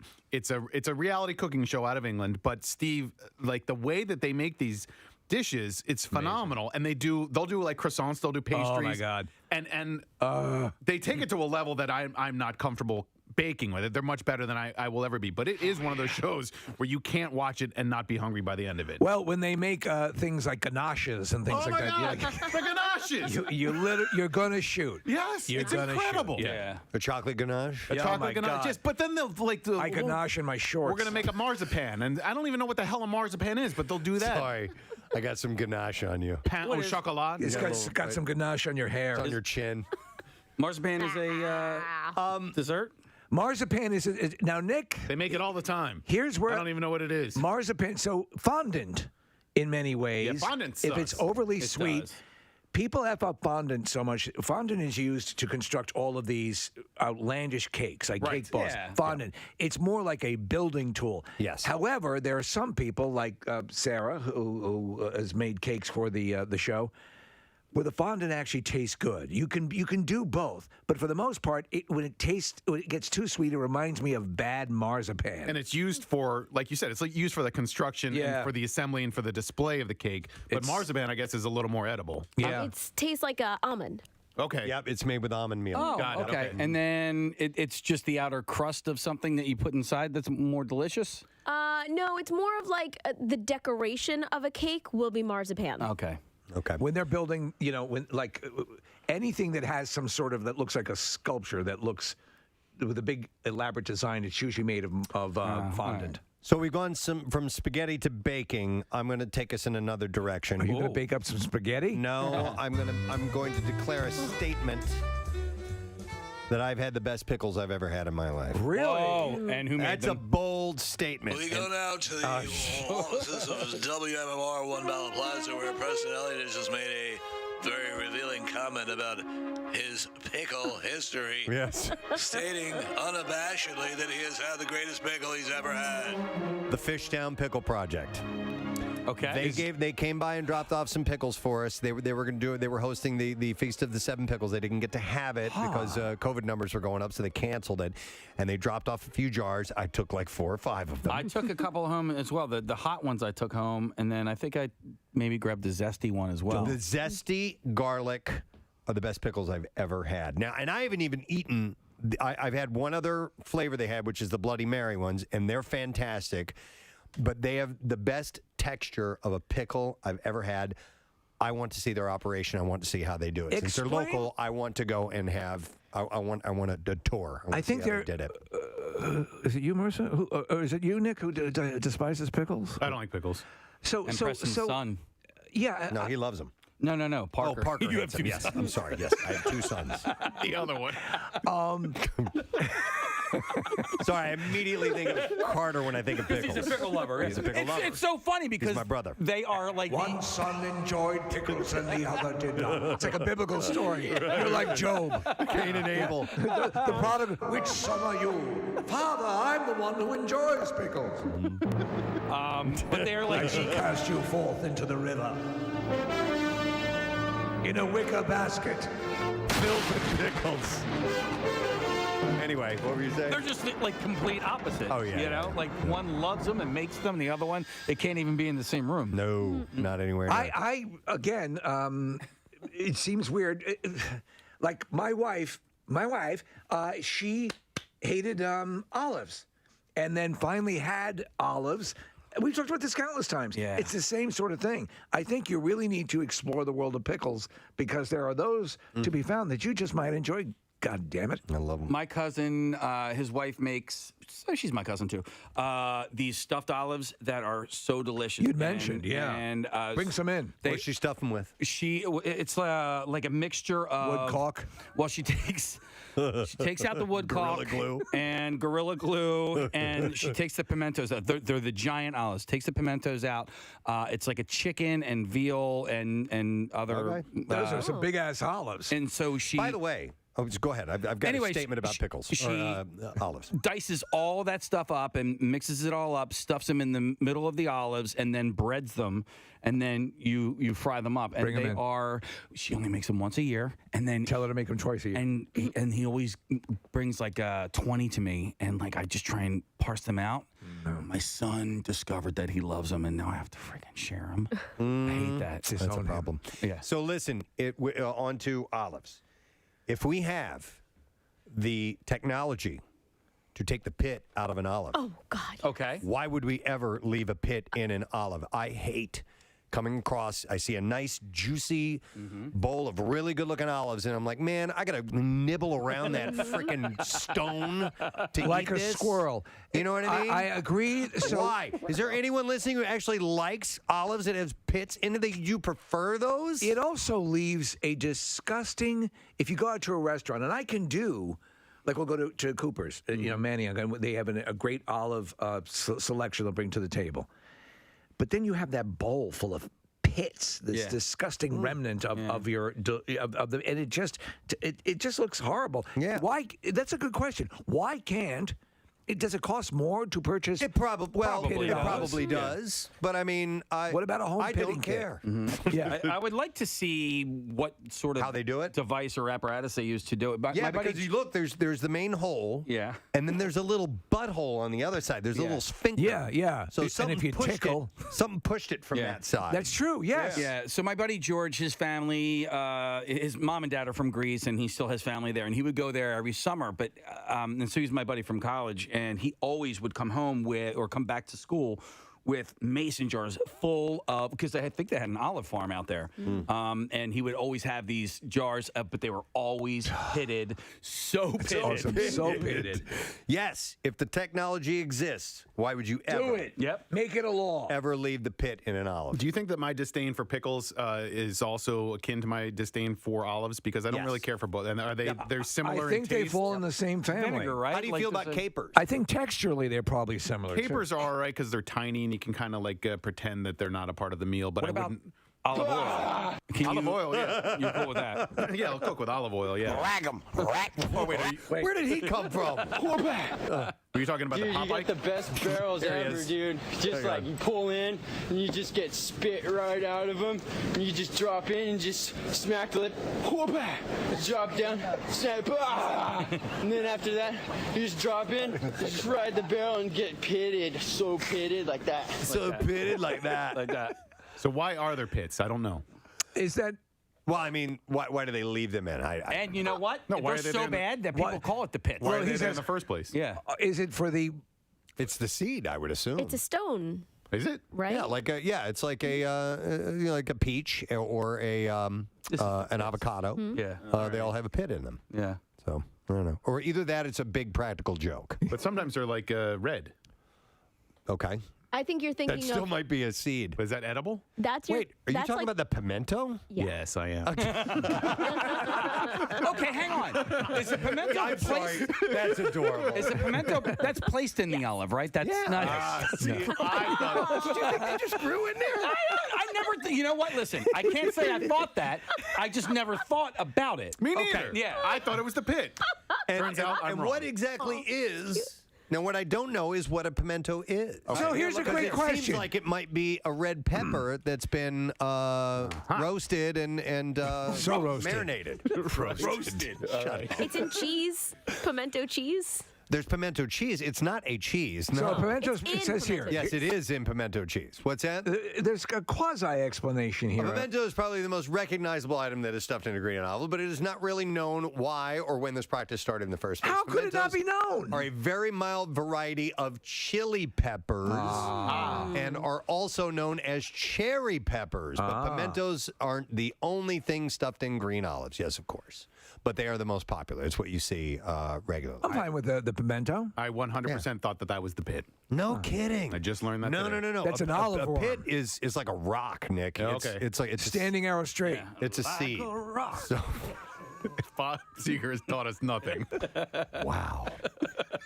It's spaghetti day. Yes. Oh, right, That's yeah. how we got started on it. And I'm having gnocchi Like on a Saturday. rock. Like a pimento in an olive. Like a rock. I didn't understand why you were saying those things, Nick. Like, yeah, but it's Yeah.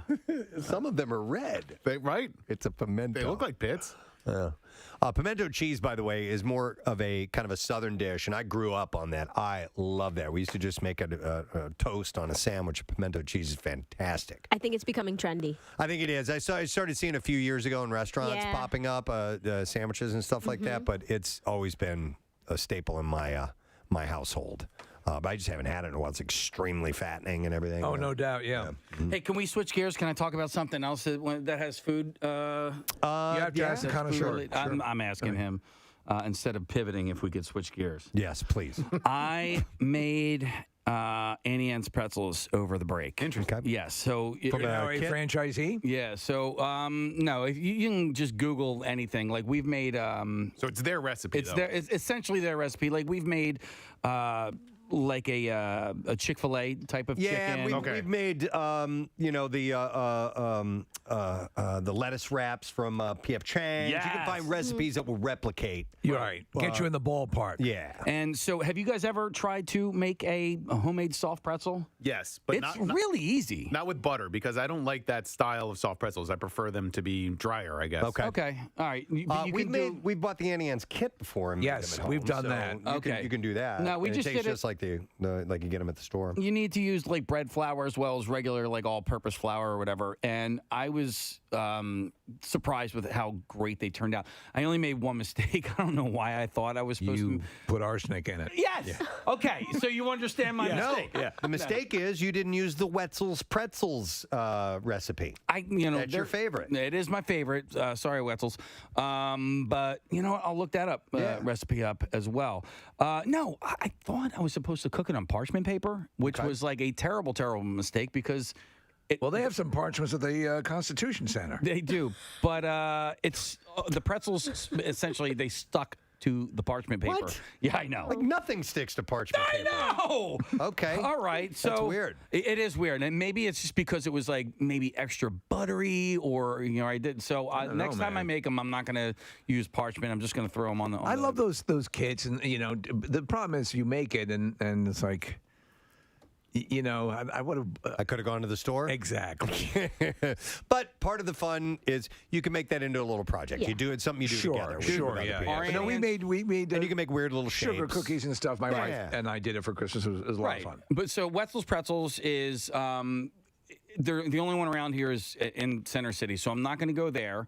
The Annie Ann's near me in the Springfield Mall. There's always a line around the corner, and I'm not going to wait in line for that. So. But also, we were, under quarantine for a few days, so I was just looking for things to do and discovered Instacart, which is amazing. So I was able to order from Acme, and they just delivered it to my house. And Instacart's great. Yeah, it's amazing. It is. What? It is amazing.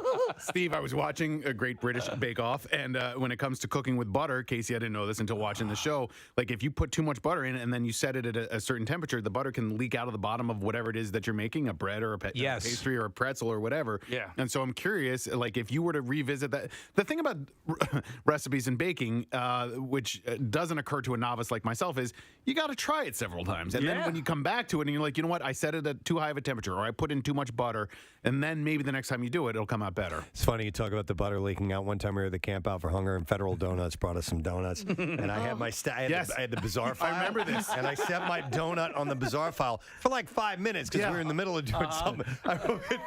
All that grease had soaked through like 10 pages. Yeah, of the it bizarre became transparent. You could look through it.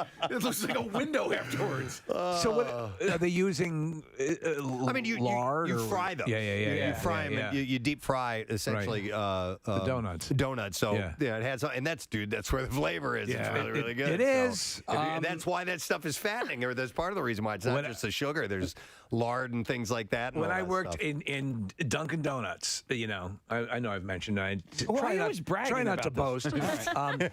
But Preston, huge cubes of shortening of the which they would put into that huge cubes.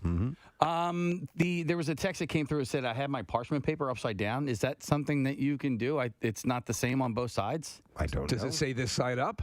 No. I've any parchment paper I've ever used, I've never seen. You know how aluminum foil has a shiny side and a dull side. Mm-hmm. I don't see that with parchment paper. It looks about the same on both sides. I didn't know. You didn't accidentally use wax paper, Yeah, did that's you? a good question.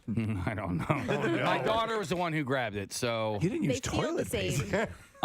I know for a fact I did not use toilet Really paper. dry. It was dry, and I had to put like 7 sheets together. Here you go. This is from an online search. Tasteofhome.com says there is no right or wrong side of parchment paper, so either side can be used for the best baking results. Use a fresh sheet of parchment paper for each pan of cookies.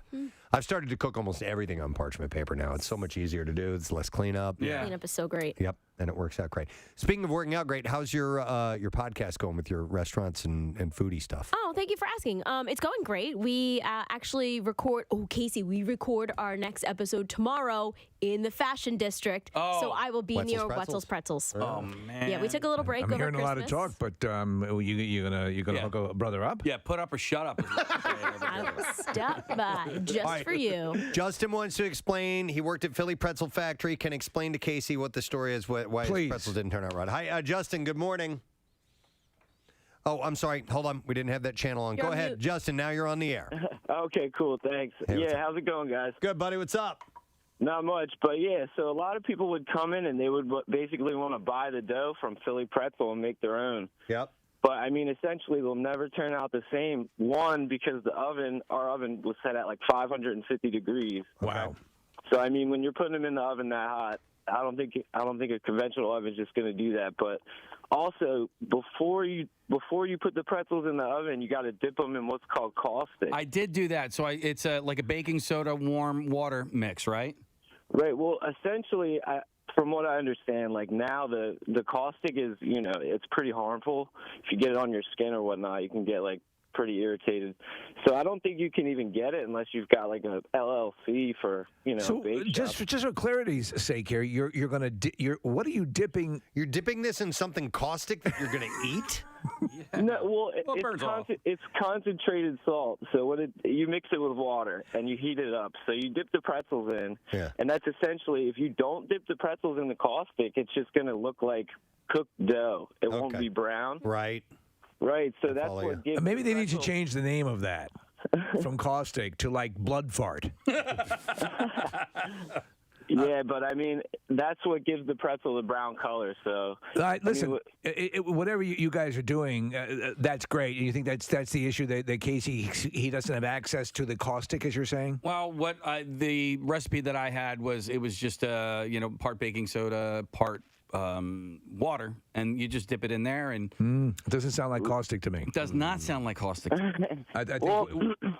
Yeah, I mean the caustic is what gives the pretzels color. I mean they could tweak the recipe so that you can make them at home, but I don't think it'll ever be the same. It's like Coca-Cola doesn't want to give up their recipe, so Right. and Thanks, that's why you Justin. guys are successful. Appreciate it, man. I made my own pizza dough as well. A couple I of saw days you prior to that. chronicled on Instagram. It was actually, I was, again, surprised with how well that turned out. And I don't have a pizza pan to cook them in. I also don't have a pizza oven like you do now. I got my wife one for Christmas, one of those, propane. It does, and I think you can also put wood in it and stuff. Yeah. But those things are great. Yeah, so I just cooked it in a conventional oven, and I basically used like a cookie pan to cook my pizzas in. And I was really surprised with how great it turned. Listen, didn't look great, but it tasted great. Great pizza doesn't have to look It doesn't have to look good. It doesn't. No. Yeah. Not at all. It's like a last-minute prom date.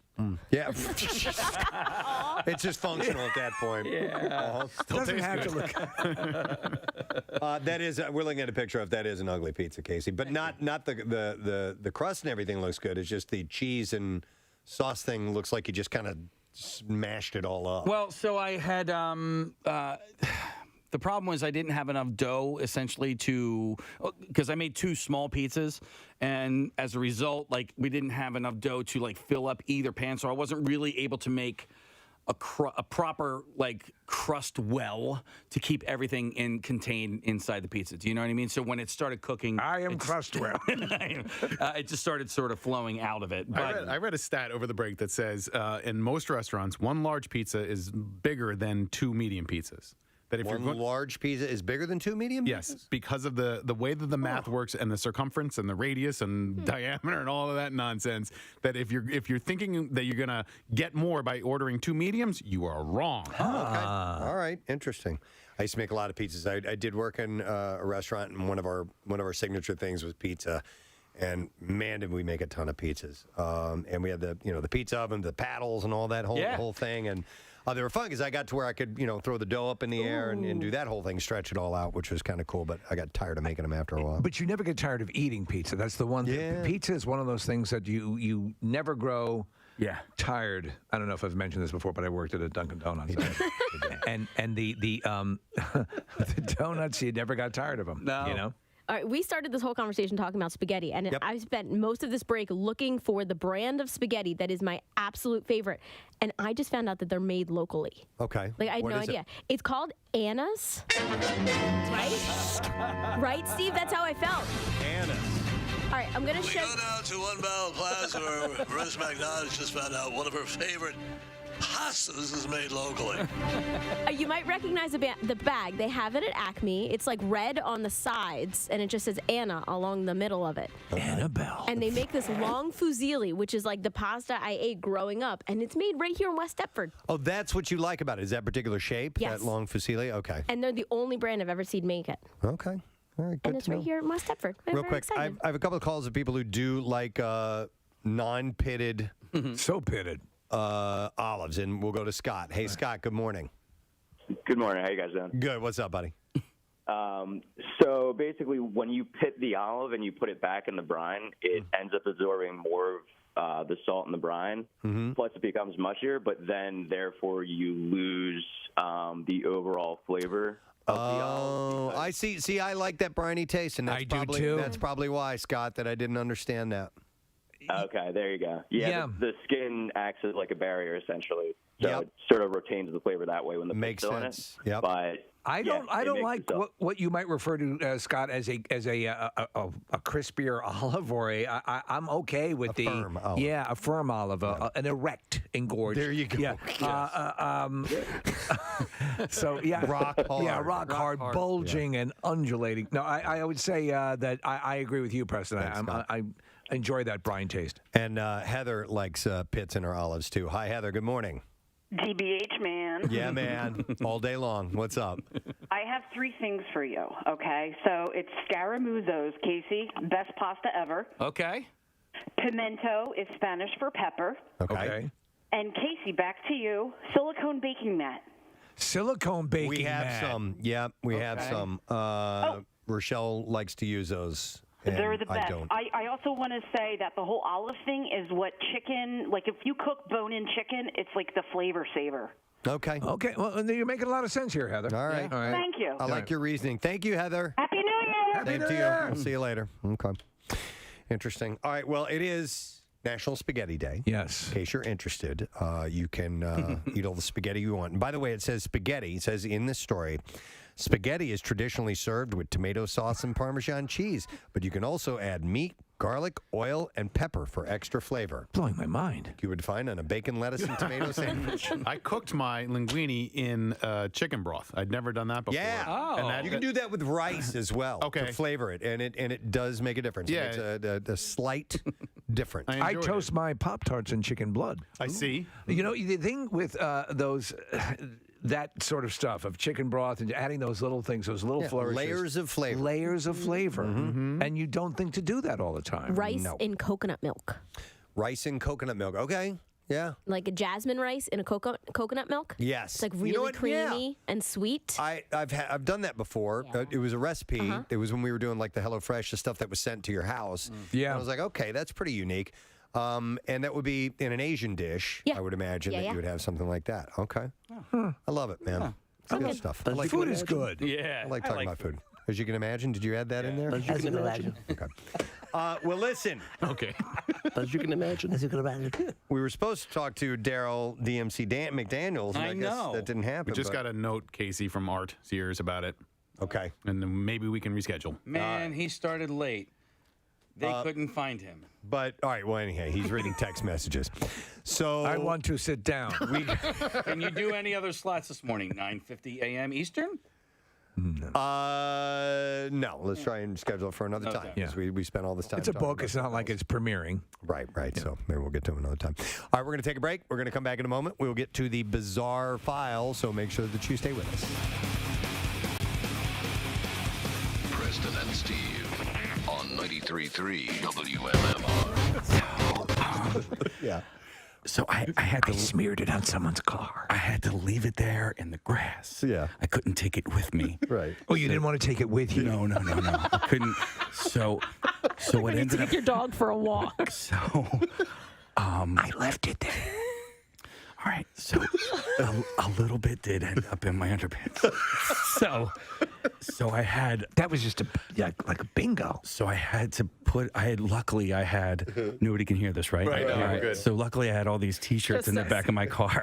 Did you fashion in makeshift underwear? I literally wore a pink T-shirt as underwear on the drive home. Oh no, it gets better. Okay, so then I'm on my way home and I'm thinking, there is like T-shirts and poop and all this stuff next to the building. All right, so I can't.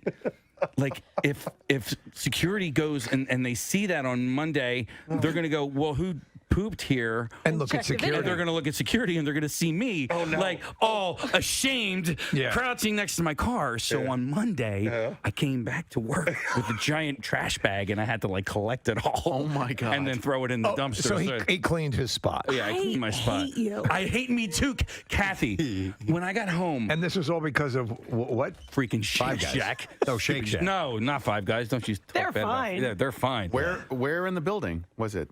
Did this- On the over By at the loading docks. Well, you unloaded. Yeah, Yeah. I had to go. What's that? Why didn't you come inside? He couldn't get in. I couldn't make it. I couldn't make it. Yeah. I do. Believe me. I'm not. don't. This is not a proud moment here, Kathy. Yeah. Though you would assume it could have been a proud moment. Yeah. I mean, I'm glad you came back, and that's noble. Yeah. Well, I mean, it wasn't necessarily noble. It was self-preservation. The last thing you wanted is that footage to end up. But what's worse, the footage of you doing it or the footage of you collecting it back up in the bag? They watched both and they were like, okay, Yeah, well, he came back and cleaned. You know, we'll erase this. All right, so you should eat your hamburger upside down.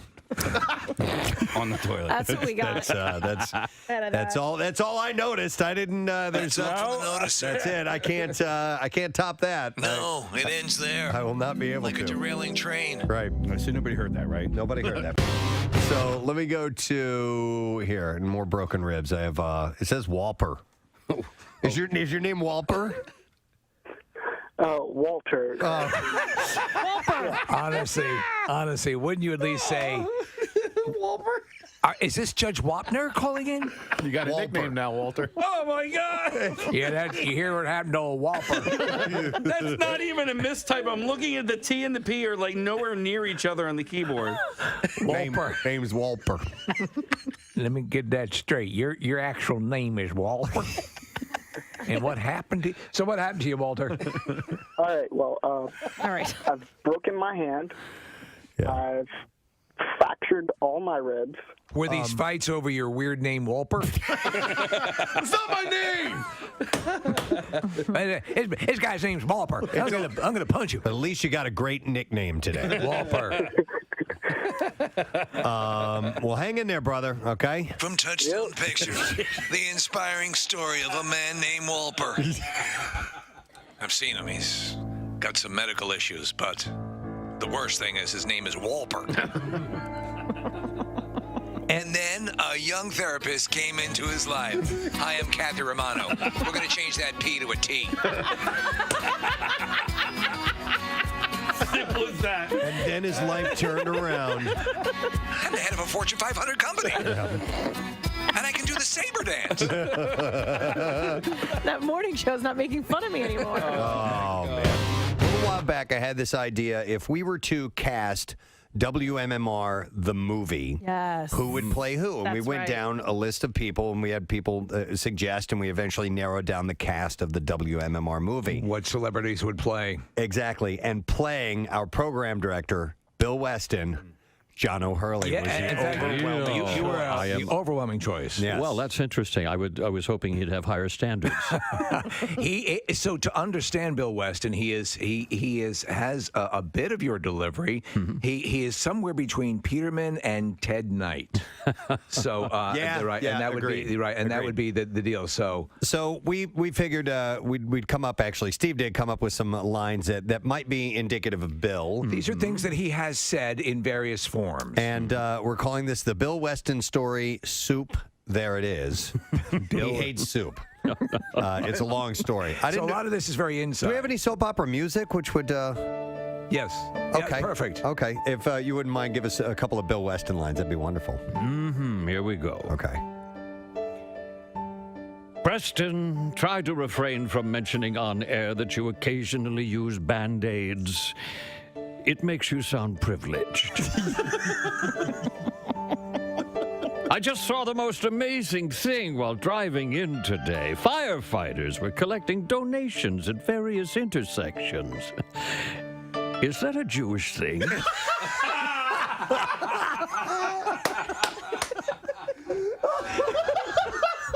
So last night, I was jarred awake from my slumber by a horrible nightmare. Both Preston and Steve were there in the studio, sitting on horses and eating soup. What say we file that one under who gives a crap? Oh, that recently widowed quadruple amputee was a terrible guest. She didn't bring the ha-ha. Perfect. And last one. On today's show, you had the Pope driving in a go-kart, you solved the John Benet Ramsey case, and you raised Kurt Cobain from the dead. I'd give it a C+. I couldn't have asked for better. My God, that was absolutely perfect. Yep. I am nothing like that. All of that stuff is taken out of context. My God, it's like looking in a mirror.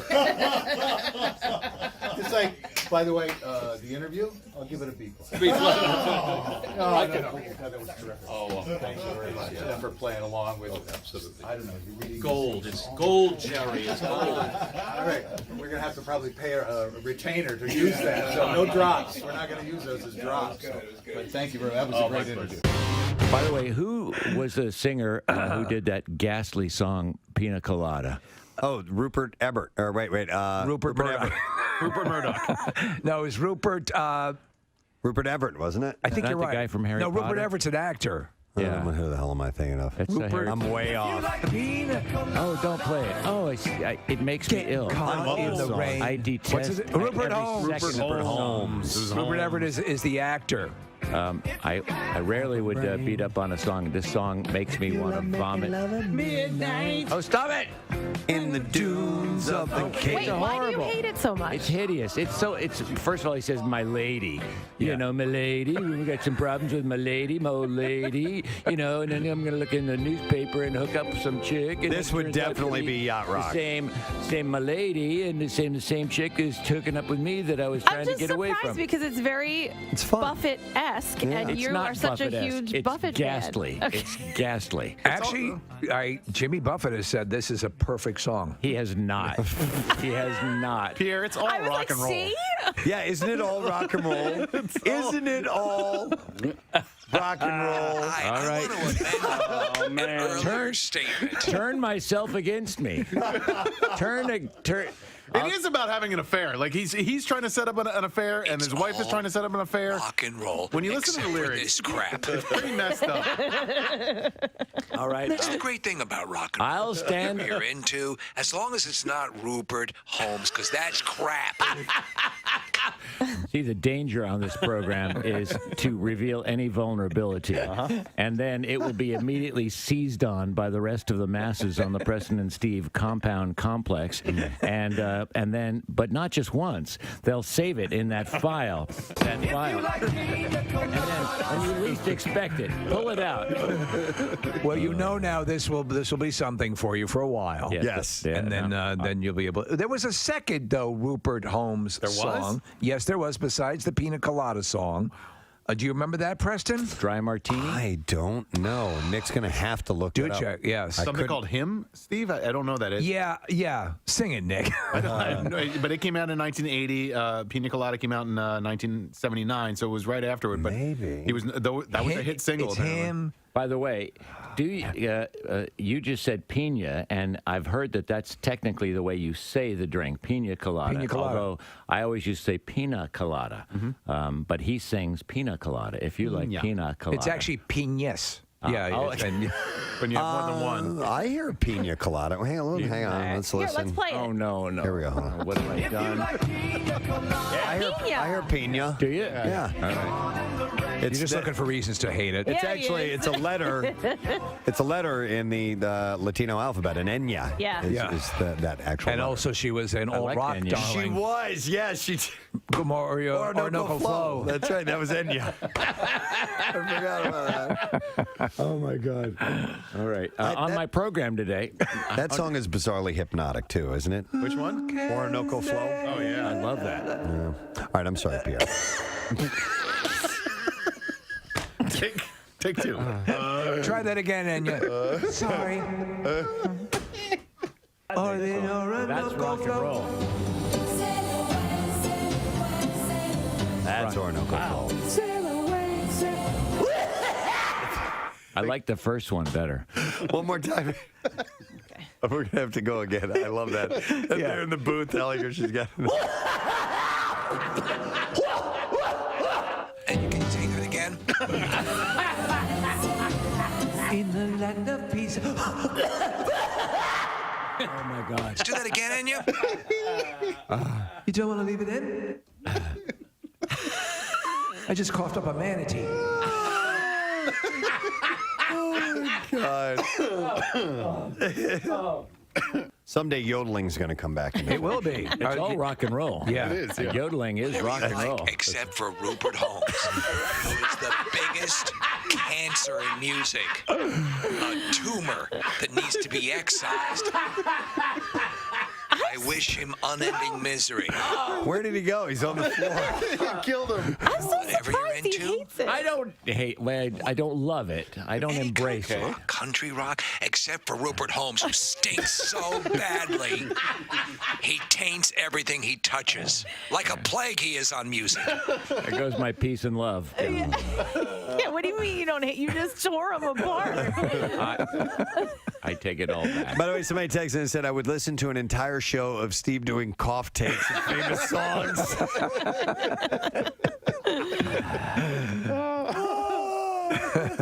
Okay. I'll leave you with one more thing. If you like Pina Colada,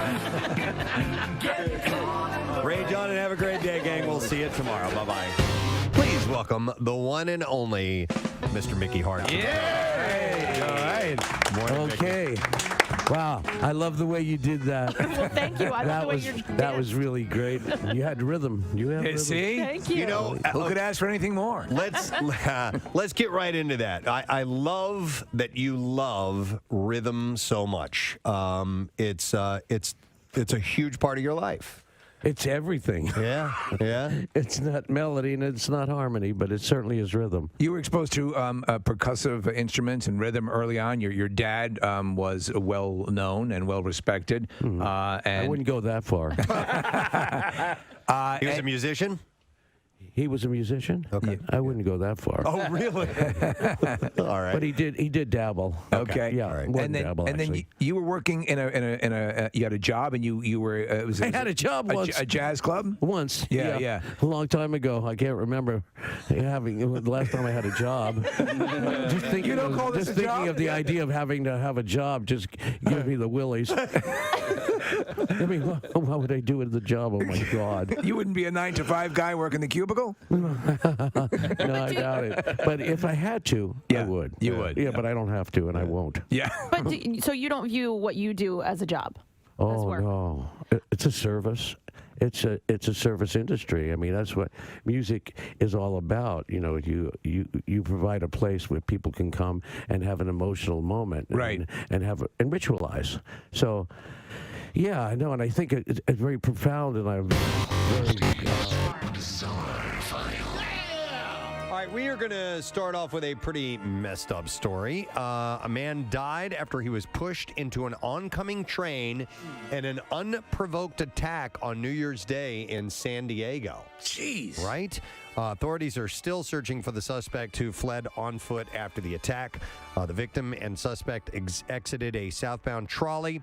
They were walking on the platform, and the suspect, without being provoked, pushed this guy into the oncoming train. Wow. So this actually stuff like this is happening a lot up in New York, Penn Station. People are trying to push people in front of oncoming trains. Oh, it's crazy. It's not good. The male struck the side of the passing train, causing his injuries. Officers found the victim unresponsive with apparent trauma to his upper body on the trolley platform. He was pronounced dead. The identity of the victim, described as a white male in his 60s, was not immediately released. So I don't know if they got the guy or if they're looking for the guy or what, but that's messed up. How about this? Workers at the Philadelphia International Airport. Oh, boy. Recently discovered a woman seemingly attempting to sneak 2 knives through airport security. TSA spokesperson Lisa Farbstein confirmed on Twitter that a woman traveling through the airport was caught with 2 knives hidden inside a Darth Vader teddy bear.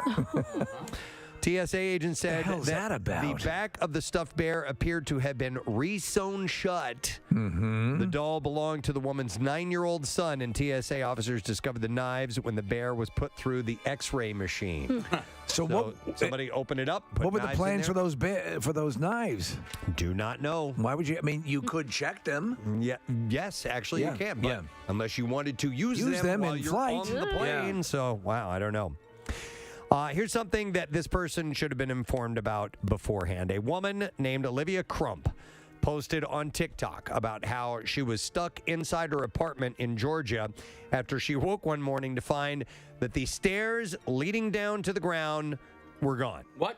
Yeah. Her stairs were gone. The stairs were missing.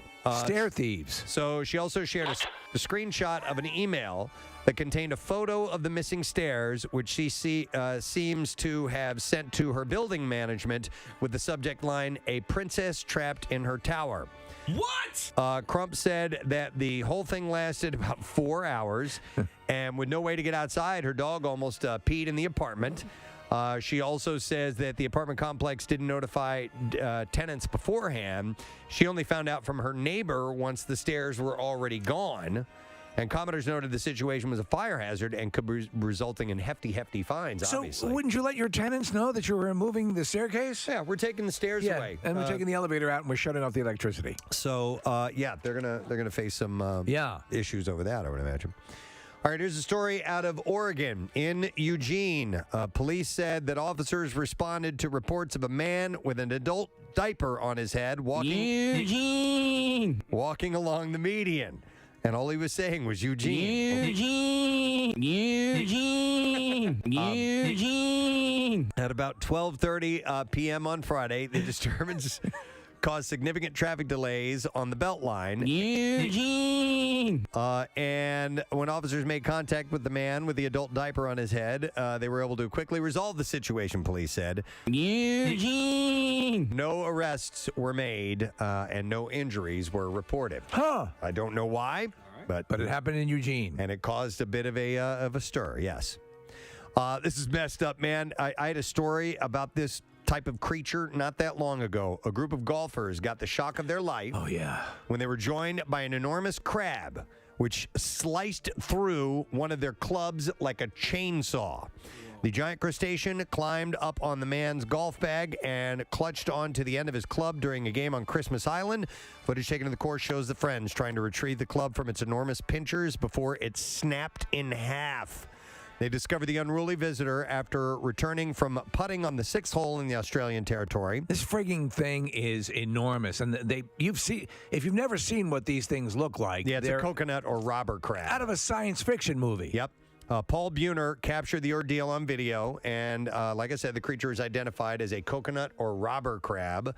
And the clip recently went viral after his son sent it to a friend. Mr. Buhner told how he had an injured shoulder that day, but was enjoying a beer on the golf course with his friends. He said, Friday golf is a religion on the island. Even if you can't play, you go out and support the boys and have a beer. And that's basically what I was doing.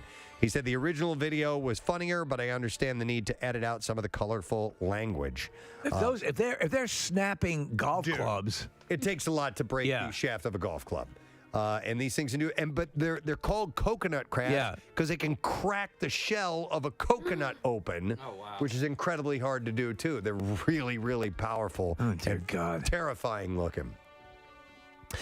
When thieves stole 3 tons of oysters from French shellfish farmer Christophe Guinot, he came up with a solution. and that was to plant secret notes inside of oyster shells to help police track down the thieves. So fortune oysters. Since Guinaud put the method in place in 2016, he says that there have been no new oyster thefts on his farm. I have good news. There have been no thefts of oysters. He said it has had a dissuasive effect. My clever little notes worked. Oysters are lucrative, and the celebrated Chez Francois restaurant in central Paris, a dish of 6 high-grade oysters costs about $27. That's freaking crazy. Demand is highest over the festive period, also the busiest time for thieves. Guinaud farms oysters in a coastal lagoon near France's border with Spain. The shellfish are reared in cages attached by wires to a metal frame that stops them from drifting away. Thieves take a boat out to the cages, pluck them out of the water. Bastards! Guinaud's solution was to take an empty oyster shell, insert a tiny rolled-up note, glue the shell back together, and drop it in the cage. The note tells whoever opens the shell that they have won their own weight in oysters and invites them to call to claim the prize.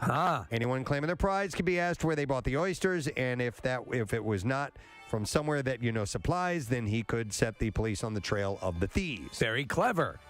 Fellow producers from the area followed his example, also planted notes from the oysters. So far, no one has claimed the prize, though from Guinaud himself, but some had been claimed from neighboring farms, he said. In at least some cases, the prize winners had been sold stolen oysters. So it's a clever little trick that apparently is having a decent effect. Oyster theft. And that is all I have in the bizarre file for you right now. Don't forget to text the word tattoo to 39333 because we have Tattoo Tuesday, a chance for you to win a Preston and Steve themed tattoo from Floating World Tattoo and Piercing on South Street. Running out of time, so make sure you do that now. We'll come back in a second. Lesson, question, and more on the way when we return. Preston and Steve on 93.3. So a drummer, to be able to do that is, But maybe even people. It's a good thing. Yes. People who are maybe in the same situation as you, viewing it as a job. The fact that you don't view it as you view it the way you do. It's not easy, but it's not like a job. It's like when I get up in the morning, the first thing I do is think of, the new day and what kind of new rhythms there are in it and how I can interpret that. And that's what musicians do. They interpret, society and whatever you've seen or whatever it is, and they lay down that groove. And every 5-10 years you find a new groove and you work at it. Yeah, you do work at it, but you work at play. You work to play. Sure. You have to keep your skill up. I play every day 2-3 hours. Do you? Absolutely. Yeah. Are you kidding? Absolutely. In order to get up there and do what I do. Yeah. I mean, it's an athletic event. It's not like lounge drumming and stuff. This is the power stuff. Well, speaking of reinventing and finding new grooves, I want to ask you about John Mayer because he's been with the band and touring with you guys for a stretch now, and I think a lot of people initially dismissed him as poppy and not the really great, incredible guitarist that he is. And from my perspective, he seems like the perfect fit for the Dead because he holds you guys in reverence, but he can also hold his own. What are your impressions on John? John's a sharpshooter. Yeah. He's a gunslinger, as it were. And his guitar, he's beautiful. He plays great. He fits perfectly in the band, and he's a nice guy. I mean, I know he has this reputation and all that stuff, but I've never had a moment of weirdness with him. He's just a very pleasant person to be around, and he plays his ass off. Before he was a star, he played in the conference room down the hall in these offices. And I went to see his show that night, and one of his strings broke during the performance. He tuned the guitar to itself and he didn't miss a beat. And right then, I knew this guy had it, and I was so impressed by his ability. I'll tell you when I knew he had it was one day when he was just joined the band. I had gotten him into this droning things, feeding back, getting a little crazy. And so during the drums and bass part, he got down on his knee and he put the guitar into the speaker and he started feeding back. And I was looking at him and I was saying, oh, okay. So I walked around to the front of the speakers, sat down right next to him, and I had on one hand I had what do you call it, lighter fluid. Yeah. And the other hand I had a Bic. Okay. And so he looked at me, I looked at him, and I said, I went like that. And for a minute, I thought he was going to do You know, and then so he took it. He did take it while he was feeding back, and he put the lighter, or he put the Bic on his amplifier, and he took the lighter fluid and used it as a slide. And so he played slides without he lighter didn't go fluid. full Hendrix on it. And I said, John, you were going to do it, weren't you? And he said, you know, I was really thinking about it, but the guy who makes my guitar is in the audience. So I couldn't do it. He almost lit his guitar on fire, so I knew right then he was okay. Wow. I was wondering if you had watched the Grateful Dead documentary that was on Amazon and what your thoughts are. No. It was very in depth. Oh God, it was just awful. I just did not like it.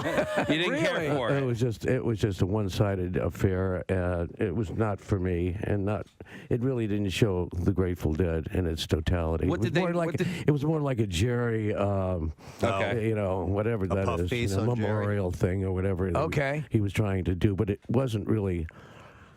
It didn't have the heart of the Grateful Dead. Okay. That's for sure. There's been a lot done about They made me watch. Oh, I watched it once. Yeah. Okay. Just to say I didn't like it. But that's it. I didn't see it at the premiere. Me and Bob and Bill, we went out and had dinner while they showed the movie. That's funny. We came back right at the end when they all started.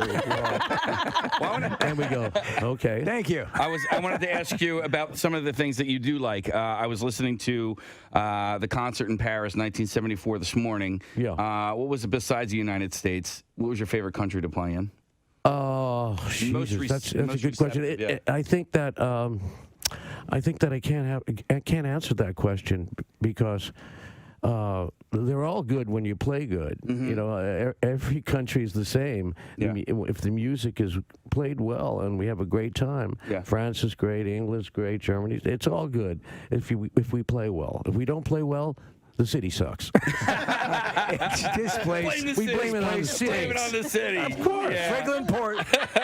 I also, as a fan, there's an ebb and flow to the way I listen to your music, and so recently I flowed back to. I guess I ebbed back to.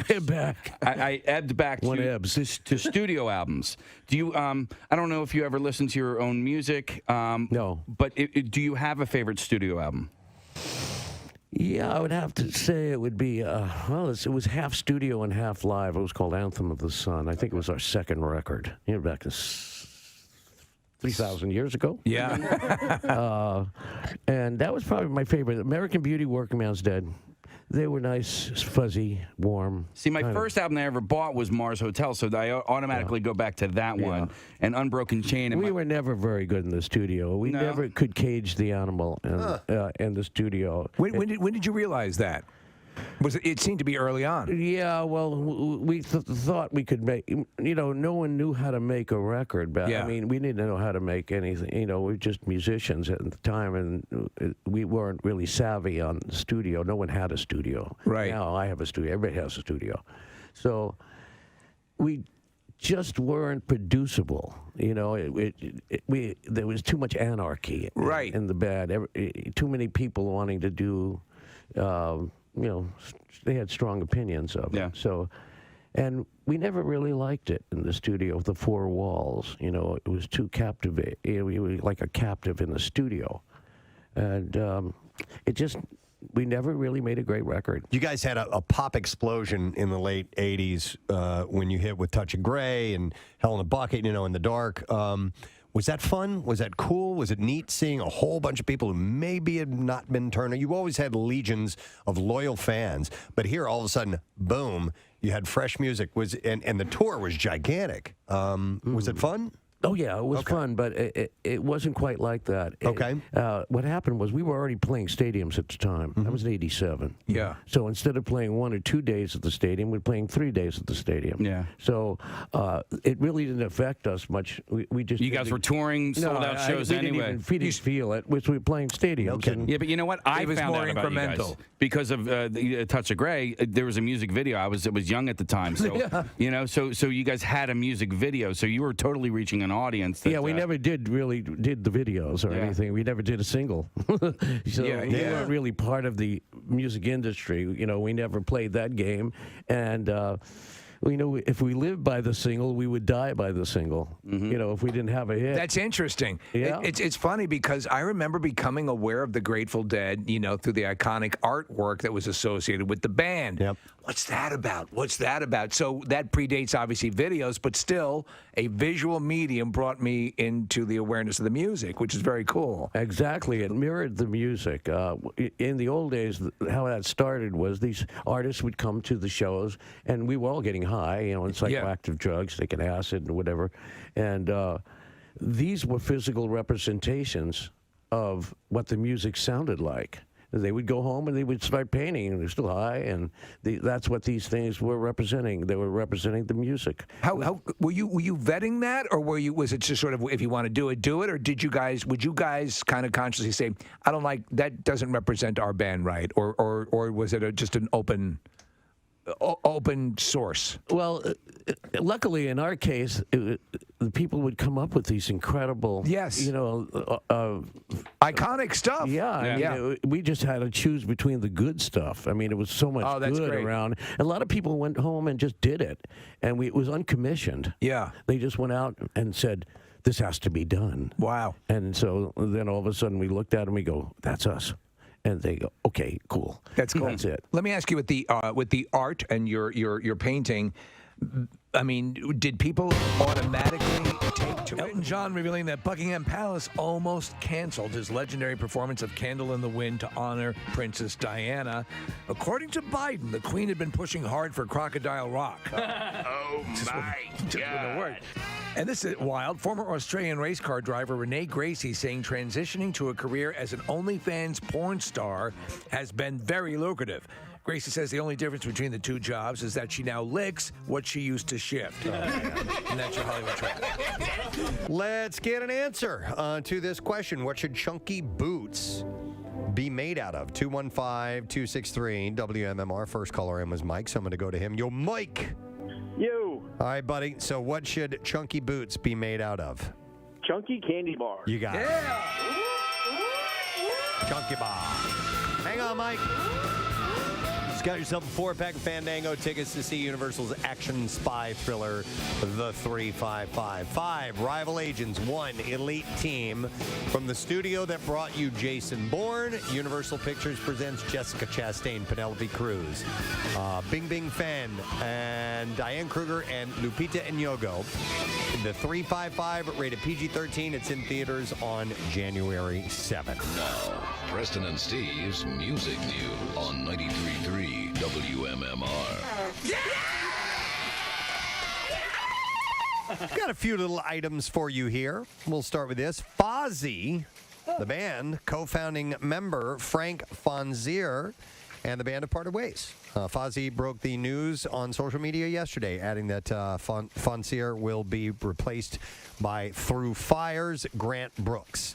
The Post read in part, for almost 2 decades, Frank is stepping down as the drummer of Fozzy to focus on his family and other projects. We wish him nothing but the best and thank him for his years of maximum rock. However, we are so excited to announce that after an extensive audition process, our good friend Grant Brooks is the new drummer for Fozzy. Why did I didn't realize it was sort of predicated on the guy's name. What's that? Is that what it is? What's his name? No, Frank Fonzier. Oh, okay. Oh, I don't know. Maybe that's where they got Fozzy from. I don't know. Fonzier is spelled Fontesere, but maybe that Foz is his nickname for him or something. I'm not really sure. Brooks said his first shows with the band will be on the Jericho Cruise, which runs March 14th to the 18th. That goes from Miami to Nassau, Bahamas. David Bowie estate has sold the global music publishing rights for his entire song catalog to Warner Chappell Music. The deal comprises all of Bowie's music from 1968 through his 2016 death. No dollar amount for the purchase was announced. I had heard something floated around, an amount. I don't remember exactly what it was, but it seemed low for Bowie's catalog. Okay. That it seemed like they got it for a good price. Was it hundreds of millions? Because Springsteen's went for somewhere in the neighborhood of like $500 million, which is like the most ever. The landmark deal includes Bowie's entire body of work, and that includes hundreds of songs spanning the iconic artist and songwriter's 6-decade career, including trailblazers such as Space Oddity, Changes, Life on Mars, Ziggy Stardust, Starman, Rebel Rebel, Fame, Young Americans, Golden Years, Heroes, Ashes to Ashes, Modern Love, Let's Dance, Where Are They Now, and so on. So they can sell them then, obviously, for commercials and things of that nature, right? So Yeah. Golden Years could be Golden Grams. It could be. Oh. Golden Grams. Golden Grams. It's an underrated cereal. On. Okay, side note. I would get Golden Grams and I would just eat them as a snack. Sure. Yeah. I'm with you. They're I that wouldn't good. necessarily say underrated. I mean, they're rated. And Golden Grams used an old song in their camp. Those Golden Grams. Yeah. Oh, that's Golden Slippers. Yes, yeah. And so they've been known to do that. So, Steve, Golden Years. Carrying on a legacy. Could become Golden Best Grams. way to honor David Bowie. Getting back to the band Fozzy real quick, they were originally called Fozzy Osbourne. And so they just shortened it to Fozzy. Yeah, so that's how they got their name. And then a ballpark number for Bowie's catalog, Nick pulled up somewhere in $250 million range. Okay, so it's half Springsteen. Sunday is Philly Loves Bowie Week. Oh, really? Yeah. He has a history here. Recorded Young Americans here. Yeah, it's And his Golden Grams commercial. There's events happening. I'm In fact, David Bowie, and I love Golden Grams. Kill me, sue me. I love Golden It's so much better than Cinnamon Toast Crunch. I don't know about that. What? Cinnamon Toast Crunch is the goat of all. It's David. Shut. They are overrated. No, it is the absolute goat of. You're a fool. We don't have time for David Bowie disagrees. Disagrees vehemently. Yeah. You are a fool. Cinnamon Toast Crunch. We don't have time for another food discussion. Maybe Toast Crunch made of cinnamon. It is the greatest. Full stop. Full stop. Full stop. Circle back. Mrs. Major Tom to Rice Krispies. All right, so on behalf Go Snapple, Snap Crackle Pop of the David Bowie estate and RZO attorney Alan Grubman added, it's a bad name. We are truly gratified. Alan Grubman. God, get him off the phone. Alan Grubman. The name is Alan Grubman. I'm looking forward to meeting you guys. If you get to the office and you can't find me, just follow the slick. Nobody call Alan anymore. Who's the Scientology guy? He sounds like that guy. Who's the Scientology guy? The dude who invented it. L. Ron Hubbard. Oh, yeah. L. Ron Motion Picture. So anyhow, he said, we are truly gratified that David Bowie's body of music will now be in the capable hands of Warner Chappell Music Publishing. We are sure that they will cherish it and take care of it with the greatest level of dignity. Yeah. I'll tell you this. So we've had a couple of artists who have accrued, massive catalogs, and they hit a certain point age-wise, and they say, okay, now sell this, and then obviously maybe give money to family members and so on and so forth or whatever. Bowie didn't get to that point, And I think a lot of them sell it too because it's a lot of work hanging onto that stuff as well. I guess so too. The management of it, I can see that. Is work, and if they want to retire and they're done, they can take that and settle in, and it's pretty much it. And that's why a lot of times they don't leave it for other family members because it is more work. That they're giving them a response. So they'd rather go with a trusted group that they knows how to handle music publishing. Take their cereal money and retire. Just leave. Yeah. David Lee Roth has canceled his entire Las Vegas residency. Oh, man. The run, which was supposed to signal the Van Halen frontman's live swan song, was set to play Las Vegas. That's his swan song. Swan without a beak. To play Las Vegas' Stop looking at me, Swan. House of Blues. It's not a beak, it's a bill, right? Yeah. Okay. Yes, it's a bill. By the way, I rewatched the chicken without a beak segment, which was cock-a-doodle-doo. Daily Rush video. Anyway, didn't Roth though make sort of or intimate that he kind of feels that perhaps he was rash in announcing his retirement? Well, he wanted to add some more dates, and then he was going to be done. I mean, he was because I guess there was a little bit more money to be had, but I don't think he was saying that I want to keep going with this. He just wanted to do one more official showing, and then that's it. So it was supposed to be New Year's Day, the 5th, 7th, 8th, 14th, 15th, 21st, and 22nd. The last 7 have been scratched. The Las Vegas Review-Journal reported on Thursday Ross Reps announced that he was pushing his New Year's Eve and New Year's Day shows to February 11th and 12th, saying in a statement that the decisions were due to unforeseen circumstances related to COVID and out of an abundance of caution for those working and attending the shows. That announcement said refunds will be automatically processed and ticket holders will be notified directly. And on January 4th, Dave commented, actually today, on the cancellation by posting a drawing on his social media platforms of presumably a desolate Las Vegas strip with a statement saying, "A funny thing happened on the way to Vegas." There's been no official reason given by Roth as to why the shows have been scrapped as opposed to rescheduled. Gene Simmons explained that Kiss selling its catalog is an entirely different kettle of fish than it is for other bands. While pitching his latest endeavor, which is a new vodka called Moneybag, he was talking to Journal of Musical Things. Simmons was asked if he and Paul Stanley would ever sell off their interest in Kiss. And he answered, "Well, how much have you got?" He said, "Bob Dylan sold his stuff for $300 to $400 million. The problem," he said, "and I love the guy and worship the ground he walks on, but his music isn't going to mean a lot to a 20-year-old. They don't care about the times they are a-changin' or Maggie's Farm. They just don't. Very few pieces of music stand the test of time.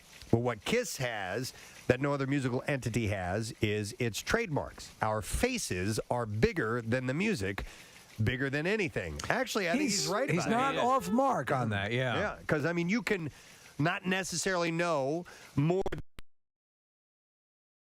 still Party wear every day. and then wear a Kiss shirt, Right. you know, because it's got that look. It's got that. It's iconic. Yeah, exactly. Best put, you can tune a fish, but you can't tune a piano. That's right. Oh, wait, no, that's wrong. You can tune a piano, but you can't tune a fish. So he went on to explain Bruce Springsteen just sold for $500 million. Yeah. And what you get is the music, not the imagery. I've never seen a Springsteen cartoon, comic book, or action figures. Kiss is the only one. So what you're buying into, if anyone does the right price. Though I would love to see a Springsteen, the Saturday morning Springsteen cartoon. You got to get back to Monster Island. Yeah, to Monster Island. Yeah. He's with the and gang. He's got some sort of like wizard creature that floats in. Yep. That's right, buddy. Why don't you do one of your magical spells and get us back to Scary Cat Island?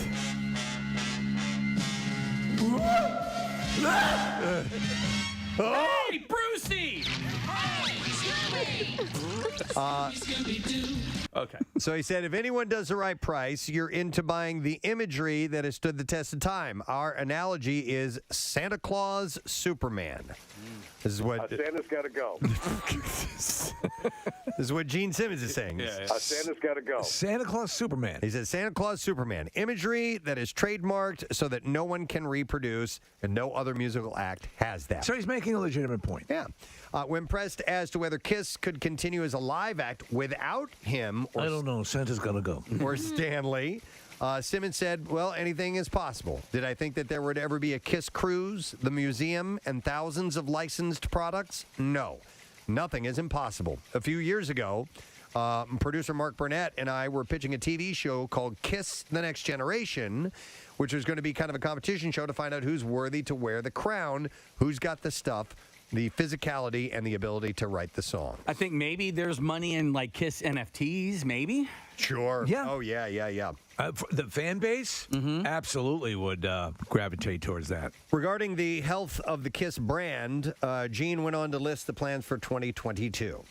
He said, we're busy building the Kiss Museum in Las Vegas at the Rio Hotel. And we'd like to purchase a kangaroo. I would go to the Kiss Museum. Oh, yeah. I would absolutely go see those costumes and stuff. And the instruments. My friend, it'd be really cool. Dwayne was out in Vegas. I think I mentioned the story on air, and Simmons was there with his art collection. He was walking around and hung out and talked to Dwayne, my friend. Wow. For he is, this is the kind of thing they would do. They're such, showmen, and they love to interact with their fan base. It'd be a great experience. He said there's a Kiss motion picture that's about to start filming, and there's going to be a cartoon show and other things. So Kiss will continue to exist. Hey, it's Gene Simmons. In various forms. That's right. Let's get back to Super Cat Island. It's like when the Globetrotters showed up on. Hey, it's Joanne Worley from Rona Martin's Laughing and Gene Simmons from Kiss. Is that Mama Cass?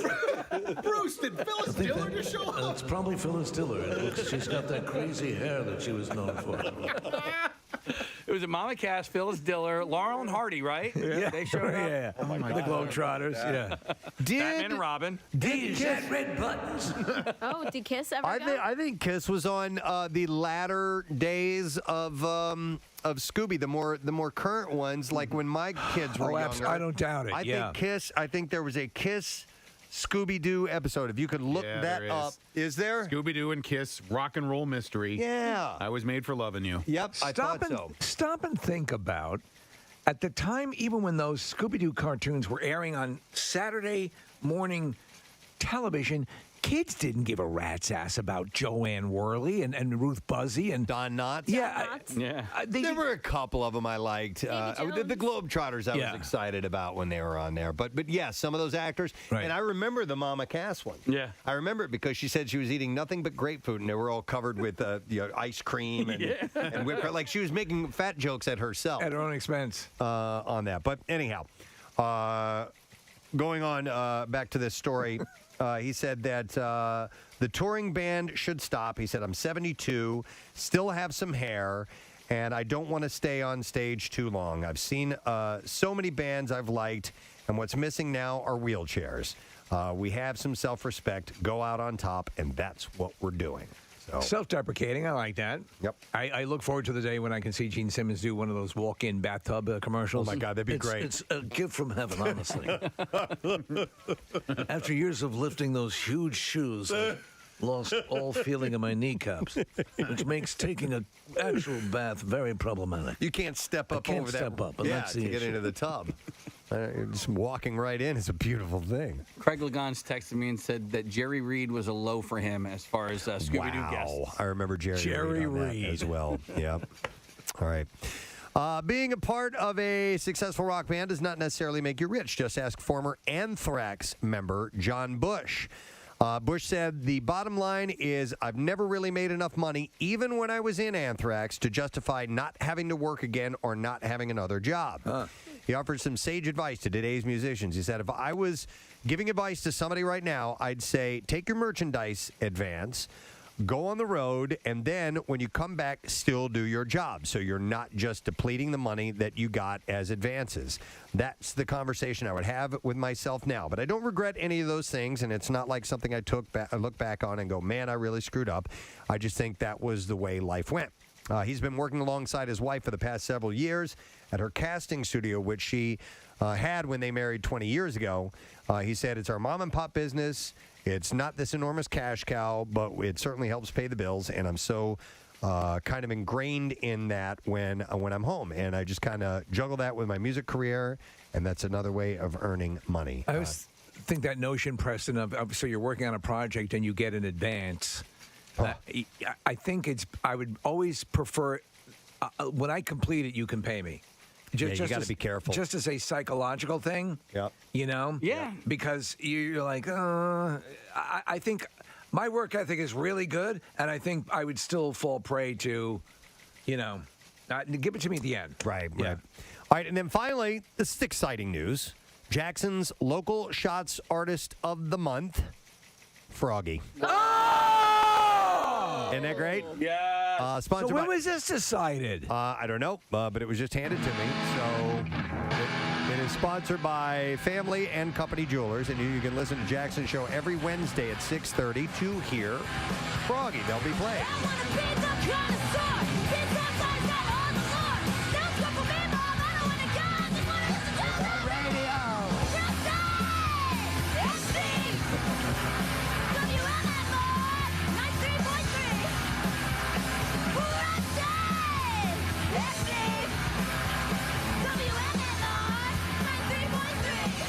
No sad, bro. No sad, bro. No sad. You can go to WMMR.com, use the keyword local shots, and find out all the information about Froggy. I love that. Marissa added that at the end of our little year-end recap, which you can see on our social media accounts. And that's the last little part saying it's Friday. So anyhow, that's it in music news for you this morning. We're going to take a break. We'll get back in a second. Robin Lee in again today. It's Ray in today. It's Ray. Oh, Ray Coob. Yeah, Ray Coob coming in, yeah. The Coob man. Cooby-Dooby-Doo. He just... Hey, it's Ray Coob. Yeah. Right next to Joey and Whirly. Ray will be in shortly. We'll return in a second. Letter Today, Word of the Week coming up next. What you received initially, because I mean, honestly, we were looking at the stuff. It's pretty amazing looking. There it is. Yeah. And so, what was that initially like? Well, I didn't think of it as it's art. You know, Yeah, it is art, came yeah. out. It's Right. you follow the muse. And when you're an artist, you know, the Right. thing that turns you on, makes you do things artistically. And first time I did it, I walked into the house and my daughter looked at it and he said, "You know, Dad, this got legs." Yeah, that's pretty good. Legs. He liked it. Yeah. And so if my daughter liked it, and she doesn't like much. Does she like the dead? Does she like that? Okay. So I said, okay, I'll paint. If you like it, I'll paint it. You can take a look for yourself and see Mickey Hart's work. It's called Vibrational Expressionism, The Art of Mickey Hart. And Sunday back out this way, King of Prussia, noon to 2. Is there a spot where we can go to get all this information, a website or anything, you guys? I just want to meet the King of Prussia. Yes, we all do. And I want to see Mrs. Prussia. Sure. Mr. Prussia. And all of the little Prussias. All the Prussiettes. Yeah. I'm actually Mrs. Prussia. She is. Yeah. She shops there all the time. I heard that she cooks. Oh, You heard wrong. have heard wrong, sir. Wrong, Mrs. Prussia. She makes reservations. Yeah. I can make a mean reservation. She makes a mean reservation. She makes a mean Romanoff. Ladies and gentlemen, please give some love to the one and only Mr. Mickey Hart. Yeah. Thanks for coming by. Do you remember the squirtable butter used to come in a thing? Yeah, butter spray. Is that what? I no, can't not believe it's spray, not not butter. There's an actual, Not there's an spray. actual like liquid, almost Really? like liquidy like the way you butter. dispense mustard. It was don't more remember back that. in the 80s probably. And if you had a waffle, you could go blink, blink, blink, blink, blink, blink in each little. Okay. I had a waffle. Each little I'd eat it crevice. in the morning. I Yeah, mean, there do we go, you Parkway. need butter in every little square? You do. If you're If you're a man. If you're a man, no. Okay. No, I obsess about little things like that. Okay. It's just like weird. So your answer is yes, you do. Yeah, I have a butter memory with Preston that is probably 19 years old. Do you know what it is? Memories. Butter memory. Preston, do you remember the butter memory? That's probably 19 years old. 19 years old. You would Butter have, memories. you would have to butter memories. You would have to give me a hint. Me, you, Steve, and Marilyn. Wow.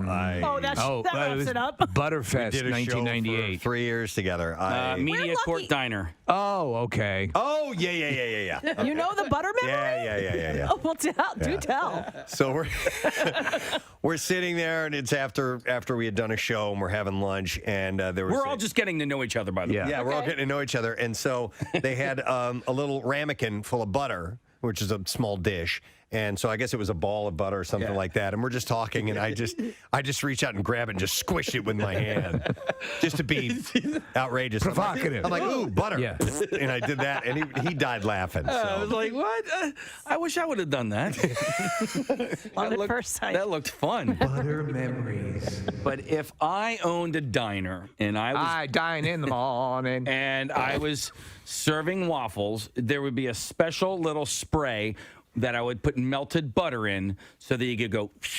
You would keep it like you could even have it as you could have the way you have a mug warmer where your butter could be on it and with the pump so that you could dispense that Now way. it would need to be more like misty, Like a fire hose? No, like a spray bottle. like a spray bottle, like you would spray your indoor plants. Like a spritz. I disagree. I think that the butter, like the spray butter, you're lessening the quality of the butter product. And if you're going to have like actual butter, you're going to need to have like a vat of melted butter. This is your diner, so I'm not trying to tell you how to run your business. You open your own diner next door with your your own goddamn normal, boring pats of butter. I kind of want to work with you, like almost like as if I was your therapist, and to make you okay with not having butter in every square. Like it's all right. No, I know. It's still going to taste good.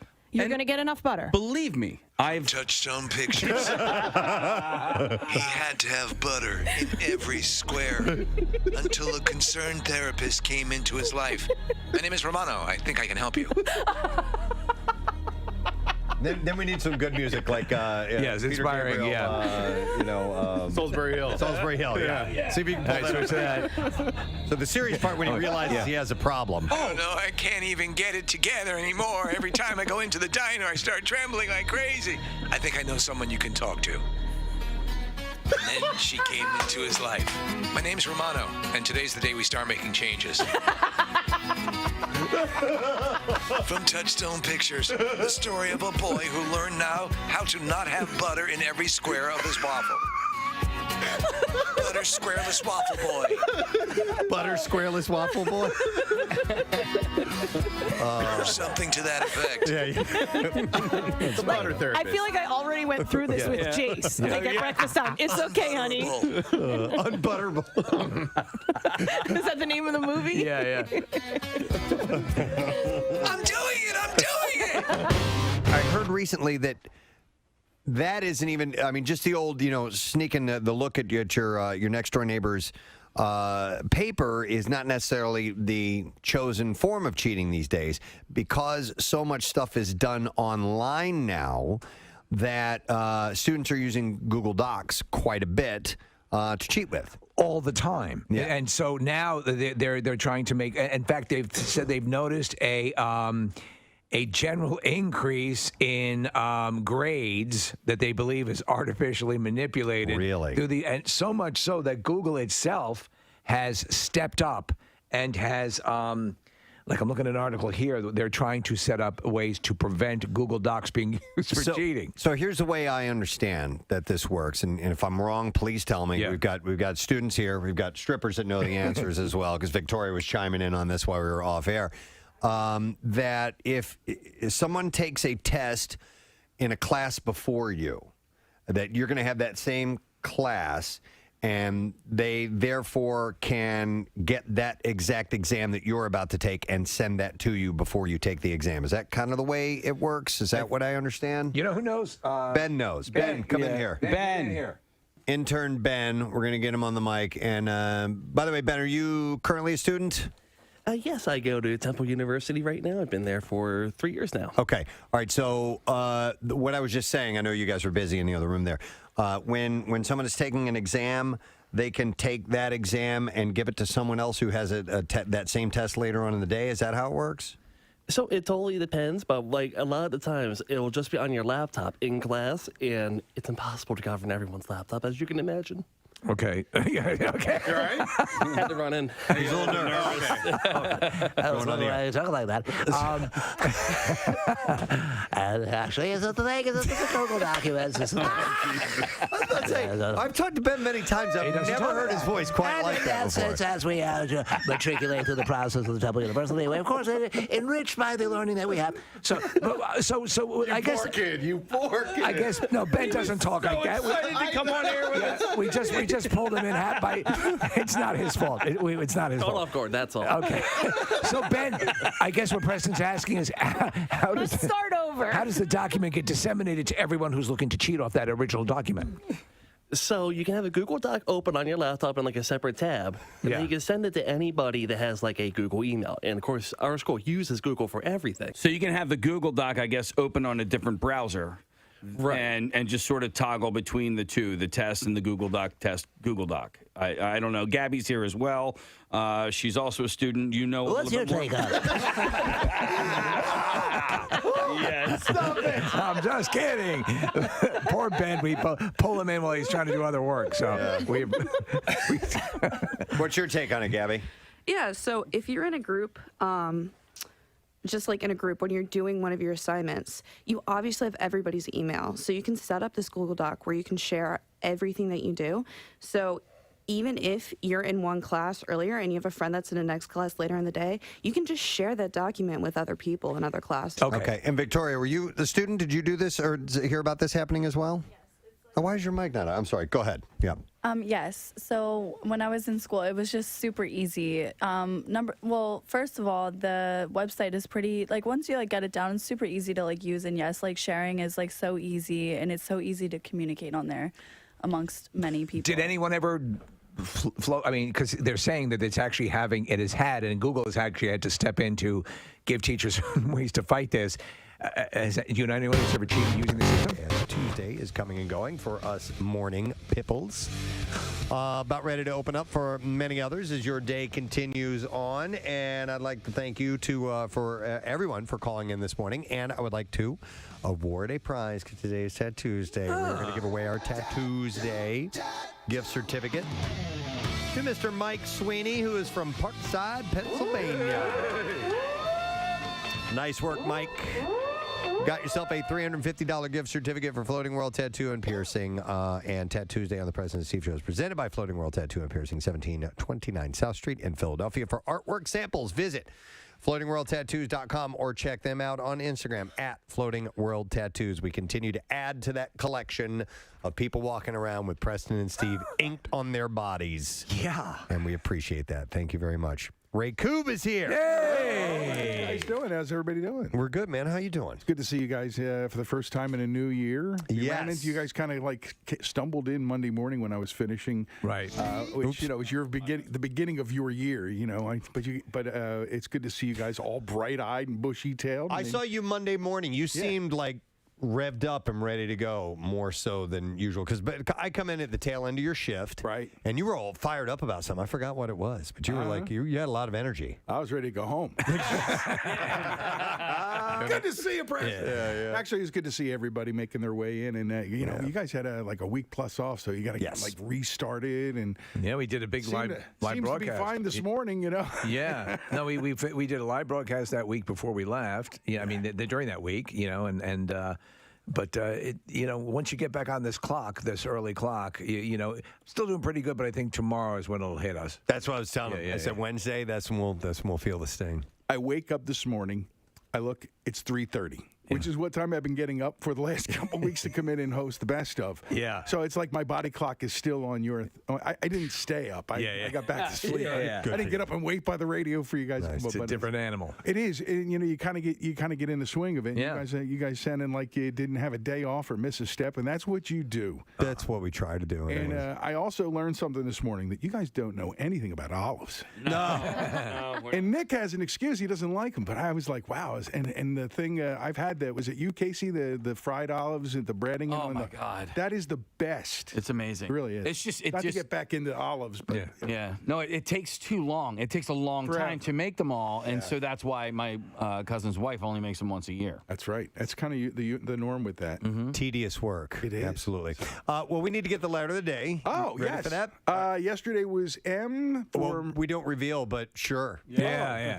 Oh, you have all to right. keep track. Yeah. Oh. Yeah, it's all good though. Okay. A little gift from our friend Ray Koob. Yeah. The guy who isn't here every day. I will then change it up and go with something that hang on, I have to hit the little intro. Preston and Steve on Make it official. WMMR. Now, the Daily Letter. All right, and the Preston and Steve Show is brought to you today by the letter A. All right, Fonz. We have a letter A. By the way, the Winkler replay last week was just as enjoyable as the first time. It's like I didn't hear it before, and I just love that man. He is the sweetest so guy nice. in the world, isn't yes. he? Yes. Yeah. We're going to give away, by the way, on Friday, a 6-pack of pit tickets for MMRBQ, Saturday, May 21st, BB&T Pavilion opening day of summer concert season, and it will feature Disturbed, The Pretty Reckless, Royal Blood, Living Color, Low Cut Connie, Crowbot, Lil of the Czar, and Jackson's Local Shots artist Huxley.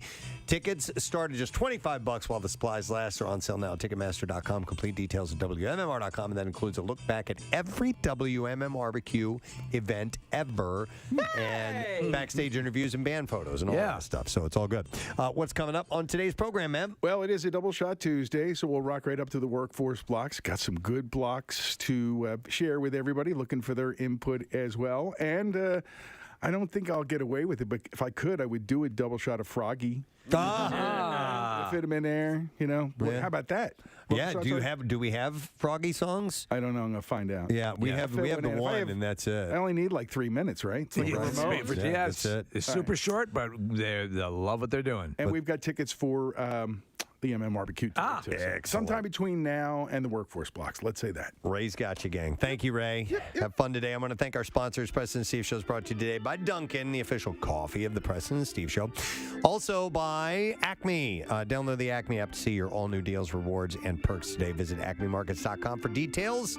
And finally, Jurassic Quest. It is coming to Philadelphia January 15th to the 23rd. You can get tickets at JurassicQuest.com. Tomorrow, Wednesday, Secret Text Word, Fox Good Day, and whatever else we decide to get into. That is it. We are done. Rage on. Have a great day. We'll see you tomorrow night. Bye-bye.